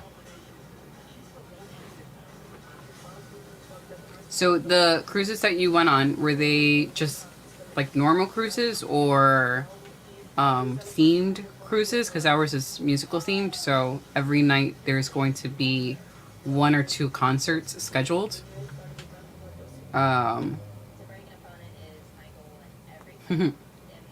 I'm trying to read what that means because I don't think that you have to sneak out onto a balcony if it was your balcony. Okay.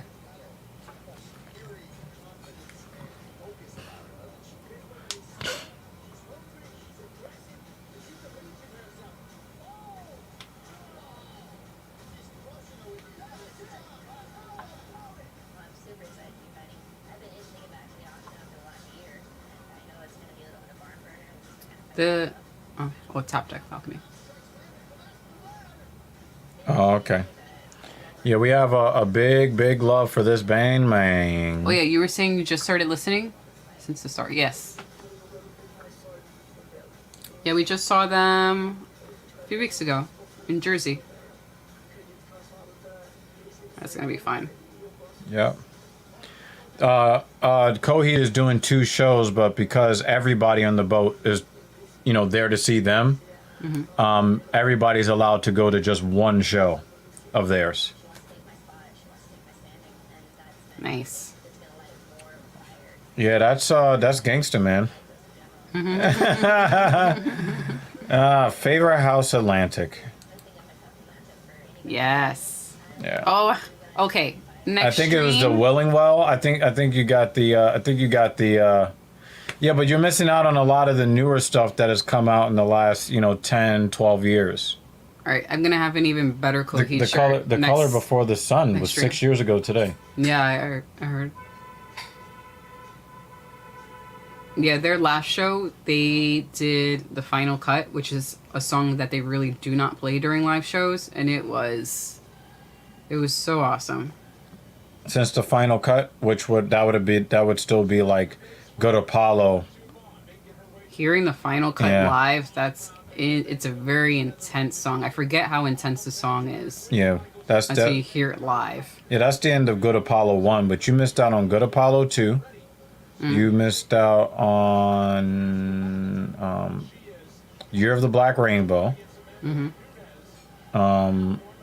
The Afterman, Ascension, Descension. Those are great.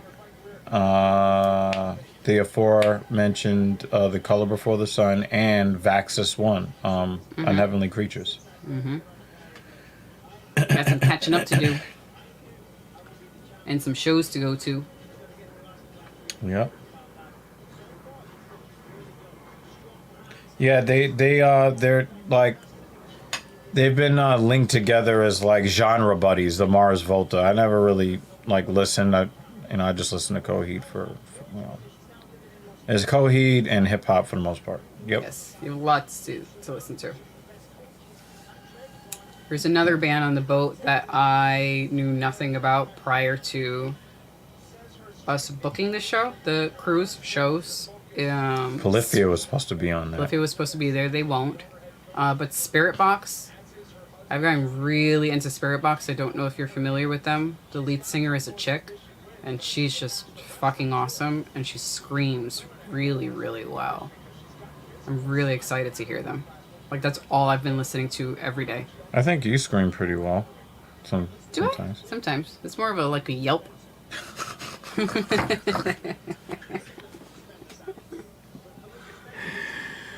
No. No.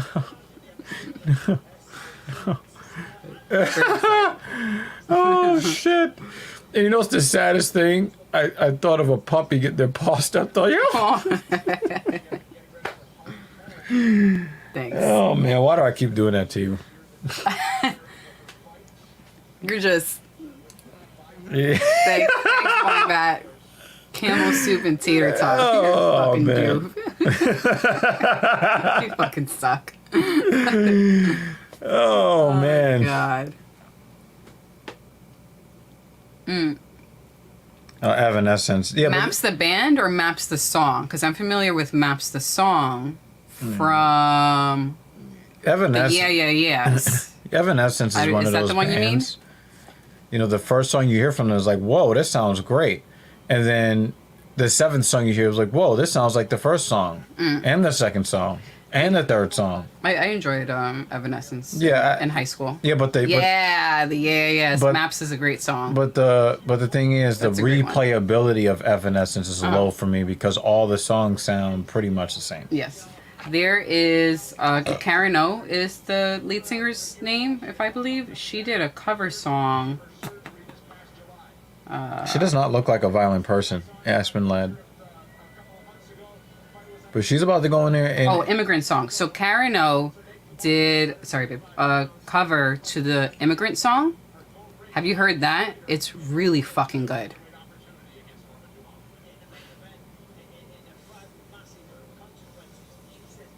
We have not watched Westwood. No. Or Juice World. Wait, no. Nope and nope. But yes. Karen O's cover of Immigrant Song. Wonderful.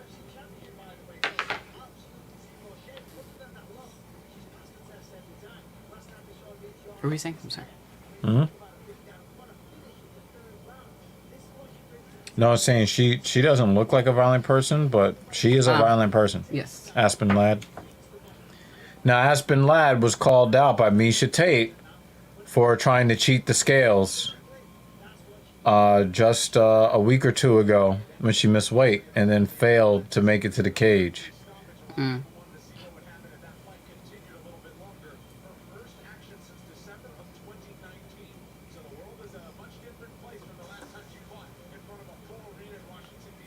Wait, so is Juice World the band or...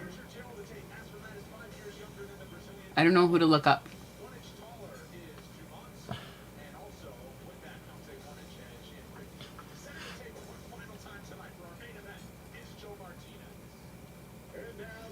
Yeah, Towelgate with DC. Yeah, he the thing is, like, after he retired from fighting, it seems like he is a little bit more willing to admit that he cheated with that towel.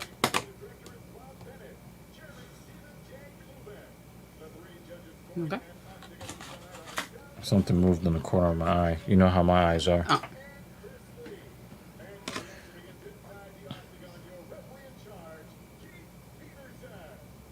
That wasn't too horrible. That was too horrible. Okay. Juice World. It's a new one for me. Yeah, he's a trash rapper that died trying to traffic drugs through an airport. He Gotcha. swallowed the drugs and it bust open his stomach and killed Ooh, him. good job, dude.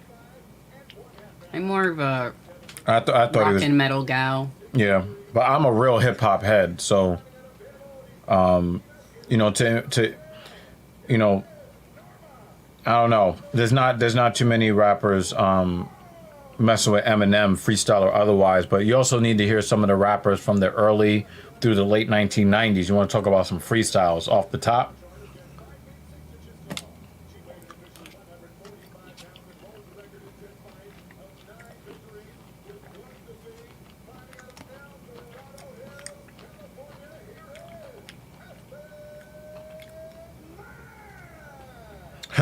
Blind Bat.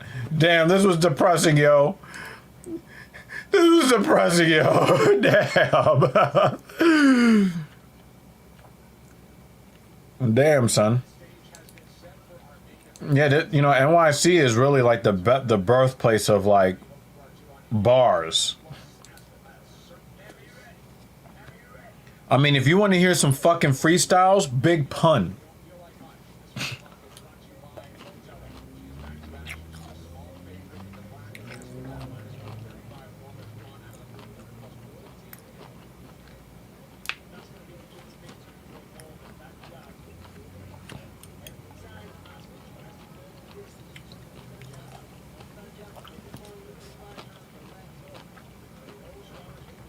Dumont looks like she's afraid of Aspen Ladd's left hand. I haven't noticed that yet. The way that she stepped back was a little bit more tentative. Yeah. Yeah, well, Terror Squad wasn't like, you know, like Cuban Link was pretty decent. They had a couple of decent rappers in TS.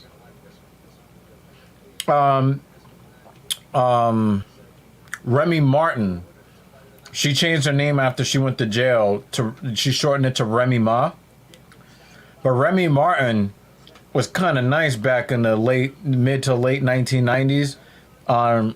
She was put on by Terror Squad.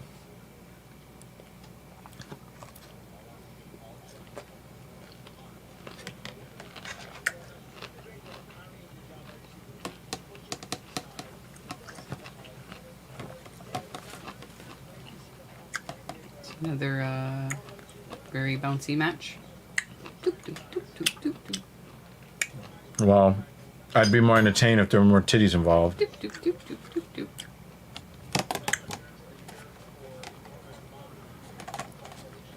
And then there's this. Although you'll get a lot of debate from people because he only lived long enough to release 2 studio albums. So some people believe that it's unfair to give him the GOAT status because he doesn't have as many albums under his belt. But he gets that status from me. I definitely have the Notorious B.I.G. at 1. And I kind of struggle at who to put at number 2. But I kind of have Pun at number 2 for me. And I'm probably put Jadakiss at number 3. Nas at 4. My top 5 kind of fluctuates in and out. You know, I feel a little bit different. Like, oh yeah, this guy. Where do I put him?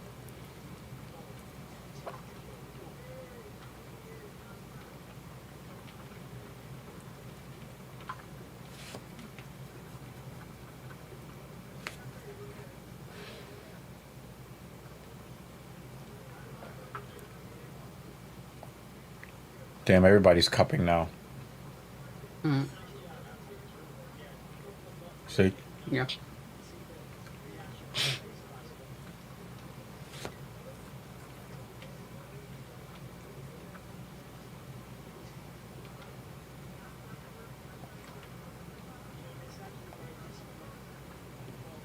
Yeah, I don't really have Tupac in my top 5.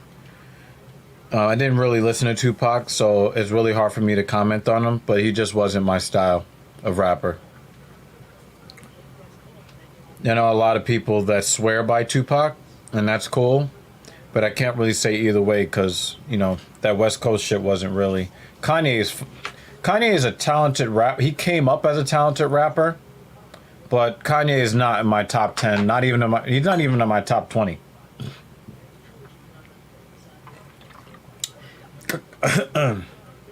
Kanye had a chance to be in that realm when he first came out with his first studio album. The Fresh Prince? No. I thought that, you know, he came up before the golden era, and he wasn't really like a rapper's rapper.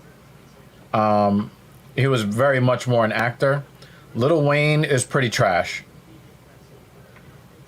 Lil Wayne, when he was coming up with Cash Money,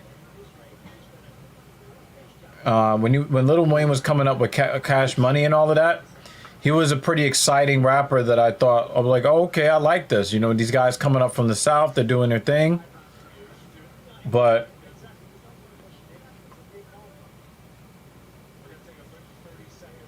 I actually really like her braid. I'm just noticing it. yeah, her braid is really nice. Yeah. 2 separate ones merges into one final braid. That's nice.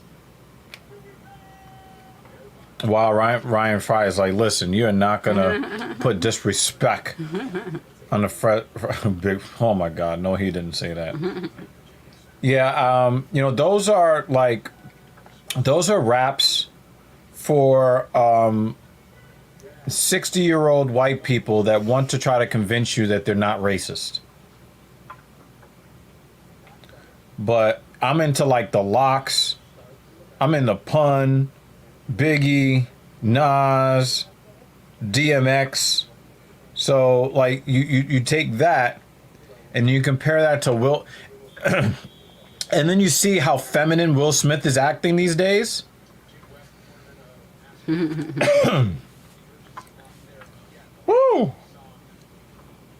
You know what it was?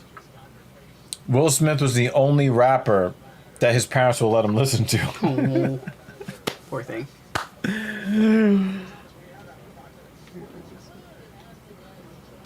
Yeah, Kanye West was just doing that for clout. He was doing that to manipulate you into talking about him, and then you talking about him translates to more record sales, which translates to more money.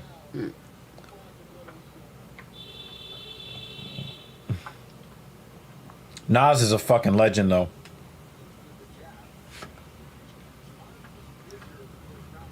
my greatest rappers list, I have Nas at 4. Yeah, listen, the reality is they're both in place.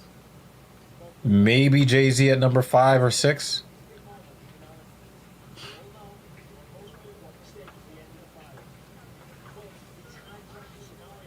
And Jay-Z gets into that for his first 3 albums. See, this is sometimes I don't like seeing fighters that I respect in the main event sometimes, because then you see a more tentative version of them because they trained and they have this mindset that it's going to go 5 rounds, and then they fight to lengthen it out through 5 rounds. So Aspen Ladd normally would be rushing in and whooping that ass. Yeah. But it's like she's like, no, I gotta save some energy in the tank. I don't want to be tired in round 4 and 5, you know? And it takes away what brought you to the dance. Eminem is in my top 10. I probably have him at like 7 or 8.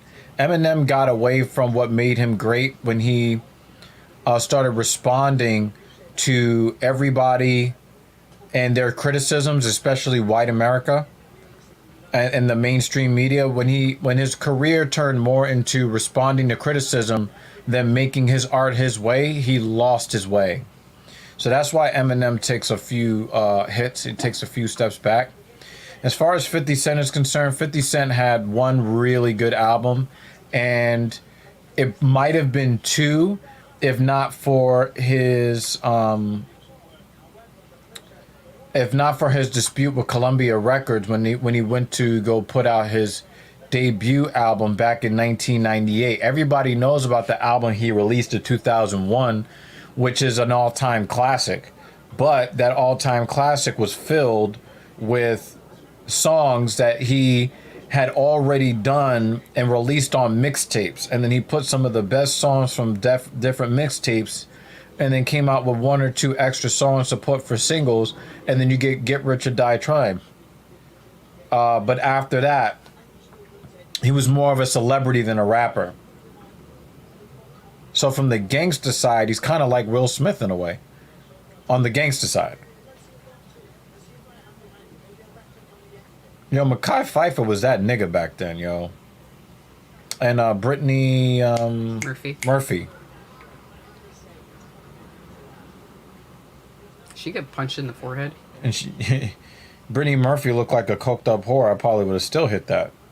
She had that weird bedroom eyes look that she kept all the time. Like a girl who was formerly a good girl but turned bad.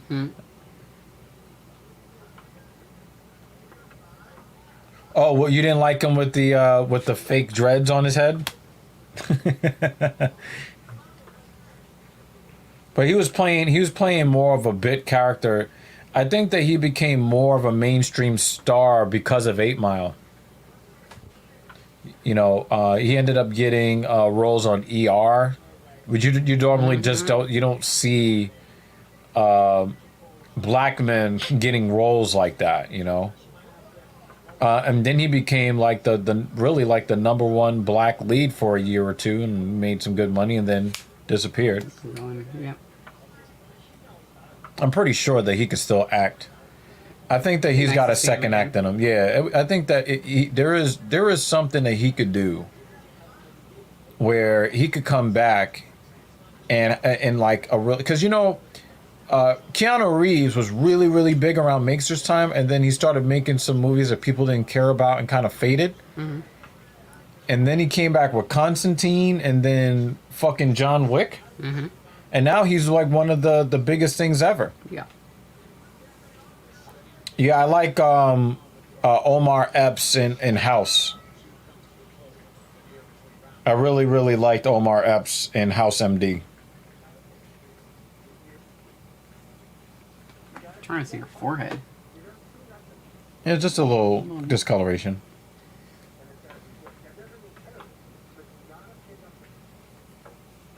What do you mean first time felon?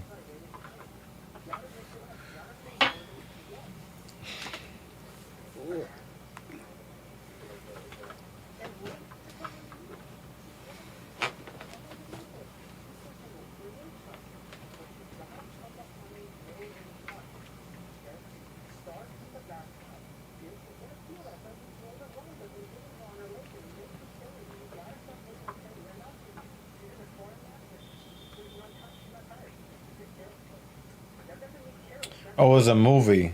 I never saw it.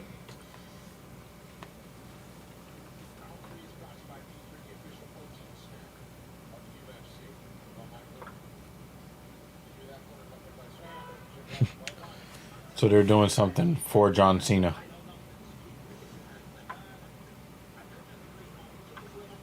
You know, because he's not dead. Okay. I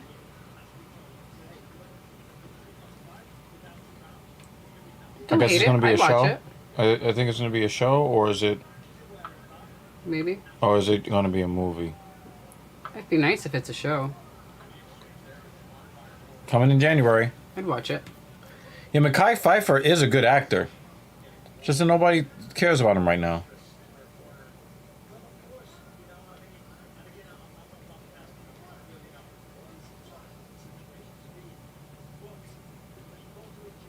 Oh, God.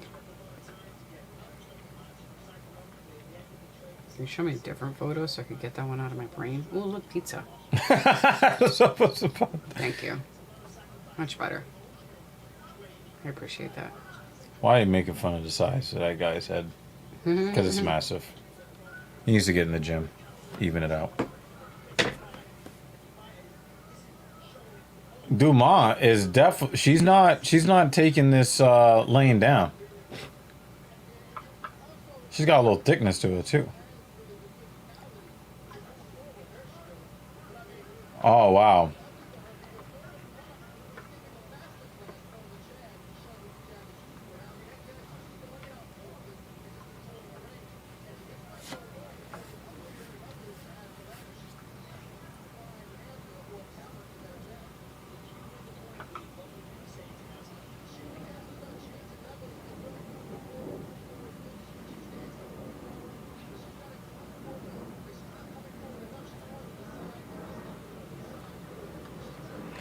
Aspen Ladd looks very mechanical.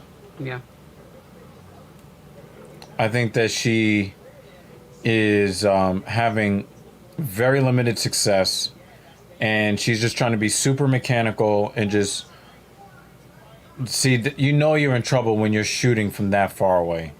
She had no shot to get that takedown. That's no good.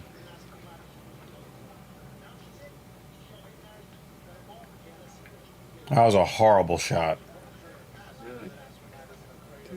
So, Dumont has the over-under right now.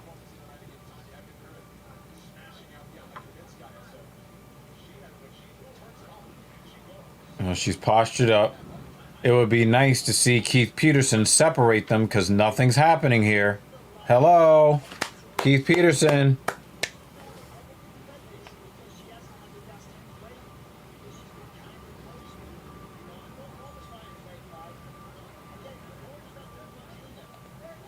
Norma is going to separate and then go back to jab, jab, jab, jab, jab, jab.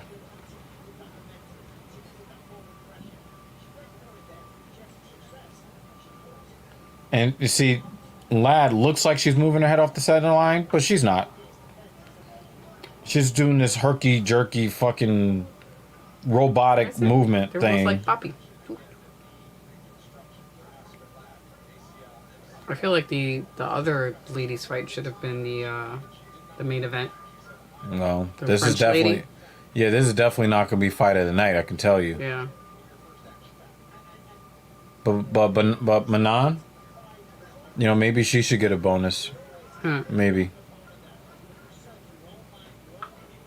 Dumont is on the thick side. You know what I'm saying? Well, I'd like to see her use, that power that she has stored back Yeah, there. yeah. Do something. Yeah, do so. But the thing is, she might be fighting the reputation of Ladd, because Ladd has, finishing her finishing percentage is much higher than most other women in mixed martial arts. So she might be, just kind of fighting the game plan that her coach has made. She's got massive calves. Do you see her calf muscles? Yeah. If Aspen Ladd was smart, she'd be like low calf kicking the shit. There's no way you can miss those calves.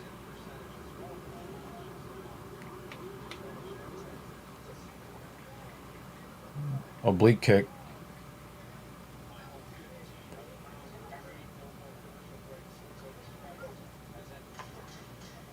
Like, I wonder if her face is bothering her. Is her nose Yeah, bothering her? she keeps pawing at it a little bit. Yeah, she's been doing that for And her the gri- and her- past 2 rounds. And her guard is like this, like she's trying to guard her nose. Yeah. Yeah. Yeah.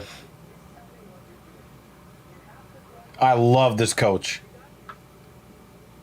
The coach says, please, tell me what you're doing. Yeah, she doesn't look like she's got it. A couple of fighters are in the cage. Not... Yeah, she looks dead. Like, she looks like her spirit is broken. She looks like she wants to cry. Yeah. Yeah. The thing is, I think she wants to have it. She doesn't have it. She looks shell-shocked. Mm-hmm. Like something bad happened in her life before the fight or something. Yeah.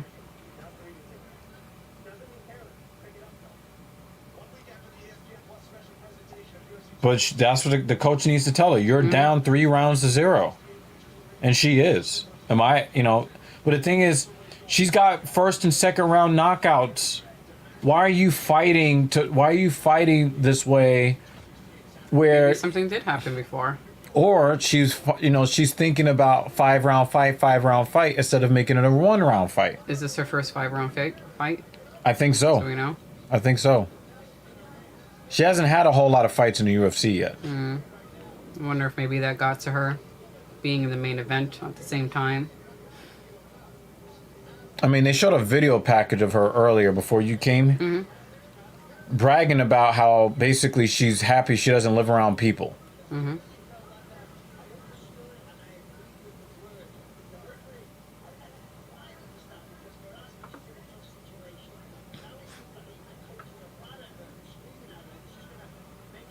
I don't like hearing this from Michael Bisping. Michael Bisping knew what it took to be a champion, and sometimes your coaches have to talk to you like that. I think Bisping is just being a little bit, too, coddling towards Lad, and I think it's gender related.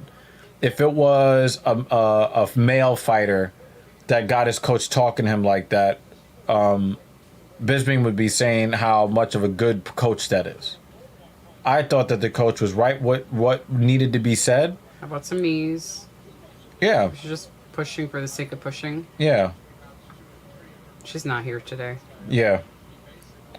She's physically there, but she did not show up to the fight. Does not look like she's even physically there. Yeah. She's slow. She's tentative. This is very disappointing. Mm-hmm. But I think that she's got something going on in her life. Look at her footwork. Yeah. Her footwork is like somebody who is about to get knocked out, but she hasn't really been touched in this fight. Mm-hmm. And look how loose Dumont knows that she wants the first 3 rounds. She'll just sit here. Mm-hmm. She'll just sit here.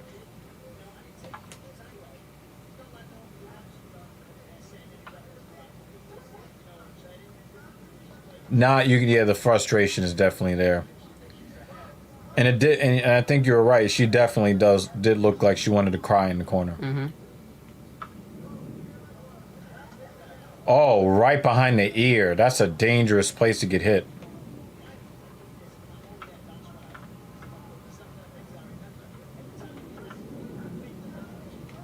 And she's just getting tapped. Pause.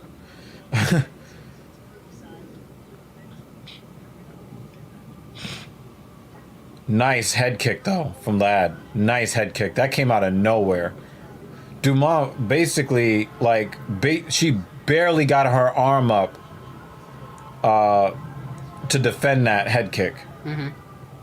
But we've seen this with other fighters before where they go into the last round after they've pretty much already lost the fight. And then they start doing all this stuff. Where was this earlier in the fight? Yeah.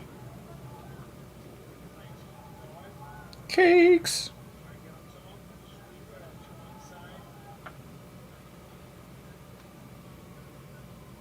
That is a corn muffin.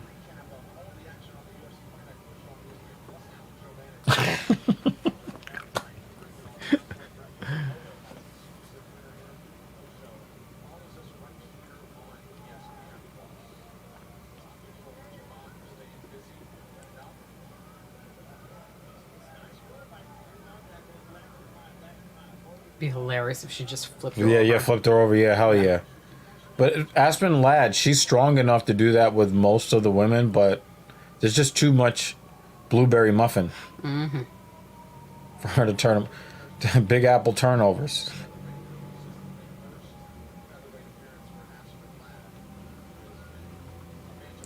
You know, this actually is a good point that they make. Aspen Ladd has not fought at 145 before. And it's possible that, you know, the size, she's not used to fighting women of this size. Oh, see, he's told you she's got the power. She's got the strength to do it. But now she's in the full guard of, you know, somebody that's on that BJJ time. Yes.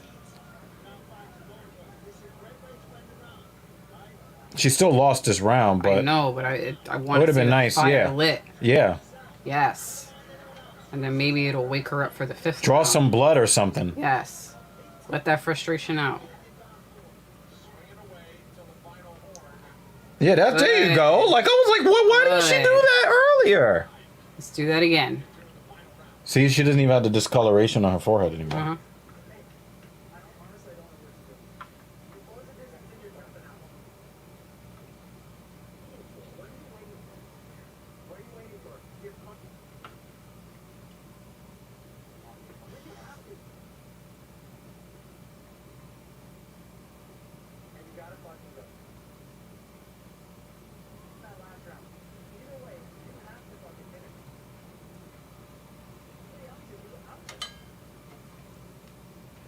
But I did like what I saw from her in the last 30 seconds. The problem is the first 19 minutes and 30 seconds. That's the problem. Yeah.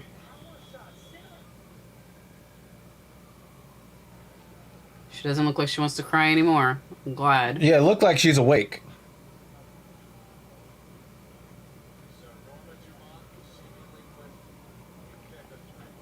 Yo, she is the She most. looks up now. You look at Dumont. She looks like she's not in a.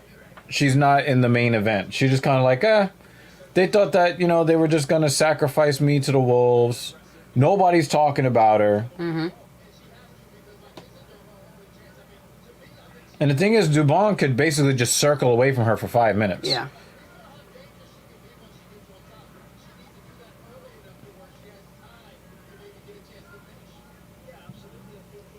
She's gonna have to get the fuck off the side of the cage. If you're gonna get a takedown, get the fucking takedown.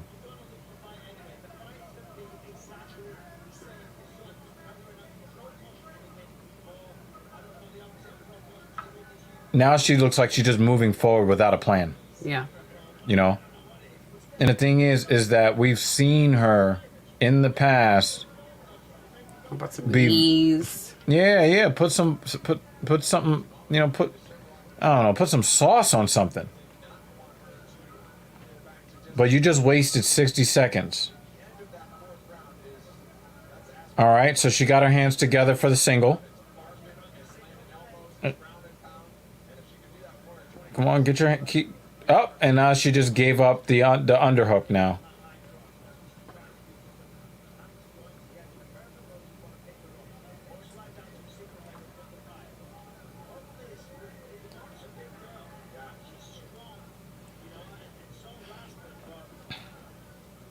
All right, let's just give this up. Yeah, get back to standing. You're not gonna. This is frustrating to watch, especially since she's supposed to be like the next up and comer. Mm-hmm. She doesn't make weight in her own weight class, and then I'll take the fight at 145, moving up, and then you look like somebody who's never fought before.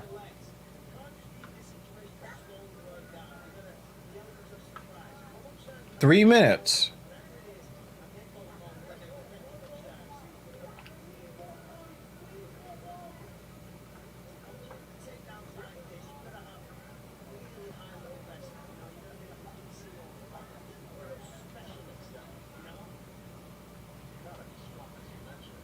Half of the round is now over. And she's still leaning on her. And the thing is, Dumont could just do this all day. right? She can just let Lad lean on her for the next 2.5 minutes, 2 minutes, 20 seconds. She'll give up the 4th round, win 4 rounds, give up the 5th round, win 4 rounds to 1, collect the win check, keep it moving. Yeah, I don't know what Lad is attempting to achieve with this. This achieves nothing. I mean, it's a nice elbow in the clinch, but that's too much time to get so little payoff.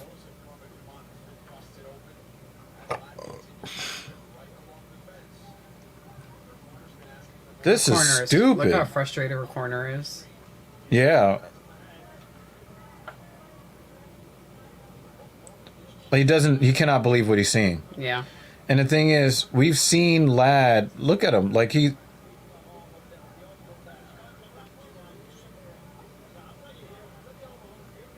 I would not be surprised if she's got some sort of emotional trauma that she's hidden from the coaches, or she got some sort of like stage fright issues, or something isn't right, because I'm hoping it's just stage fright. there wasn't like a family member died, or The stage fright, you can get over that. Or she's try. wasted 4 minutes, and Dumont is laying. just, and you know what? And still doing that weird boppy thing while she's laying on her. You know who deserves a little bit of criticism, and when I say a little bit, I mean a lot. Keith Peterson. He's supposed to be the no nonsense guy that takes no bullshit, right? He's let them do this for 5 minutes. Yeah. Look, double overhooks now.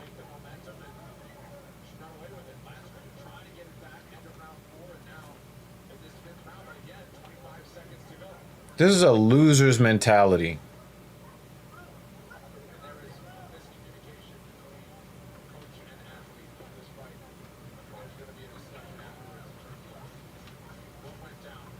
Mm-hmm.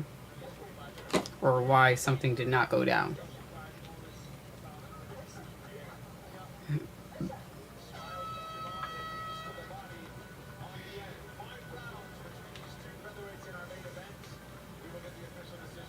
I know that a lot of people are having a problem with her coach, which they would not have if it was a male fighter and it was the same thing. I don't even think that we should have a discussion on whether or not the fighter should move on and go to, some other camp. We have an issue with a fighter that's not listening, a fighter that quit on herself. Yep. If I'm the coach, I'm not worried about being fired by the fighter. I'm worried about whether or not I want to continue working with this fighter. Yeah. I don't mind the tough love he gave. Not at all. We want to say, oh, these women are tough and feminism, but then when the coach starts coaching, oh my God, he's too harsh. Nope. She's supposed to be the cream of the crop at 135. And that was bad. And the thing is, even they really should have had the fight with the French lady instead up there. Because I could watch that fight for five. For yeah, that would have been great. Yeah, Manon Fior. Yeah. Manon Fior. Yeah. Yeah, I like what she did. I did. But I don't like what I heard from the announcers today. I don't like it. And I usually love Bisping.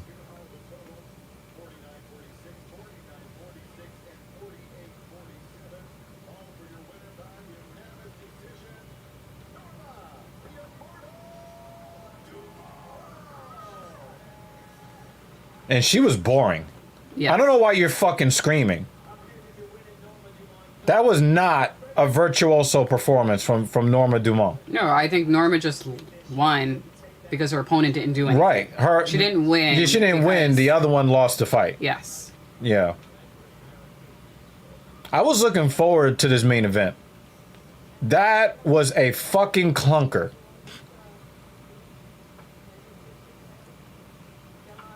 Norma did not try to win this fight. She did not try to, She was just happy to get points, and then in the last round, she was happy to just stand there and get double overhooks. That was very disappointing. The card, most of the card was okay. I didn't like the scoring where they gave Roberts that win. He got his ass whooped. He looked almost as bad as Aspen Ladd, and they give him the win. Yeah. The rest of the card was pretty good. We got some good finishes or what have you. That's cool. Look, she doesn't even look like she's in the fight at all. Yeah. And you're gonna blame that on the fucking coach? Yeah, so it was that bad. It was, dead man.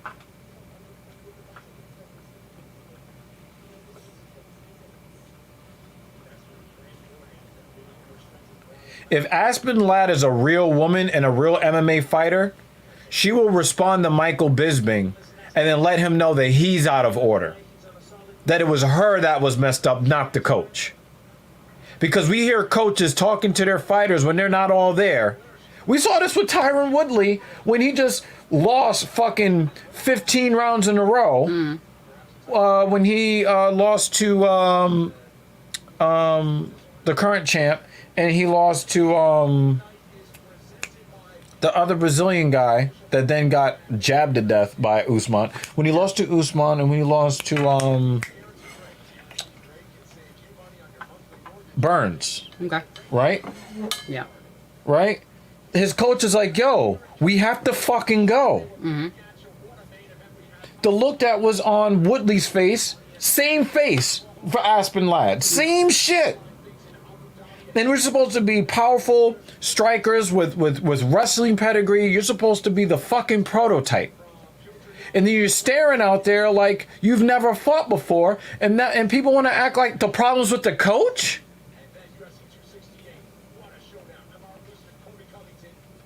No, the problem is with the fighter.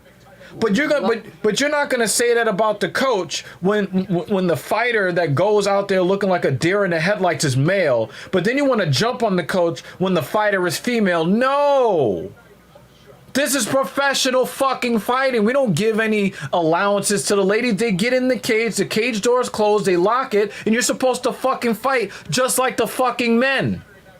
I don't want to hear that feminist bullshit. It's bullshit.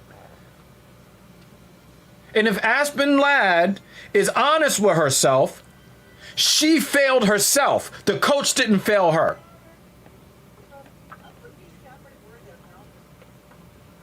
If Michael Bisping was still fighting and performed that way, his coach would get in his ass and he would not have a problem with it.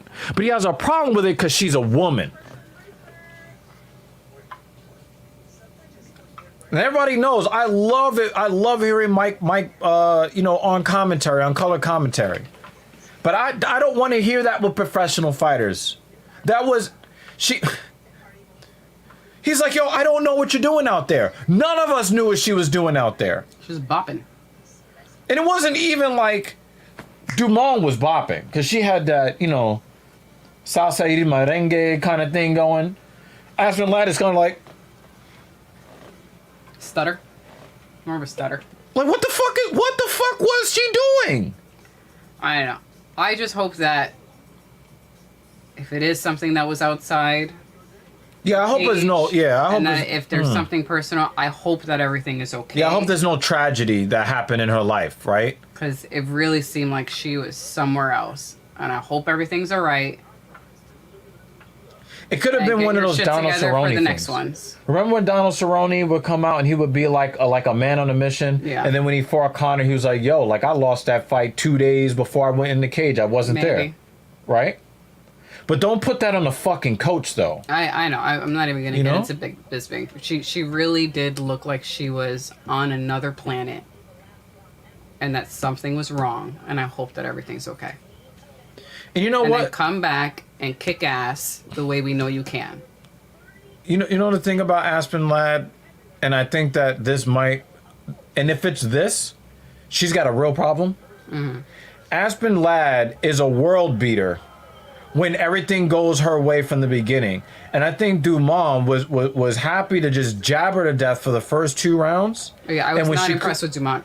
None at all. I'm not even gonna touch Right. that. Yes. But what Dumont did was stop any momentum with a jab. And Usman has become really good at that, except that he's going to try to finish the fight. Yeah. I mean, we saw him spin Masvidal's entire body around in a 360 Yeah. when he knocked him out, right? I mean, Dumont was just, that was very lazy of Dumont. Yeah. It was very lazy. But the thing is, Aspen Ladd allowed that to happen because I she know. didn't vary anything that was there. If you want to blame the coach because Aspen Ladd didn't have anything but the same entry over and over again, and then she's shooting for takedowns from 7 feet away, if you want to blame the coach for that, you can blame him if he didn't teach her anything beyond that. But with the record that Aspen Ladd had and all of the hoopla surrounding her, you would think that she have more skill. And if you're in the main event, you're in the main event for a reason. Right.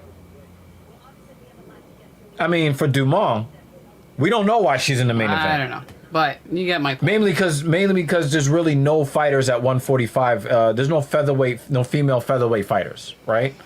But I don't want to hear about how this is the coach's problem.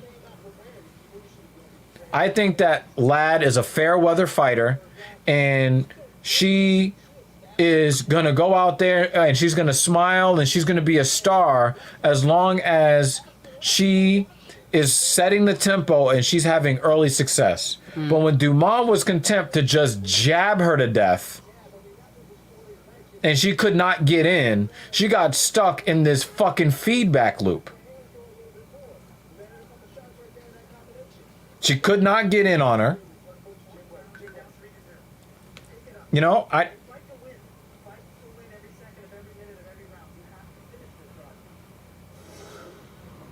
yeah, the look on her face is the problem, not what the coach said to her or how the coach said it to her. Look at her. Look at her body language. That's not the coach. That's the fighter. Notice I didn't say male or female. Coach, fighter. That's it.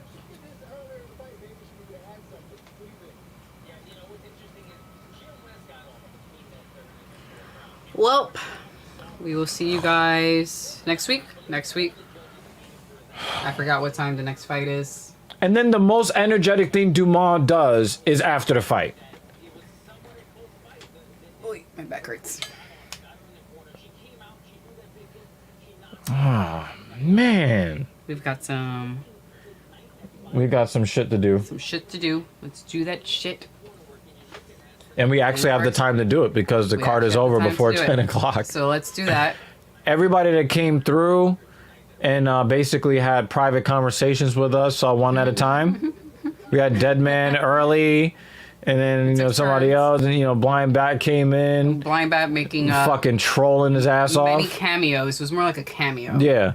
Ryan Fry hanging out with us. I'm hoping that we get some of the old guard to come back and hang out with us a little bit more. But we'll be back. I think there's an event next week. I think there's an so. event almost every weekend. Yeah. No, I'm just, Yeah. I don't remember what time, but we'll be here. Yeah, we'll be here. We'll be preparing to leave the country, and then we'll be back, and then we'll be right back here for UFC 267, which will be free. And let me tell you, with all of the money that I've been bleeding over the last 7 weeks, I'm happy to take a weekend of $70 off.